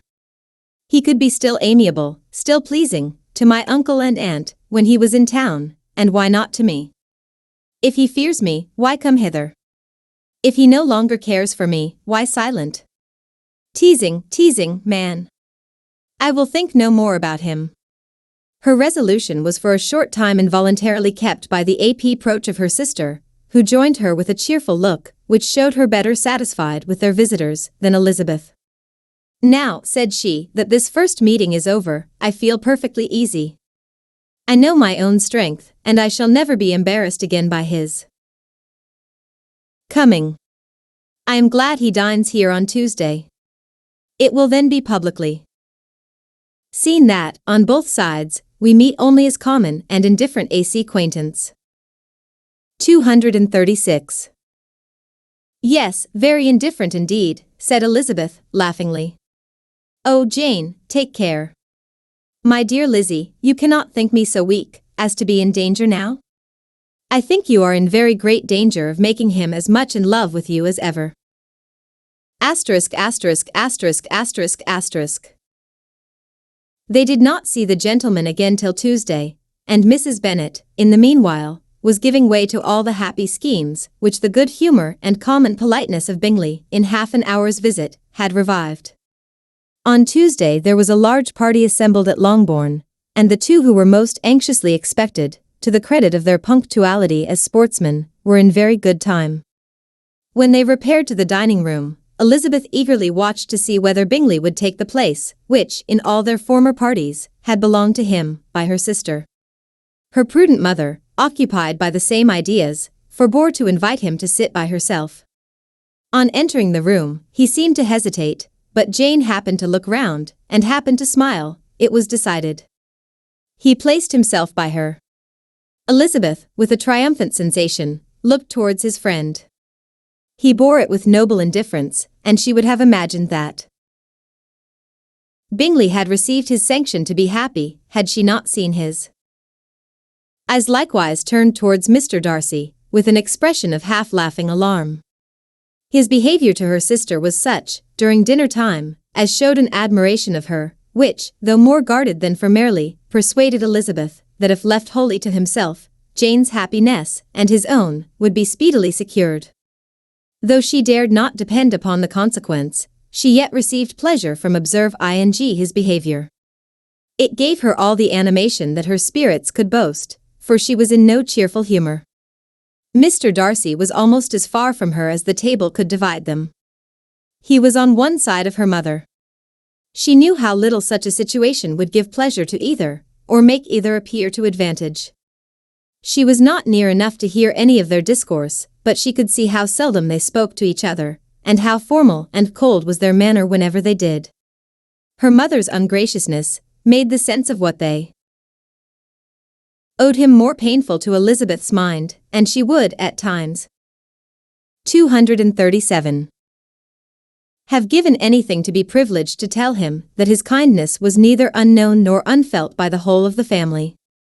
She was in hopes that the evening would afford some opportunity of bringing them together, that the whole of the visit would not pass away without enabling them to enter into something more of conversation than the mere ceremonious salutation attending his entrance. Anxious and uneasy, the period which passed in the drawing-room, before the gentleman came, was wearisome and dull to a degree that almost made her uncivil. She looked forward to their entrance as the point on which all her chance of pleasure for the evening must depend. If he does not come to me, then, said she, I shall give him up forever. The gentleman came, and she thought he looked as if he would have answered her hopes, but, alas! The ladies had crowded round the table, where Miss Bennet was making tea, and Elizabeth pouring out the coffee in so close a confederacy that there was not a single vacancy near her which would admit of a chair. And on the gentleman's approaching, one of the girls moved closer to her than ever, and said, in a whisper, the men shan't come and part us, I am determined. We want none of them, do we? Darcy had walked away to another part of the room. She followed him with her eyes, envied everyone to whom he spoke, had scarcely patience enough to help anybody to coffee, and then was enraged against herself for being so silly. A man who has once been refused. How could I ever be foolish enough to expect a renewal of his love? Is there one among the sex who would not protest against such a weakness as a second proposal to the same woman? There is no indignity so abhorrent to their feelings. She was a little revived, however, by his bringing back his coffee cup himself, and she seized the opportunity of saying, "Is your sister at Pemberley still?" "Yes, she will remain there till Christmas." "And quite alone? Have all her friends left her?" "Mrs. Annesley is with her. The others have been gone on to Scarborough these 3 weeks." She could think of nothing more to say, but if he wished to converse with her, he might have better success. He stood by her, however, for some minutes, in silence, and, at last, on the young lady's whispering to Elizabeth again, he walked away. When the tea things were removed, and the card tables placed, the 238 ladies all rose, and Elizabeth was then hoping to be soon joined by him, when all her views were overthrown by seeing him fall a victim to her mother's rapacity for whist players, and in a few moments after seated with the rest of the party. She now lost every expectation of pleasure. They were confined for the evening at different tables, and she had nothing to hope but that his eyes were so often turned towards her side of the room as to make him play as unsuccessfully as herself. Mrs. Bennet had designed to keep the 2 Netherfield gentlemen to supper, but their carriage was unluckily ordered before any of the others, and she had no opportunity of detaining them. "Well, girls," said she, as soon as they were left to themselves, "what say you to the day? I think everything has passed off uncommonly well, I assure you. The dinner was as well dressed as any I ever saw. The venison was roasted to a turn, and everybody said they never saw so fat a haunch. The soup was 50 times better than what we had at the Lucases last week, and even Mr. Darcy acknowledged that the partridges were remarkably well done, and I suppose he has 2 or 3 French cooks at least. And, my dear Jane, I never saw you look in greater beauty. Mrs. Long said so too, for I asked her whether you did not. And what do you think she said besides? Ah, Mrs. Bennet, we shall have her at Netherfield at last. She did indeed. I do think Mrs. Long is as good a creature as ever lived, and her nieces are very pretty behaved girls, and not at all handsome. I like them prodigiously. Mrs. Bennet, in short, was in very great spirits. She had seen enough of Bingley's behavior to Jane to be convinced that she would get him at last, and her expectations of advantage to her family, when in a happy humor, were so far beyond reason that she was quite disappointed at not seeing him there again the next day to make his propos als. "It has been a very agreeable day," said Miss Bennet to Elizabeth. "The party seemed so well selected, so suitable one with the other. I hope we may often meet again." Elizabeth smiled. "Lizzie, you must not do so. You must not suspect me. It mortifies me. I assure you that I have now learnt to enjoy his conversation as an agreeable and sensible young man, without having a wish beyond it. I am perfectly satisfied, from what his manners now are, that he never had any design of engaging my affection. It is only that he is blessed with greater sweetness of address, and a stronger desire of generally pleasing, than any other man." "You are very cruel," said her sister, "you will not let me smile, and 239 are provoking me to it every moment. How hard it is in some cases to be believed, and how impossible in others. But why should you wish to persuade me that I feel more than I acknowledge? That is a question which I hardly know how to answer. We all love to instruct, though we can teach only what is not worth knowing. Forgive me, and if you persist in indifference, do not make me your confidant." Chapter 55. A few days after this visit, Mr. Bingley called again, and alone. His friend had left him that morning for London, but was to return home in 10 days' time. He sat with them above an hour, and was in remarkably good spirits. Mrs. Bennet invited him to dine with them, but, with many expressions of concern, he confessed himself engaged elsewhere. "Next time you call," said she, "I hope we shall be more lucky. He should be particularly happy at any time, etc., etc." And if she would give him leave, would take an early opportunity of waiting on them. "Can you come tomorrow?" Yes, he had no engagement at all for tomorrow, and her invitation was accepted with alacrity. He came, and in such very good time that the ladies were none of them dressed. In ran Mrs. Bennet to her daughter's room, in her dressing gown, and with her hair half finished, crying out, "My dear Jane, make haste and hurry down. He is come, Mr. Bing. Lays come. He is indeed. Make haste, make haste. Here, Sarah, come to Miss Bennet this moment, and help her on with her gown. Never mind Miss Lizzie's hair. We will be down as soon as we can," said Jane, "but I dare say Kitty is forwarder than either of us, for she went upstairs half an hour ago." "Oh, hang Kitty. What has she to do with it? Come, be quick, be quick. Where is your sash, my dear?" But when her mother was gone, Jane would not be prevailed on to go down without one of her sisters. The same anxiety to get them by themselves was visible again in the evening. After tea, Mr. Bennet retired to the library, as was his custom. 240. And Mary went upstairs to her instrument. 2 obstacles of the 5 being thus removed, Mrs. Bennet sat looking and winking at Elizabeth and Catherine for a considerable time, without making any impression on them. Elizabeth would not observe her, and when at last Kitty did, she very innocently said, "What is the matter, Mamma? What do you keep winking at me for? What am I to do?" "Nothing, child, nothing. I did not wink at you." She then sat still 5 minutes longer, but unable to waste such a precious occasion, she suddenly got up, and saying to Kitty, "Come here, my love, I want to speak to you," took her out of the room.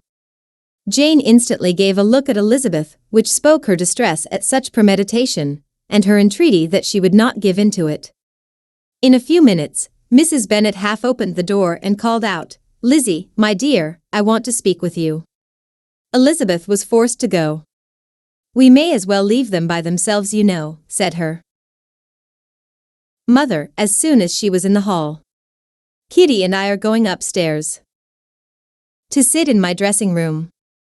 Elizabeth made no attempt to reason with her mother, but remained quietly in the hall, till she and Kitty were out of sight, then returned into the drawing room.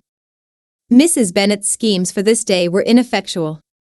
Bingley was everything that was charming, except the professed lover of her daughter. His ease and cheerfulness rendered him a most agreeable addition to their evening party, and he bore with the ill-judged officiousness of the mother, and heard all her silly remarks with a forbearance and command of countenance particularly grateful to the daughter. He scarcely needed an invitation to stay supper, and before he went away, an engagement was formed, chiefly through his own and Mrs. Bennet's means, for his coming next morning to shoot with her husband. After this day, Jane said no more of her indifference. Not a word passed between the sisters concerning Bingley, but Elizabeth went to bed in the happy belief that all must speedily be concluded, unless Mr. Darcy returned within the stated time. Seriously, however, she felt tolerably persuaded that all this must have taken place with that gentleman's concurrence. Bingley was punctual to his appointment, and he and Mr. Bennet spent the morning together, as had been agreed on. The latter was much more agreeable than his companion expected. There was naught of presumption or folly in Bingley that could provoke his ridicule. 241. Or disgust him into silence, and he was more communicative, and less eccentric, than the other had ever seen him. Bingley of course returned with him to dinner, and in the evening Mrs. Bennet's invention was again at work to get everybody away from him and her daughter. Elizabeth, who had a letter to write, went into the breakfast room for that purpose soon after tea, for as the others were all going to sit down to cards, she could not be wanted to counteract her mother's schemes. But on returning to the drawing room, when her letter was finished, she saw, to her infinite surprise, there was reason to fear that her mother had been too ingenious for her. On opening the door, she perceived her sister and Bingley standing together over the hearth, as if engaged in earnest conversation, and had this led to no suspicion, the faces of both, as they hastily turned round and moved away from each other, would have told it all. Their situation was awkward enough, but hers she thought was still worse. Not a syllable was uttered by either. And Elizabeth was on the point of going away again, when Bingley, who as well as the other had sat down, suddenly rose, and whispering a few words to her sister, ran out of the room. Jane could have no reserves from Elizabeth, where confidence would give pleasure, and instantly embracing her, acknowledged, with the liveliest emotion, that she was the happiest creature in the world. "'Tis too much," she added, "by far too much. I do not deserve it. Oh, why is not everybody as happy?" Elizabeth's congratulations were given with a sincerity, a warmth, a delight, which words could but poorly express. Every sentence of kindness was a fresh source of happiness to Jane. But she would not allow herself to stay with her sister, or say half that remained to be said for the present. "I must go instantly to my mother," she cried. "I would not on any account trifle with her affectionate solicitude, or allow her to hear it from anyone but myself. He is gone to my father already. Oh, Lizzie too. Know that what I have to relate will give such pleasure to all my dear family. How shall I bear so much happiness?" She then hastened away to her mother, who had purposely broken up the card party, and was sitting upstairs with Kitty. Elizabeth, who was left by herself, now smiled at the rapidity and ease with which an affair was finally settled, that had given them so many previous months of suspense and vexation. "And this," said she, "is the end of all his friend's anxious circumspection. Of all his sister's falsehood and contrivance. The happiest, wisest, most reasonable end." 242. In a few minutes she was joined by Bingley, whose conference with her father had been short and to the purpose. "Where is your sister?" said he hastily, as he opened the door. "With my mother upstairs. She will be down in a moment, I dare say." He then shut the door, and, coming up to her, claimed the good wishes and affection of a sister. Elizabeth honestly and heartily expressed her delight in the prospect of their relationship. They shook hands with great cordiality, and then, till her sister came down, she had to listen to all he had to say of his own happiness and of Jane's perfections, and in spite of his being a lover, Elizabeth really believed all his expectations of felicity to be rationally founded, because they had for basis the excellent understanding and super-excellent disposition of Jane, and a general similarity of feeling and taste between her and himself. It was an evening of no common delight to them all. The satisfaction of Miss Bennet's mind gave a glow of such sweet animation to her face as made her look handsomer than ever. Kitty simpered and smiled, and hoped her turn was coming soon. Mrs. Bennet could not give her consent or speak her approbation in terms warm enough to satisfy her feelings, though she talked to Bingley of nothing else for half an hour, and when Mr. Bennet joined them at supper, his voice and manner plainly showed how really happy he was. Not a word, however, passed his lips in allusion to it, till their visitor took his leave for the night, but as soon as he was gone, he turned to his daughter, and said, "Jane, I congratulate you. You will be a very happy woman." Jane went to him instantly, kissed him, and thanked him for his goodness. "You are a good girl," he replied, "and I have great pleasure in thinking you will be so happily settled. I have not a doubt of your doing very well together. Your tempers are by no means unlike. You are each of you so complying, that nothing will ever be resolved on so easy, that every servant will cheat you, and so generous, that you will always exceed your income. I hope not so. Imprudence or thoughtlessness in money matters would be unpardonable in me. Exceed their income. My dear Mr. Bennet," cried his wife, "what are you talking of? Why, he has 4,000 or 5,000 a year, and very likely more." Then addressing her daughter, "Oh, my dear, dear Jane, I am so happy. I am sure I shan't get a wink of sleep all night. I knew." 243. How it would be. I always said it must be so at last. I was sure you could not be so beautiful for nothing. I remember, as soon as ever I saw him, when he first came into Hertfordshire last year, I thought how likely it was that you should come together. Oh, he is the handsomest young man that ever was seen. Wickham, Lydia, were all forgotten. Jane was beyond competition her favorite child. At that moment, she cared for no other. Her younger sisters soon began to make interest with her for objects of happiness, which she might in future be able to dispense. Mary petitioned for the use of the library at Netherfield, and Kitty begged very hard for a few balls there every winter. Bingley, from this time, was of course a daily visitor at Longbourn, coming frequently before breakfast, and always remaining till after supper, unless when some barbarous neighbour, who could not be enough detested, had given him an invitation to dinner which he thought himself obliged to accept. Elizabeth had now but little time for conversation with her sister, for while he was present, Jane had no attention to bestow on anyone else, but she found herself considerably useful to both of them in those hours of separation that must sometimes occur.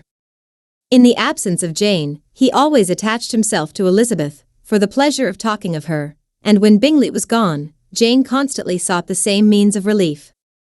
"He has made me so happy," said she, one evening, by telling me that he was totally ignorant of my being in town last spring.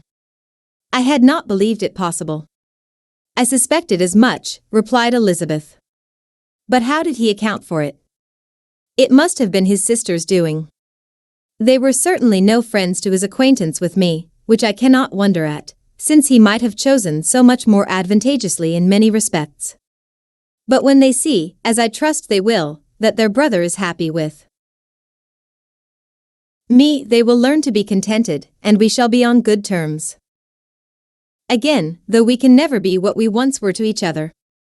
"That is the most unforgiving speech," said Elizabeth, "that I ever heard you utter. Good girl.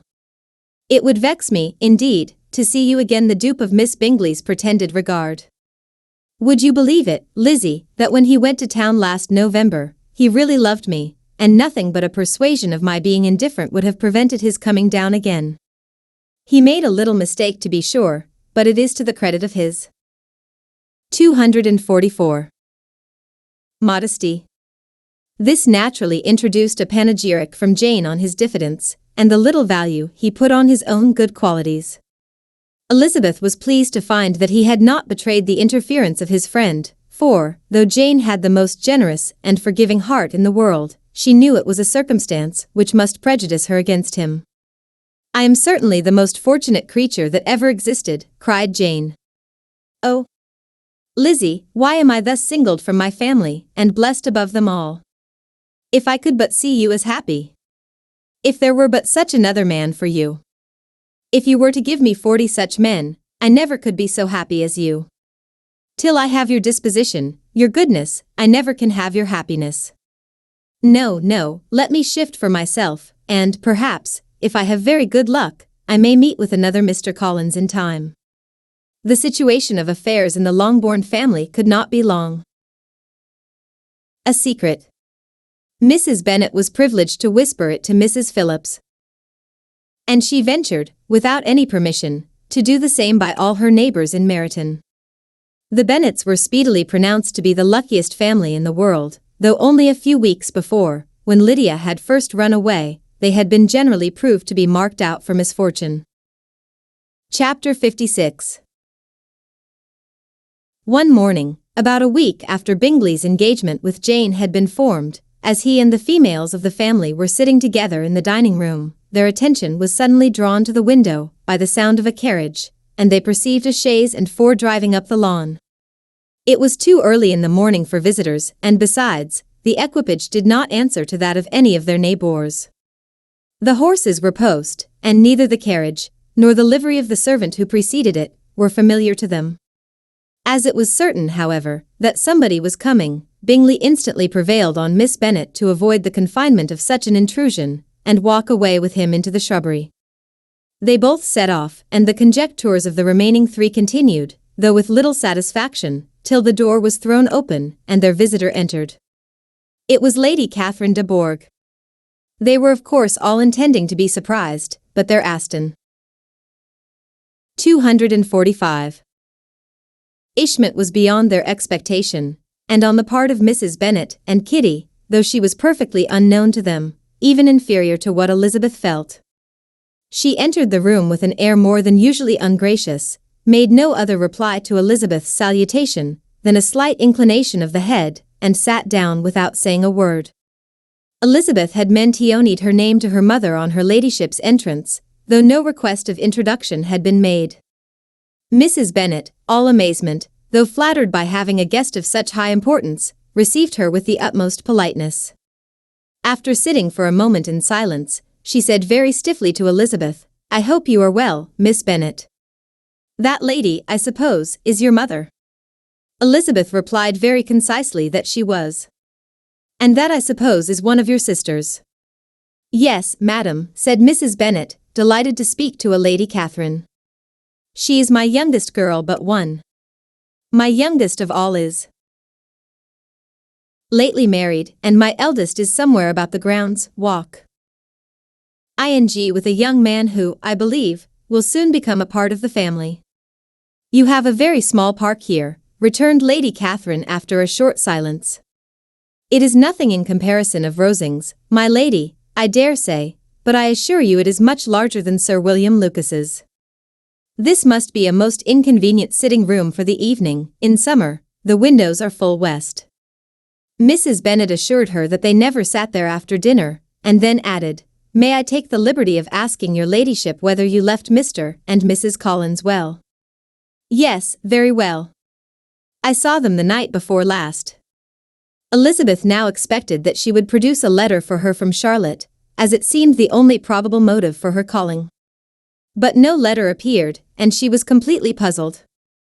Mrs. Bennet, with great civility, begged her ladyship to take some refreshment, but Lady Catherine very resolutely, and not very politely, declined eating anything, and then, rising up, said to Elizabeth, "Miss Bennet, there seemed to be a prettyish kind of a little wilderness on one side of your lawn. I should be glad to take a turn in it, if you will favor me with your company." 246. "Go, my dear," cried her mother, "and show her ladyship about the different walks. I think she will be pleased with the hermitage." Elizabeth obeyed, and running into her own room for her parasol, attended her noble guest downstairs. As they passed through the hall, Lady Catherine opened the doors into the dining parlour and drawing room, and pronouncing them, after a short survey, to be decent-looking rooms, walked on. Her carriage remained at the door, and Elizabeth saw that her waiting woman was in it. They proceeded in silence along the gravel walk that led to the copse. Elizabeth was determined to make no effort for conversation with a woman who was now more than usually insolent and disagreeable. "How could I ever think her like her nephew?" said she, as she looked in her face. As soon as they entered the copse, Lady Catherine began in the following manner, "You can be at no loss, Miss Bennet, to understand the reason of my journey hither. Your own heart, your own conscience, must tell you why I come." Elizabeth looked with unaffected astonishment. "Indeed, you are mistaken, madam. I have not been at all able to account for the honor of seeing you here." "Miss Bennet," replied her ladyship, in an angry tone, "you ought to know that I am not to be trifled with. But however insincere you may choose to be, you shall not find me so. My character has ever been celebrated for its sincerity and frankness, and in a cause of such moment as this, I shall certainly not depart from it. A report of a most alarming nature reached me 2 days ago. I was told that not only your sister was on the point of being most advantageously married, but that you, that Miss Elizabeth Bennet, would, in all likelihood, be soon afterwards united to my nephew, my own nephew, Mr. Darcy. Though I know it must be a scandalous falsehood, though I would not injure him so much as to suppose the truth of it possible, I instantly resolved on setting off for this place, that I might make my sentiments known to you." "If you believed it impossible to be true," said Elizabeth, color with astonishment and disdain, "I wonder you took the trouble of coming so far. What could your ladyship propose by it? At once to insist upon having such a report universally contradict." "You're coming to Longbourn, to see me and my family," said Eliza. 247. Beth coolly, will be rather a confirmation of it, if, indeed, such a report is in existence. If. Do you then pretend to be ignorant of it? Has it not been industriously circulated by yourselves? Do you not know that such a report is spread abroad? I never heard that it was. And can you likewise declare that there is no foundation for it? I do not pretend to possess equal frankness with your ladyship. You may ask questions which I shall not choose to answer. This is not to be borne. Miss Bennet, I insist on being satisfied. Has my nephew, made you an offer of marriage? Your ladyship has declared it to be impossible. It ought to be so, it must be so, while he retains the use of his reason. But your arts and allurements may, in a moment of infatuation, have made him forget what he owes to himself and to all his family. You may have drawn him in. If I have, I shall be the last person to confess it. Miss Bennet, do you know who I am? I have not been accustomed to such language as this. I am almost the nearest relation he has in the world, and am entitled to know all his dearest concerns. But you are not entitled to know mine, nor will such behavior as this ever induce me to be explicit. Let me be rightly understood. This match, to which you have the presumption to aspire, can never take place. No, never. Mr. Darcy is engaged to my daughter. Now what have you to say? Only this, that if he is so, you can have no reason to suppose he will make an offer to me.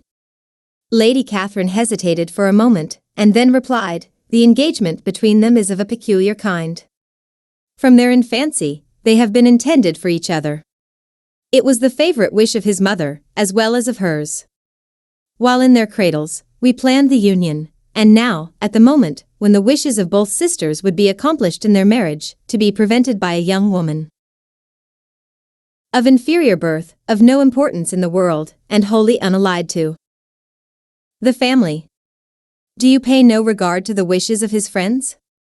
To his tacit engagement with Miss de Bourgh? Are you lost to every feeling of propriety and delicacy? Have you not heard me say that from his earliest hours he was destined for his cousin? Yes, and I had heard it before. But what is that to me? If there is no other objection to my marrying your nephew, I shall certainly not be kept from it by knowing that his mother and aunt wished him to marry. 248. Miss de Bourgh.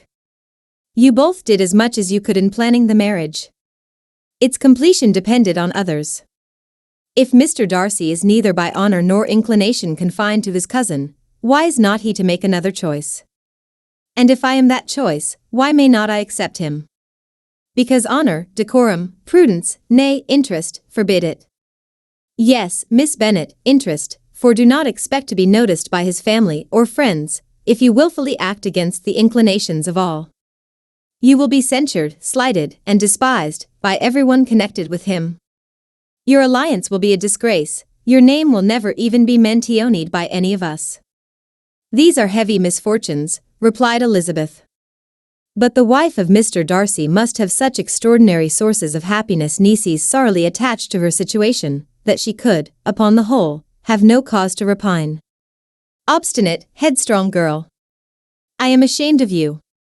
Is this your gratitude for my attentions to you last spring? Is nothing due to me on that score? Let us sit down. You are to understand, Miss Bennet, that I came here with the determined resolution of carrying my purpose, nor will I be dissuaded from it. I have not been used to submit to any person's whims. I have not been in the habit of brooking disappointment. That will make your ladyship's situation at present more pitiable, but it will have no effect on me. I will not be interrupted. Hear me in silence. My daughter and my nephew are formed for each other. They are descended, on the maternal side, from the same noble line, and, on the father's, from respectable, honorable, and ancient, though untitled, families. Their fortune on both sides is splendid. They are destined for each other by the voice of every member of their respective houses, and what is to divide them? The upstart pretensions of a young woman without family, connections, or fortune. Is this to be endured? But it must not, shall. Not B. If you were sensible of your own good, you would not wish to quit the sphere in which you have been brought up. In marrying your nephew, I should not consider myself as quitting that sphere. He is a gentleman, I am a gentleman's daughter, so far we are equal. True. You are a gentleman's daughter. But who was your mother? Who are your uncles and aunts? Do not imagine me ignorant of their condition. Whatever my connections may be, said Elizabeth, if your nephew does not object to them, they can be nothing to you. Tell me once for all, are you engaged to him? 249. Though Elizabeth would not, for the mere purpose of obliging Lady Catherine, have answered this question, she could not but say, after a moment's deliberation, I am not. Lady Catherine seemed pleased. And will you promise me never to enter into such an engagement? I will make no promise of the kind. Miss Bennet, I am shocked and astonished. I expected to find a more reasonable young woman. But do not deceive yourself into a belief that I will ever recede. I shall not go away till you have given me the assurance I require. And I certainly never shall give it. I am not to be intimidated into anything so wholly unreasonable.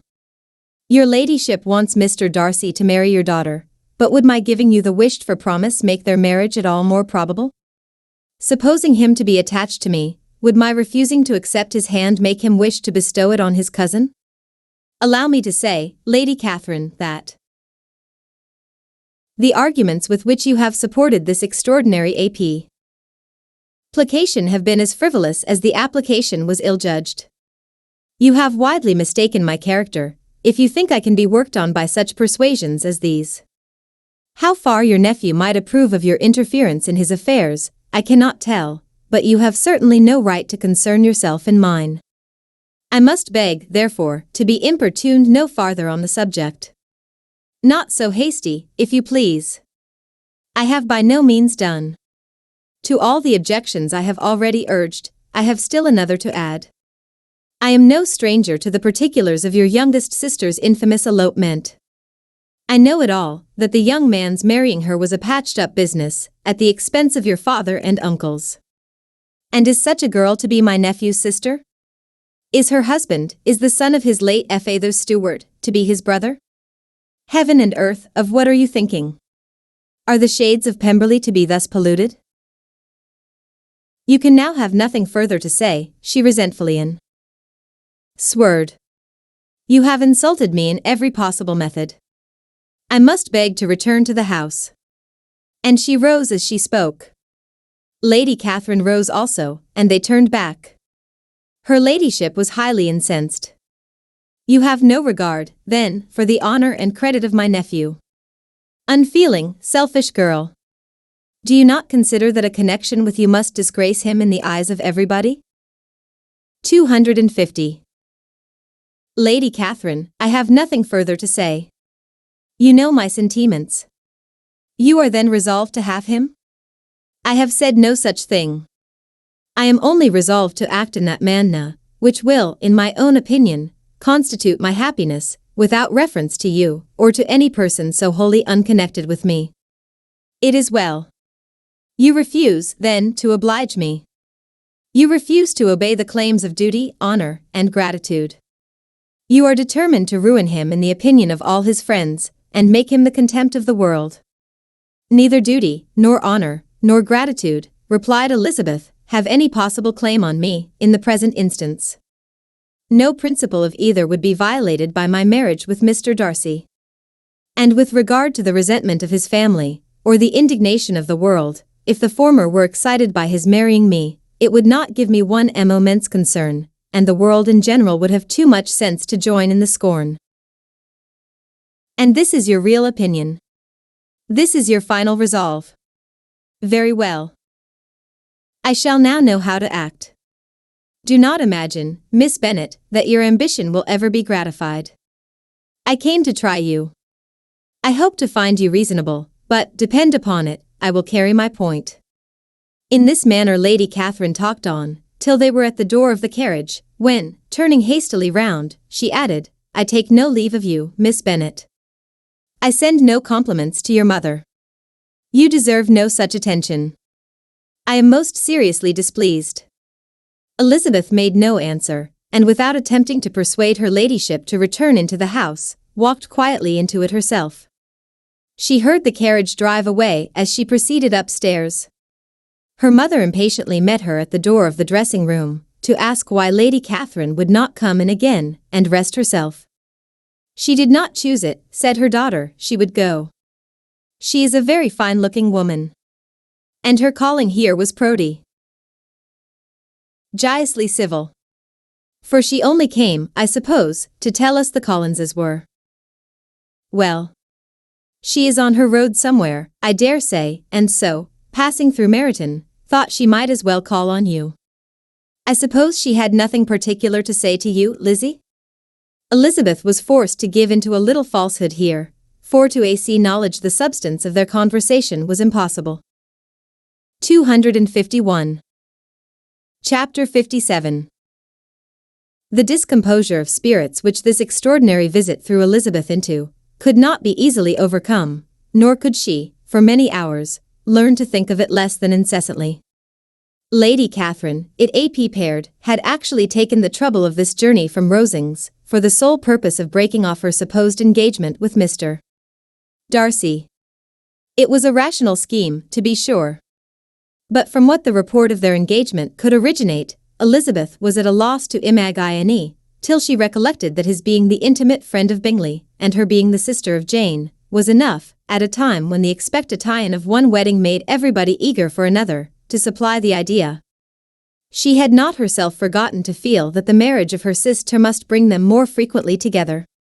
And her neighbours at Lucas Lodge, therefore, for through their communication with the Collinses, the report, she concluded, had reached Lady Catherine, had only set that down as almost certain and immediate, which she had looked forward to as possible at some future time. In revolving Lady Catherine's expressions, however, she could not help feeling some uneasiness as to the possible consequence of her persisting in this interference. From what she had said of her resolution to prevent their marriage, it occurred to Elizabeth that she must meditate an application to her nephew, and how he might take a similar representation of the evils attached to a connection with her, she dared not pronounce.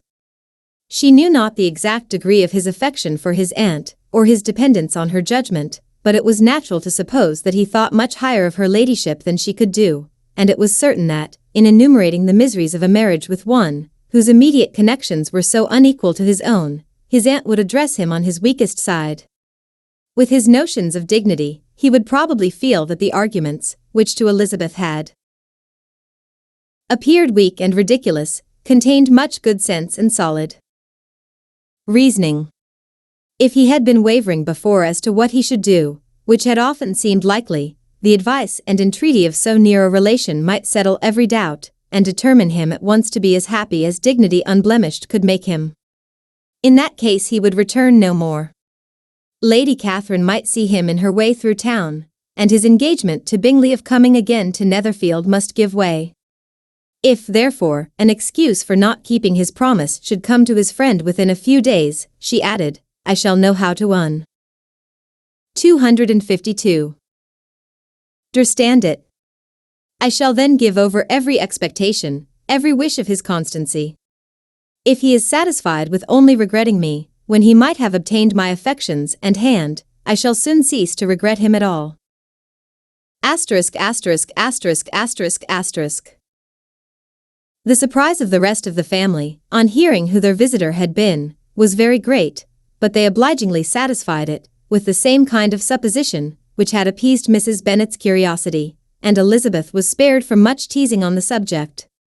The next morning, as she was going downstairs, she was met by her father, who came out of his library with a letter in his hand. Lizzie, said he, I was going to look for you, come into my room. She followed him thither, and her curiosity to know what he had to tell her was heightened by the supposition of its being in some manner connected with the letter he held. It suddenly struck her that it might be from Lady Catherine, and she anticipated with dismay all the consequent explanations. She followed her father to the fireplace, and they both sat down. He then said, I have received a letter this morning that has astonished me exceedingly. As it principally concerns yourself, you ought to know its contents. I did not know before that I had 2 daughters on the brink of matrimony. Let me congratulate you on a very important conquest. The color now rushed into Elizabeth's cheeks in the instantaneous conviction of its being a letter from the nephew, instead of the aunt, and she was undetermined whether most to be pleased that he explained himself at all, or offended that his letter was not rather addressed to herself, when her father continued, "You look conscious. Young ladies have great penetration in such matters as these, but I think I may defy even your sagacity to discover the name of your admirer. This letter is from Mr. Collins." From Mr. Collins. And what can he have to say? Something very much to the purpose, of course. He begins with congratulations on the approaching nuptials of my eldest daughter, of which, it seems, he has been told by some of the good-natured, gossip ing Lucases. I shall not sport with your impatience by reading what he says on that point. What relates to yourself is as follows, having thus offered you the sincere congratulations of Mrs. Collins and my self on this happy event, let me now add a short hint on the subject of another, of which we have been advertised by the same authority. 253. Your daughter Elizabeth, it is presumed, will not long bear the name of Bennet, after her elder sister has resigned it, and the chosen partner of her fate may be reasonably looked up to as one of the most illustrious personages in this land. Can you possibly guess, Lizzie, who is meant by this? This young gentleman is blessed, in a peculiar way, with everything the heart of mortal can most desire, splendid property, noble kindred, and extensive patronage.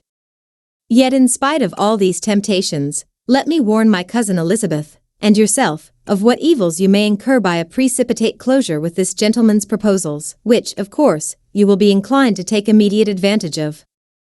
Have you any idea, Lizzie, who this gentleman is? But now it comes out, my motive for cautioning you is as follows.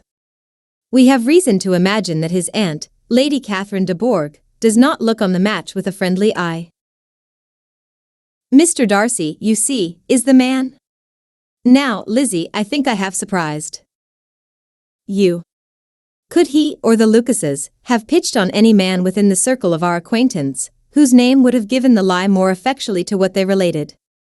Mr. Darcy, who never looks at any woman but to see a blemish, and who probably never looked at you in his life. It is admirable. Elizabeth tried to join in her father's pleasantry, but could only force one most reluctant smile. Never had his wit been directed in a manner so little agreeable to her. Are you not diverted? Oh. Yes. Pray read on. After mentioning the likelihood of this marriage to her ladyship last night, she immediately, with her usual condescension, expressed what she felt on the occasion, when it became apparent that on the score of some family objections on the part of my cousin, she would never give her consent to what she termed so disgraceful a match. I thought it my duty to give the speediest intelligence of this to my cousin, that she and her noble admirer may be aware of what they are about, and not run hastily into a marriage which has not been properly sanctioned. Mr. Collins moreover adds, I am truly rejoiced that my cousin Lydia's sad business has been so well hushed up, and am only concerned that their living together before the marriage took place should be so generally known. I must not, however, neglect the duties of my station, or refrain from declaring my amazement at hearing that you received the young couple into your house as soon as they were 254 married. It was an encouragement of vice, and had I been the rector of Longbourn, I should very strenuously have opposed it. You ought certainly to forgive them, as a Christian, but never to admit them in your sight, or allow their names to be mentioned in your hearing. That is his notion of Christian forgiveness. The rest of his letter is only about his dear Charlotte's situation, and his expectation of a young olive branch. But, Lizzie, you look as if you did not enjoy it. You are not going to be missish, I hope, and pretend to be affronted at an idle report. For what do we live, but to make sport for our neighbors, and laugh at them in our turn? Oh, cried Elizabeth, I am excessively diverted. But it is so strange. Yes, that is what makes it amusing. Had they fixed on any other man it would have been nothing, but his perfect indifference, and your pointed dislike, make it so delightfully absurd. Much as I abominate writing, I would not give up Mr. Collins's correspondence for any con. Side ration. Nay, when I read a letter of his, I cannot help giving him the preference even over Wickham, much as I value the impudence and hypocrisy of my son-in-law. And pray, Lizzie, what said Lady Catherine about this report? Did she call to refuse her consent? To this question his daughter replied only with a laugh, and as it had been asked without the least suspicion, she was not distressed by his repeating it. Elizabeth had never been more at a loss to make her feelings appear what they were not. It was necessary to laugh, when she would rather have cried. Her father had most cruelly mortified her, by what he said of Mr. Darcy's indifference, and she could do nothing but wonder at such a want of penetration, or fear that perhaps, instead of his seeing too little, she might have fancied too much. Chapter 58. Instead of receiving any such letter of excuse from his friend, as Elizabeth half expected Mr. Bingley to do, he was able to bring Darcy with him to Longbourn before many days had passed after Lady Catherine's visit. The gentleman arrived early, and before Mrs. Bennet had time to tell him of their having seen his aunt, of which her daughter sat in momentary dread, Bingley, who wanted to be alone with Jane, proposed their all walking out. It was agreed to. Mrs. Bennet was not in the habit of walking, Mary could never spare time, but the remaining 5 set off together. Bingley and Jane, however, soon 255 allowed the others to outstrip them. They lagged behind, while Elizabeth, Kitty, and Darcy were to entertain each other. Very little was said by either. Kitty was too much afraid of him to talk. Elizabeth was secretly forming a desperate resolution, and perhaps he might be doing the same. They walked towards the Lucases, because Kitty wished to call upon Maria, and as Elizabeth saw no occasion for making it a general concern, when Kitty left them she went boldly on with him alone. Now was the moment for her resolution to be executed, and, while her courage was high, she immediately said, "Mr. Darcy, I am a very selfish creature, and, for the sake of give relief to my own feelings, care not how much I may be wounding yours. I can no longer help thanking you for your unexampled kindness to my poor sister. Ever since I have known it, I have been most anxious to acknowledge to you how gratefully I feel it. Were it known to the rest of my family, I should not have merely my own gratitude to express." "I am sorry, exceedingly sorry," replied Darcy, in a tone of surprise and emotion, "that you have ever been informed of what may, in a mistaken light, have given you uneasiness. I did not think Mrs. Gardiner was so little to be trusted. You must not blame my aunt. Lydia's thoughtlessness first betrayed to me that you had been concerned in the matter, and, of course, I could not rest till I knew the particulars. Let me thank you again and again, in the name of all my family, for that generous compassion, which induced you to take so much trouble, and bear so many mortifications, for the sake of discovering them. If you will thank me," he replied, "let it be for yourself alone. That the wish of giving happiness to you might add force to the other inducements which led me on, I shall not attempt to deny. But your family owe me nothing. Much as I respect them, I believe I thought only of you." Elizabeth was too much embarrassed to say a word. After a short pause, her companion added, "You are too generous to trifle with me. If your feelings are still what they were last April, tell me so at once. My affections and wishes are unchanged, but one word from you will silence me on this subject forever." Elizabeth, feeling all the more than common awkwardness and anxiety of his situation, now forced herself to speak, and immediately, though not very fluently, gave him to understand that her sentiments had undergone so material a change, since the period to which he 256 allude, as to make her receive with gratitude and pleasure his present assurances. The happiness which this reply produced was such as he had probably never felt before, and he expressed himself on the occasion as sensibly and as warmly as a man violently in love can be supposed to do. Had Elizabeth been able to encounter his eye, she might have seen how well the expression of heartfelt delight, diffused over his face, became him, but, though she could not look, she could listen, and he told her of feelings which, in proving of what importance she was to him, made his affection every moment more valuable. They walked on, without knowing in what direction.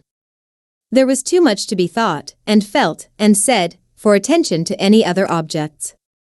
She soon learnt that they were indebted for their present good understanding to the efforts of his aunt, who did call on him in her return through London, and there relate her journey to Longbourn, its motive, and the substance of her conversation with Elizabeth, dwelling emphatically on every expression of the latter which, in her ladyship's apprehension, peculiarly denoted her perverseness and assurance, in the belief that such a relation must assist her endeavours to obtain that promise from her nephew which she had refused to give. But, unluckily for her ladyship, its effect had been exactly contrariwise. "It taught me to hope," said he, "as I had scarcely ever allowed myself to hope before. I knew enough of your disposition to be certain that, had you been absolutely, irrevocably decided against me, you would have acknowledged it to Lady Catherine, frankly and openly."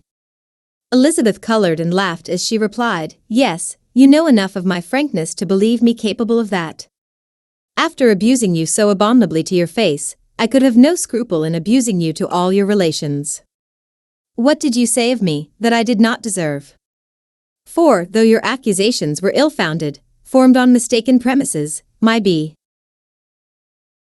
to you at the time had merited the severest reproof.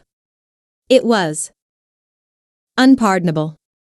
I cannot think of it without abhorrence." "We will not quarrel for the greater share of blame annexed to that evening," said Elizabeth. "The conduct of neither, if strictly examined, will be irreproachable, but since then, we have both, I hope, improved in civility. I cannot be so easily reconciled to myself. The recollection of what I then said, of my conduct, my manners, my expressions during the whole of it, is now, and has been many months, inexpressibly painful to me.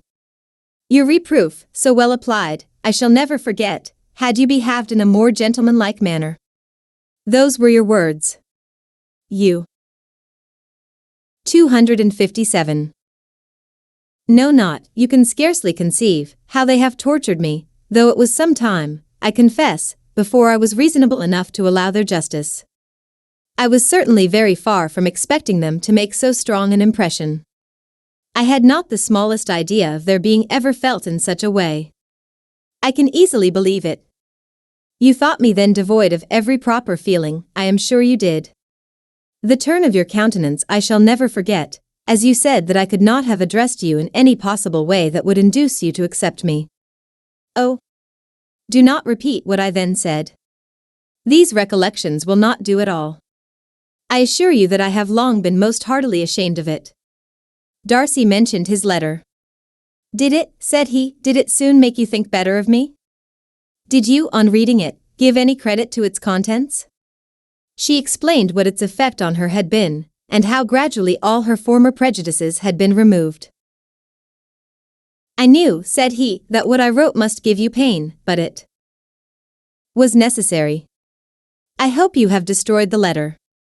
There was one part especially, the opening of it, which I should dread your having the power of reading again. I can remember some expressions which might justly make you hate me. The letter shall certainly be burnt, if you believe it essential to the preservation of my regard, but, though we have both reason to think my opinions not entirely unalterable, they are not, I hope, quite so easily changed as that implies." "When I wrote that letter," replied Darcy, "I believed myself perfectly calm and cool, but I am since convinced that it was written in a dreadful bitterness of spirit. The letter, perhaps, began in bitterness, but it did not end so. The adieu is charity itself. But think no more of the letter. The feelings of the person who wrote, and the person who received it, are now so widely different from what they were then, that every unpleasant circumstance attending it ought to be forgotten. You must learn some of my philosophy. Think only of the past as its remembrance gives you pleasure. I cannot give you credit for any philosophy of the kind. Your retrospections must be so totally void of reproach, that the contentment arising from them is not of philosophy, but, what is much better, of innocence. But with me it is not so. Painful recollections will intrude which cannot, which ought not, to be repelled. I have been a selfish. 258. Being all my life, in practice, though not in principle. As a child I was taught what was right, but I was not taught to correct my temper. I was given good principles, but left to follow them in pride and conceit. Unfortunately an only son, for many years an only child, I was spoilt by my parents, who, though good themselves, my father, particularly, all that was benevolent and amiable, allowed, encouraged, almost taught me to be selfish and overbearing, to care for none beyond my own family circle, to think meanly of all the rest of the world, to wish at least to think meanly of their sense and worth compared with my own. Such I was, from 8 to 28, and such I might still have been but for you, dearest, loveliest Elizabeth. What do I not owe you? You taught me a lesson, hard indeed at first, but most advantageous. By you I was properly humbled. I came to you without a doubt of my reception. You showed me how insufficient were all my pretensions to please a woman worthy of being pleased. Had you then persuaded yourself that I should? Indeed I had. What will you think of my vanity? I believed you to be wishing, expecting my addresses. My manners must have been in fault, but not intentionally, I assure you. I never meant to deceive you, but my spirits might often lead me wrong. How you must have hated me after that evening. Hate you. I was angry perhaps at first, but my anger soon began to take a proper direction. I am almost afraid of asking what you thought of me, when we met at Pemberley. You blamed me for coming? No indeed, I felt nothing but surprise. Your surprise could not be greater than mine in being noticed by you. My conscience told me that I deserved no extraordinary politeness, and I confess that I did not expect to receive more than my due. My object then, replied Darcy, was to show you, by every civility in my power, that I was not so mean as to resent the past, and I hoped to obtain your forgiveness, to lessen your ill opinion, by letting you see that your reproofs had been attended to. How soon any other wishes introduced themselves I can hardly tell, but I believe in about half an hour after I had seen you. He then told her of Georgiana's delight in her acquaintance, and of her disappointment at its sudden interruption, which naturally leading to the cause of that interruption, she soon learnt that his resolution of following her from Derbyshire in quest of her sister had been formed before he quitted the inn, and that his gravity and thoughtfulness there had arisen from no other struggles than what such a purpose must. 259. Comprehend. She expressed her gratitude again, but it was too painful a subject to each to be dwelt on farther. After walking several miles in a leisurely manner, and too busy to know anything about it, they found at last, on examining their watches, that it was time to be at home. What could become of Mr. Bingley and Jane was a wonder which introduced the discussion of their affairs. Darcy was delighted with their engagement. His friend had given him the earliest information of it. I must ask whether you were surprised, said Elizabeth. Not at all. When I went away, I felt that it would soon happen. That is to say, you had given your permission. I guessed as much. And though he exclaimed at the term, she found that it had been pretty much the case. On the evening before my going to London, said he, I made a confession to him, which I believe I ought to have made long ago.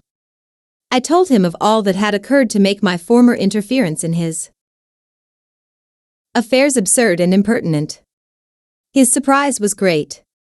He had never had the slightest suspicion.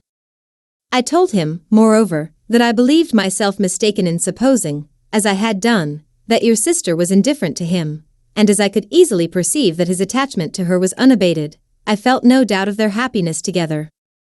Elizabeth could not help smiling at his easy manner of directing his friend. Did you speak from your own observation, said she, when you told him that my sister loved him, or merely from my information last spring? From the former. I had narrowly observed her during the 2 visits which I had lately made here, and I was convinced of her affection. And your assurance of it, I suppose, carried immediate conviction to him. It did. Bingley is most unaffectedly modest. His diffidence had prevented his depending on his own judgment in so anxious a case, but his reliance on mine made everything easy. I was obliged to confess one thing, which for a time, and not unjustly, offended him. I could not allow myself to conceal that your sister had been in town 3 months last winter, that I had known it, and purposely kept it from him. He was angry. But his anger, I am persuaded, lasted no longer than he remained in any doubt of your sister's sentiments. He has heartily forgiven me now. 260. Elizabeth longed to observe that Mr. Bingley had been a most delightful friend, so easily guided that his worth was invaluable, but she checked herself. She remembered that he had yet to learn to be laughed at, and it was rather too early to begin. In anticipating the happiness of Bingley, which of course was to be inferior only to his own, he continued the conversation till they reached the house. In the hall they parted. Chapter 59. My dear Lizzie, where can you have been walking to, was a case tie-in which Elizabeth received from Jane as soon as she entered their room, and from all the others when they sat down to table. She had only to say in reply that they had wandered about, till she was beyond her own knowledge. She colored as she spoke, but neither that, nor anything else, awakened a suspicion of the truth. The evening passed quietly, unmarked by anything extraordinary. The acknowledged lovers talked and laughed, the unacknowledged were silent. Darcy was not of a disposition in which happiness overflows in mirth, and Elizabeth, agitated and confused, rather knew that she was happy than felt herself to be so, for, besides the immediate embarrassment, there were other evils before her. She anticipated what would be felt in the family when her situation became known. She was aware that no one liked him but Jane, and even feared that with the others it was a dislike which not all his fortune and consequence might do away. At night she opened her heart to Jane. Though suspicion was very far from Miss Bennet's general habits, she was absolutely incredulous here. You are joking, Lizzie. This cannot be, engaged to Mr. Darcy. No, no, you shall not deceive me. I know it to be impossible. This is a wretched beginning indeed. My sole dependence was on you, and I am sure nobody else will believe me, if you do not. Yet, indeed, I am in earnest. I speak nothing but the truth. He still loves me, and we are engaged. Jane looked at her doubtingly. Oh, Lizzie. It cannot be. I know how much you dislike him. You know nothing of the matter. That is all to be forgot. Perhaps I did not always love him so well as I do now. But in such cases as these, a good memory is unpardonable. This is the last time I shall. 261. Ever remember it myself. Miss Bennet still looked all amazement. Elizabeth again, and more seriously assured her of its truth. Good heaven! Can it be really so? Yet now I must believe you, cried Jane. My dear, dear Lizzie, I do congratulate you, but are you certain? Forgive the question, are you quite certain that you can be happy with him? There can be no doubt of that. It is settled between us already, that we are to be the happiest couple in the world. But are you pleased, Jane? Shall you like to have such a brother? Very, very much. Nothing could give either Bingley or myself more delight. But we considered it, we talked of it as impossible. And do you really love him quite well enough? Oh, Lizzie. Do anything rather than marry without affection. Are you quite sure that you feel what you ought to do? Oh, yes. You will only think I feel more than I ought to do, when I tell you all. What do you mean? Why, I must confess that I love him better than I do Bingley. I am afraid you will be angry. My dearest sister, now be serious. I want to talk very seriously. Let me know everything that I am to know, without delay. Will you tell me how long you have loved him? It has been coming on so gradually, that I hardly know when it began. But I believe I must date it from my first seeing his beautiful grounds at Pemberley. Another entreaty that she would be serious, however, produced the desired effect, and she soon satisfied Jane by her solemn assurances of attachment. When convinced on that article, Miss Bennet had nothing further to wish. "Now I am quite happy," said she, "for you will be as happy as myself. I always had a value for him. Were it for nothing but his love of you, I must always have esteemed him, but now, as Bingley's friend and your husband, there can be only Bingley and yourself more dear to me. But Lizzie, you have been very sly, very reserved with me." "How?" "Little did you tell me of what passed at Pemberley and Lambton." "I owe all that I know of it to another, not to you." Elizabeth told her the motives of her secrecy. She had been unwilling to mention Bingley, and the unsettled state of her own feelings had made her equally avoid the name of his friend. But now she would no longer conceal from her his share in Lydia's marriage. All was AC. 262. Knowledge, and half the night spent in conversation. Asterisk asterisk asterisk asterisk asterisk. "Good gracious," cried Mrs. Bennet, as she stood at a window the next morning, "if that disagreeable Mr. Darcy is not coming here again with our dear Bingley. What can he mean by being so tiresome as to be always coming here? I had no notion but he would go a-shooting, or something or other, and not disturb us with his company. What shall we do with him? Lizzie, you must walk out with him again, that he may not be in Bingley's way." Elizabeth could hardly help laughing at so convenient a proposal, yet was really vexed that her mother should be always giving him such an epithet. As soon as they entered, Bingley looked at her so expressively, and shook hands with such warmth, as left no doubt of his good information, and he soon afterwards said aloud, "Mrs. Bennet, have you no more lanes hereabouts in which Lizzie may lose her way again today?" "I advise Mr. Darcy, and Lizzie, and Kitty," said Mrs. Bennet, "to walk to Oakham Mount this morning. It is a nice long walk, and Mr. Darcy has never seen the view."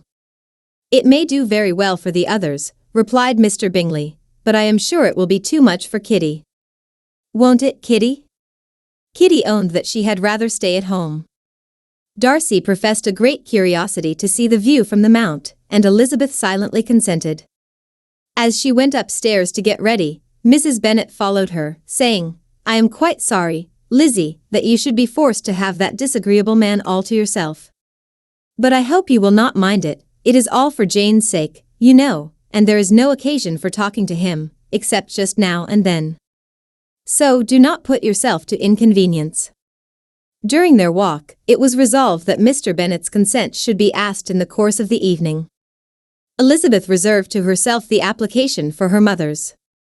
She could not determine how her mother would take it, sometimes doubting whether all his wealth and grandeur would be enough to overcome her abhorrence of the man. But whether she were violently set against the match, or violently delighted with it, it was certain that her manner would be equally ill-adapted to do credit to her sense, and she could no more bear that Mr. Darcy should hear the first raptures of her joy, than the first vehemence of her disapprobation. Asterisk asterisk asterisk asterisk asterisk. 263. In the evening, soon after Mr. Bennet withdrew to the library, she saw Mr. Darcy rise also and follow him, and her agitation on seeing it was extreme. She did not fear her father's opposition, but he was going to be made unhappy, and that it should be through her means, that she, his favorite child, should be distressing him by her choice, should be filling him with fears and regrets in disposing of her, was a wretched reflection, and she sat in misery till Mr. Darcy appeared again, when, looking at him, she was a little relieved by his smile. In a few minutes he approached the table where she was sitting with Kitty, and, while pretending to admire her work, said in a whisper, "Go to your father, he wants you in the library." She was gone directly. Her father was walking about the room, looking grave and anxious. "Lizzie," said he, "what are you doing? Are you out of your senses, to be accepting this man? Have not you always hated him?" How earnestly did she then wish that her former opinions had been more reasonable, her expressions more moderate. It would have spared her from explanations and professions which it was exceedingly awkward to give, but they were now necessary, and she assured him, with some confusion, of her attachment to Mr. Darcy.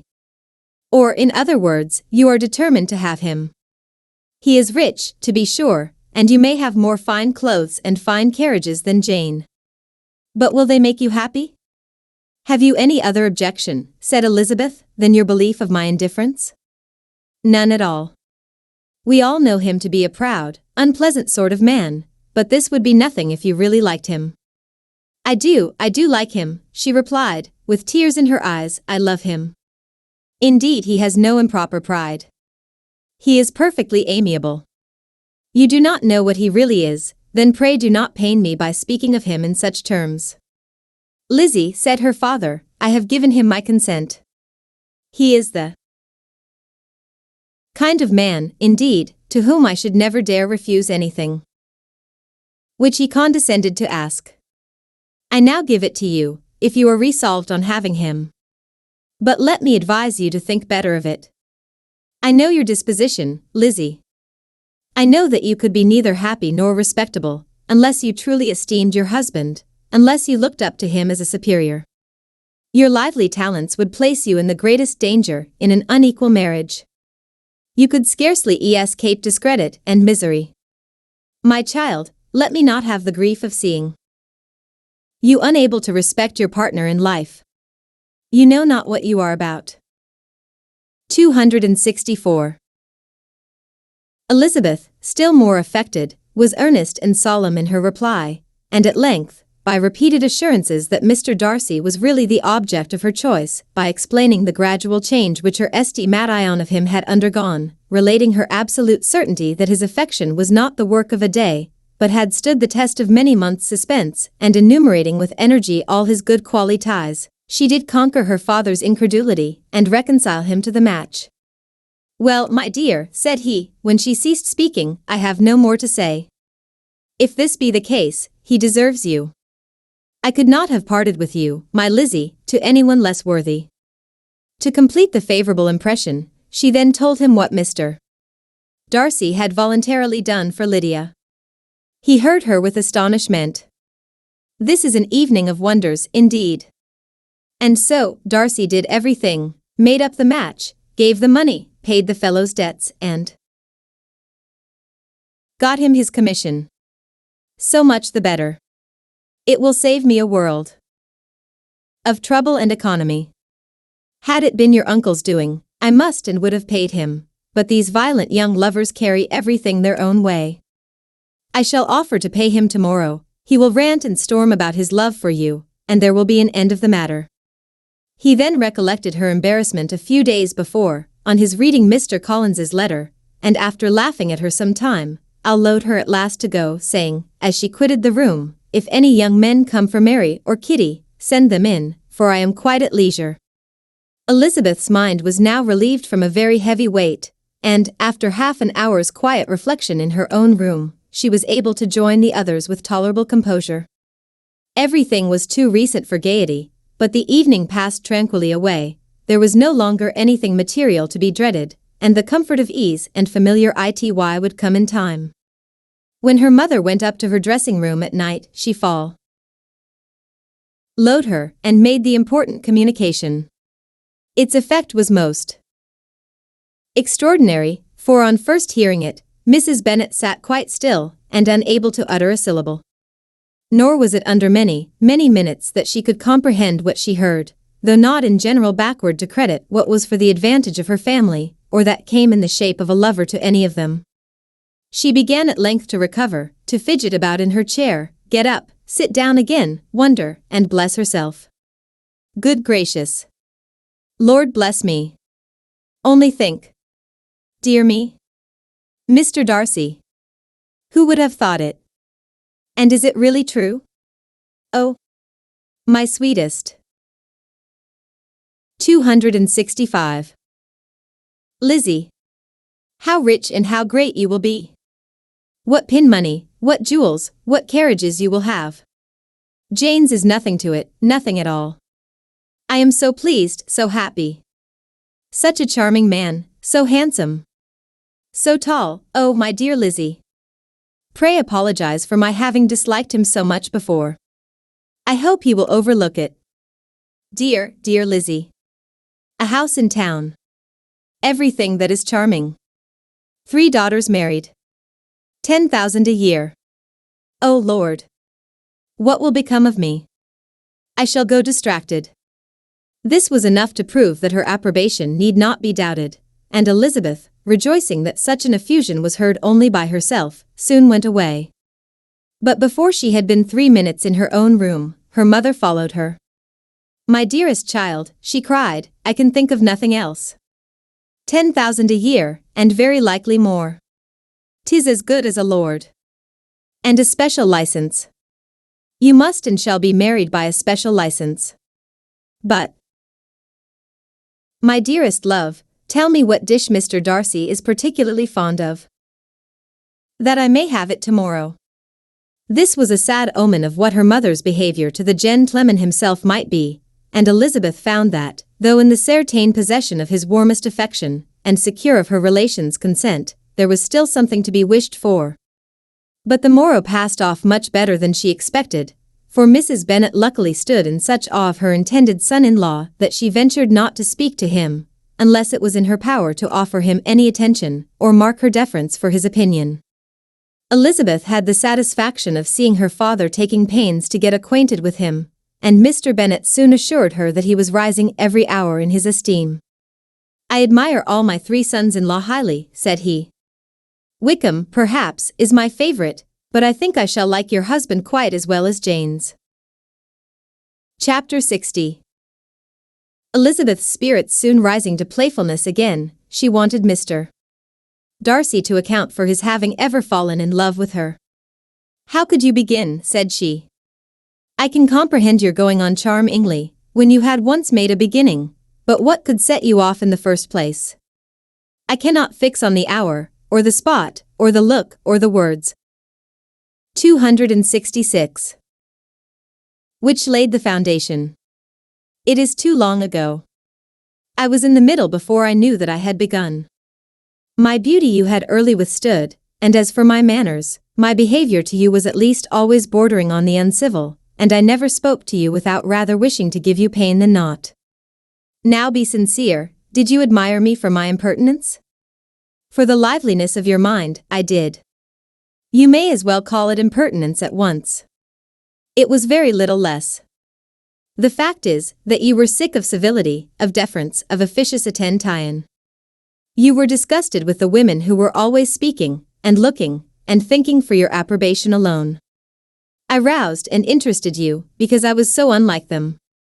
Had you not been really amiable, you would have hated me for it, but in spite of the pains you took to disguise yourself, your feelings were always noble and just, and in your heart, you thoroughly despised the persons who so usely courted you. There, I have saved you the trouble of account. ing for it, and really, all things considered, I begin to think it perfectly reasonable. To be sure, you knew no actual good of me, but nobody thinks of that when they fall in love. Was there no good in your affectionate behavior to Jane while she was ill at Netherfield? Dearest Jane, who could have done less for her? But make a virtue of it by all means. My good qualities are under your protection, and you are to exaggerate them as much as possible, and, in return, it belongs to me to find occasions for teasing and quarreling with you as often as may be, and I shall begin directly by asking you what made you so unwilling to come to the point at last. What made you so shy of me, when you first called, and afterwards dined here? Why, especially, when you called, did you look as if you did not care about me? Because you were grave and silent, and gave me no encouragement. But I was embarrassed. And so was I. You might have talked to me more when you came to dinner.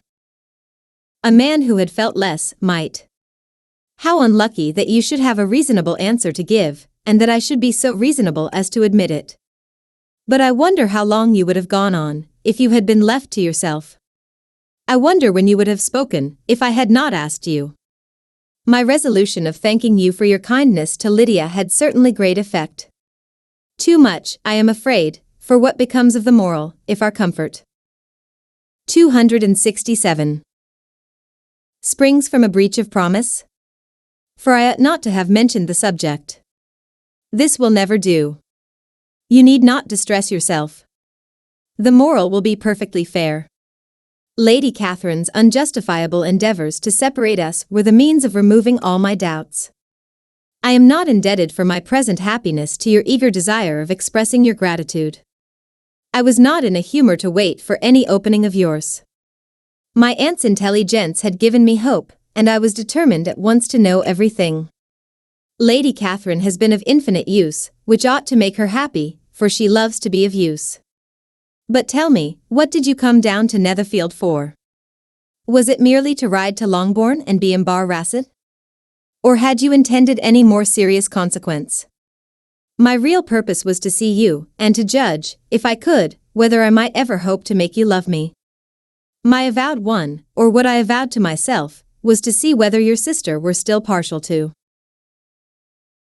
Bingley, and if she were, to make the confession to him which I have since made. Shall you ever have courage to announce to Lady Catherine what is to befall her?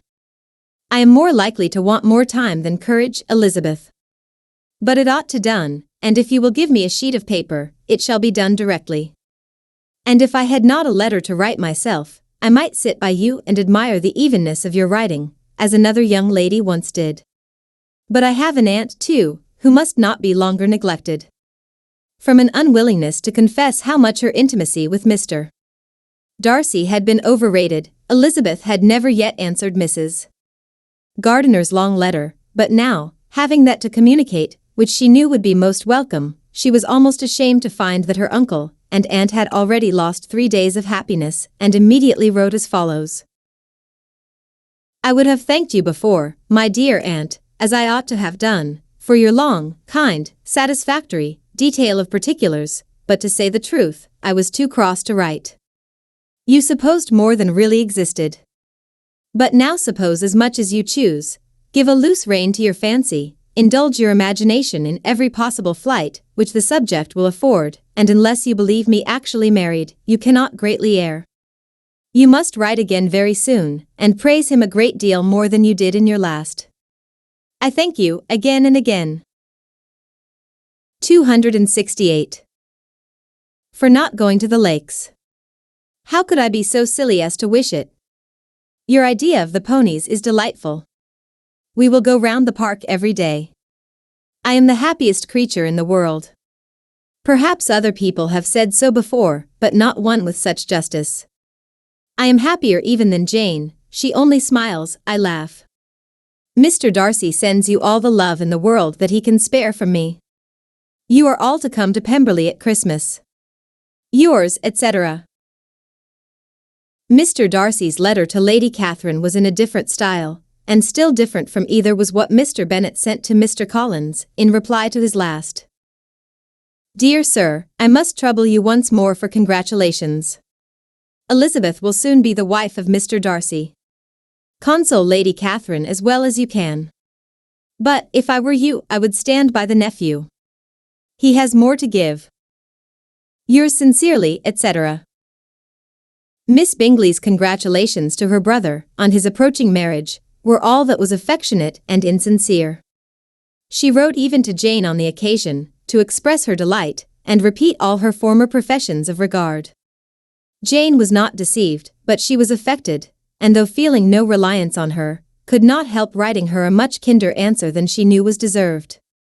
The joy which Miss Darcy expressed on receiving similar information was as sincere as her brother's in sending it. For sides of paper were insufficient to contain all her delight, and all her earnest desire of being loved by her sister. Before any answer could arrive from Mr. Collins, or any congratulations to Elizabeth from his wife, the Longbourn family heard that the Collinses were come themselves to Lucas Lodge. The reason of this sudden removal was soon evident. Lady Catherine had been rendered so exceedingly angry by the contents of her nephew's letter that Charlotte, really rejoicing in the match, was anxious to get away till the storm was blown over. At such a moment, the arrival of her friend was a sincere pleasure to Elizabeth, though in the course of their meetings she must sometimes think the pleasure dearly bought, when she saw Mr. Darcy exposed to all the parading and obsequious civility of her husband. He bore it, however, with admirable calmness. He could 269. Even listen to Sir William Lucas, when he complimented him on carrying away the brightest jewel of the country, and expressed his hopes of their all meeting frequently at St. James's, with very decent composure. If he did shrug his shoulders, it was not till Sir William was out of sight.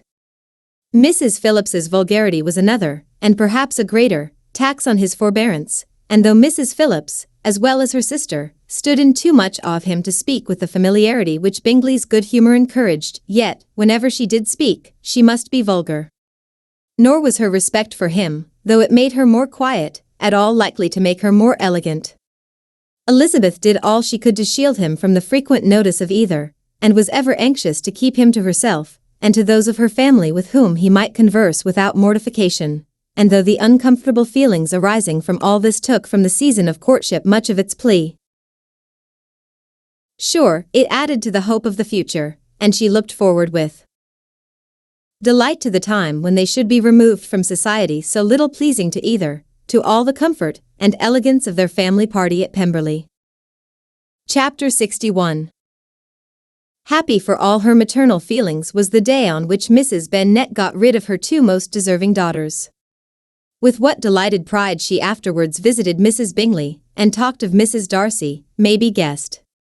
I wish I could say, for the sake of her family, that the accomplishment of her earnest desire in the establishment of so many of her children produced so happy an effect as to make her a sensible, amiable, well-informed woman for the rest of her life, though perhaps it was lucky for her husband, who might not have relished domestic felicity in so unusual a form, that she still was occasionally nervous and invariably silly.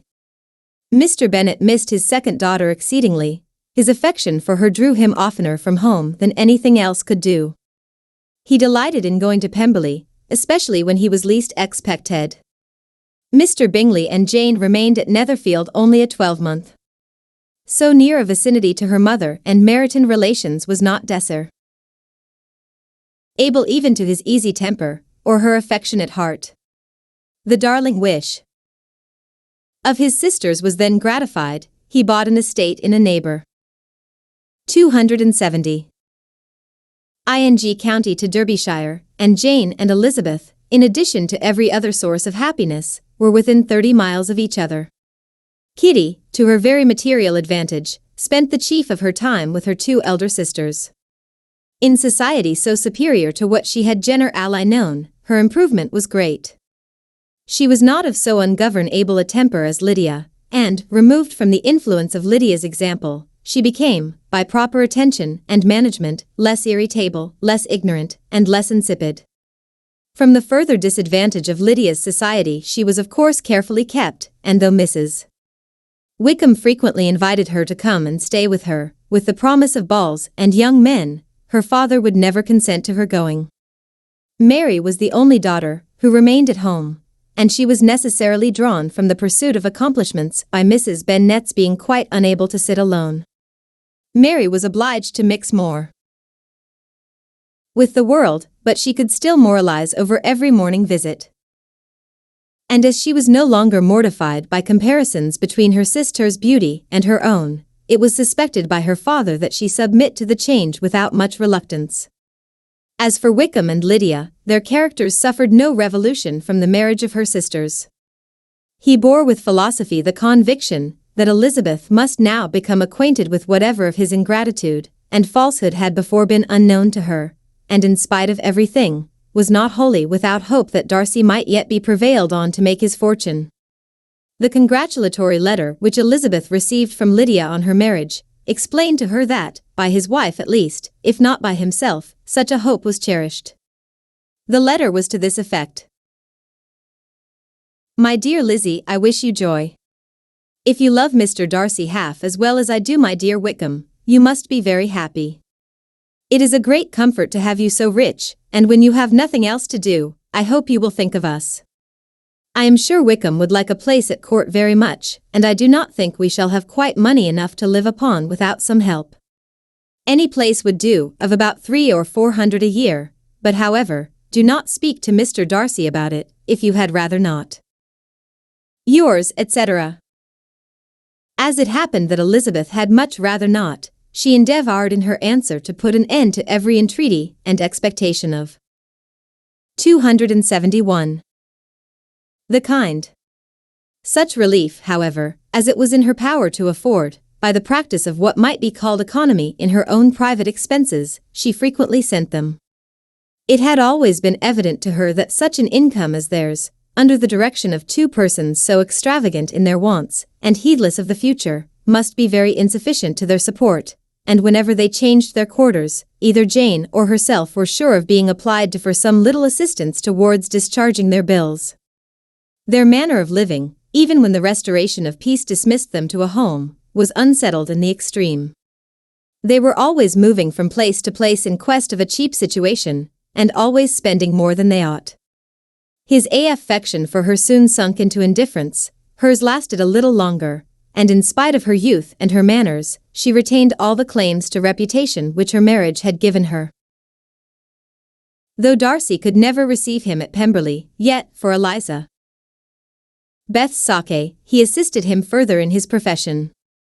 Lydia was occasionally a visitor there, when her husband was gone to enjoy himself in London or Bath, and with the Bingleys they both of them frequently stayed so long, that even Bingley's good humour was overcome, and he proceeded so far as to talk of giving them a hint to be gone. Miss Bingley was very deeply mortified by Darcy's marriage, but as she thought it advisable to retain the right of visiting at Pemberley, she dropped all her resentment, was fonder than ever of Georgiana, almost as attentive to Darcy as heretofore, and paid off every arrear of civility to Elizabeth. Pemberley was now Georgiana's home, and the attachment of the sisters was exactly what Darcy had hoped to see. They were able to love each other even as well as they intended. Georgiana had the highest opinion in the world of Elizabeth, though at first she often listened with an astonishment bordering on alarm at her lively, sportive manner of talking to her brother. He who had always inspired in herself a respect which almost overcame her affection, she now saw the object of open pleasantry. Her mind received knowledge which had never before fallen in her way. By Elizabeth's instructions, she began to comprehend that a woman may take liberties with her husband which a brother will not always allow in a sister more than 10 years younger than himself. Lady Catherine was extremely indignant on the marriage of her nephew, and as she gave way to all the genuine frankness of her actor in her reply to the letter which announced its arrangement, she sent him language so very abusive, especially of Elizabeth, that for 272. Some time all intercourse was at an end. But at length, by Elizabeth's persuasion, he was prevailed on to overlook the offence, and seek a reconciliation, and after a little further resistance on the part of his aunt, her resentment gave way, either to her affection for him, or her curiosity to see how his wife conducted herself, and she condescended to wait on them at Pemberley, in spite of that pollution which its woods had received, not merely from the presence of such a mistress, but the visits of her uncle and aunt from the city. With the Gardiners, they were always on the most intimate terms. Darcy, as well as Elizabeth, really loved them, and they were both ever sensible of the warmest gratitude towards the persons who, by bringing her into Derbyshire, had been the means of uniting them.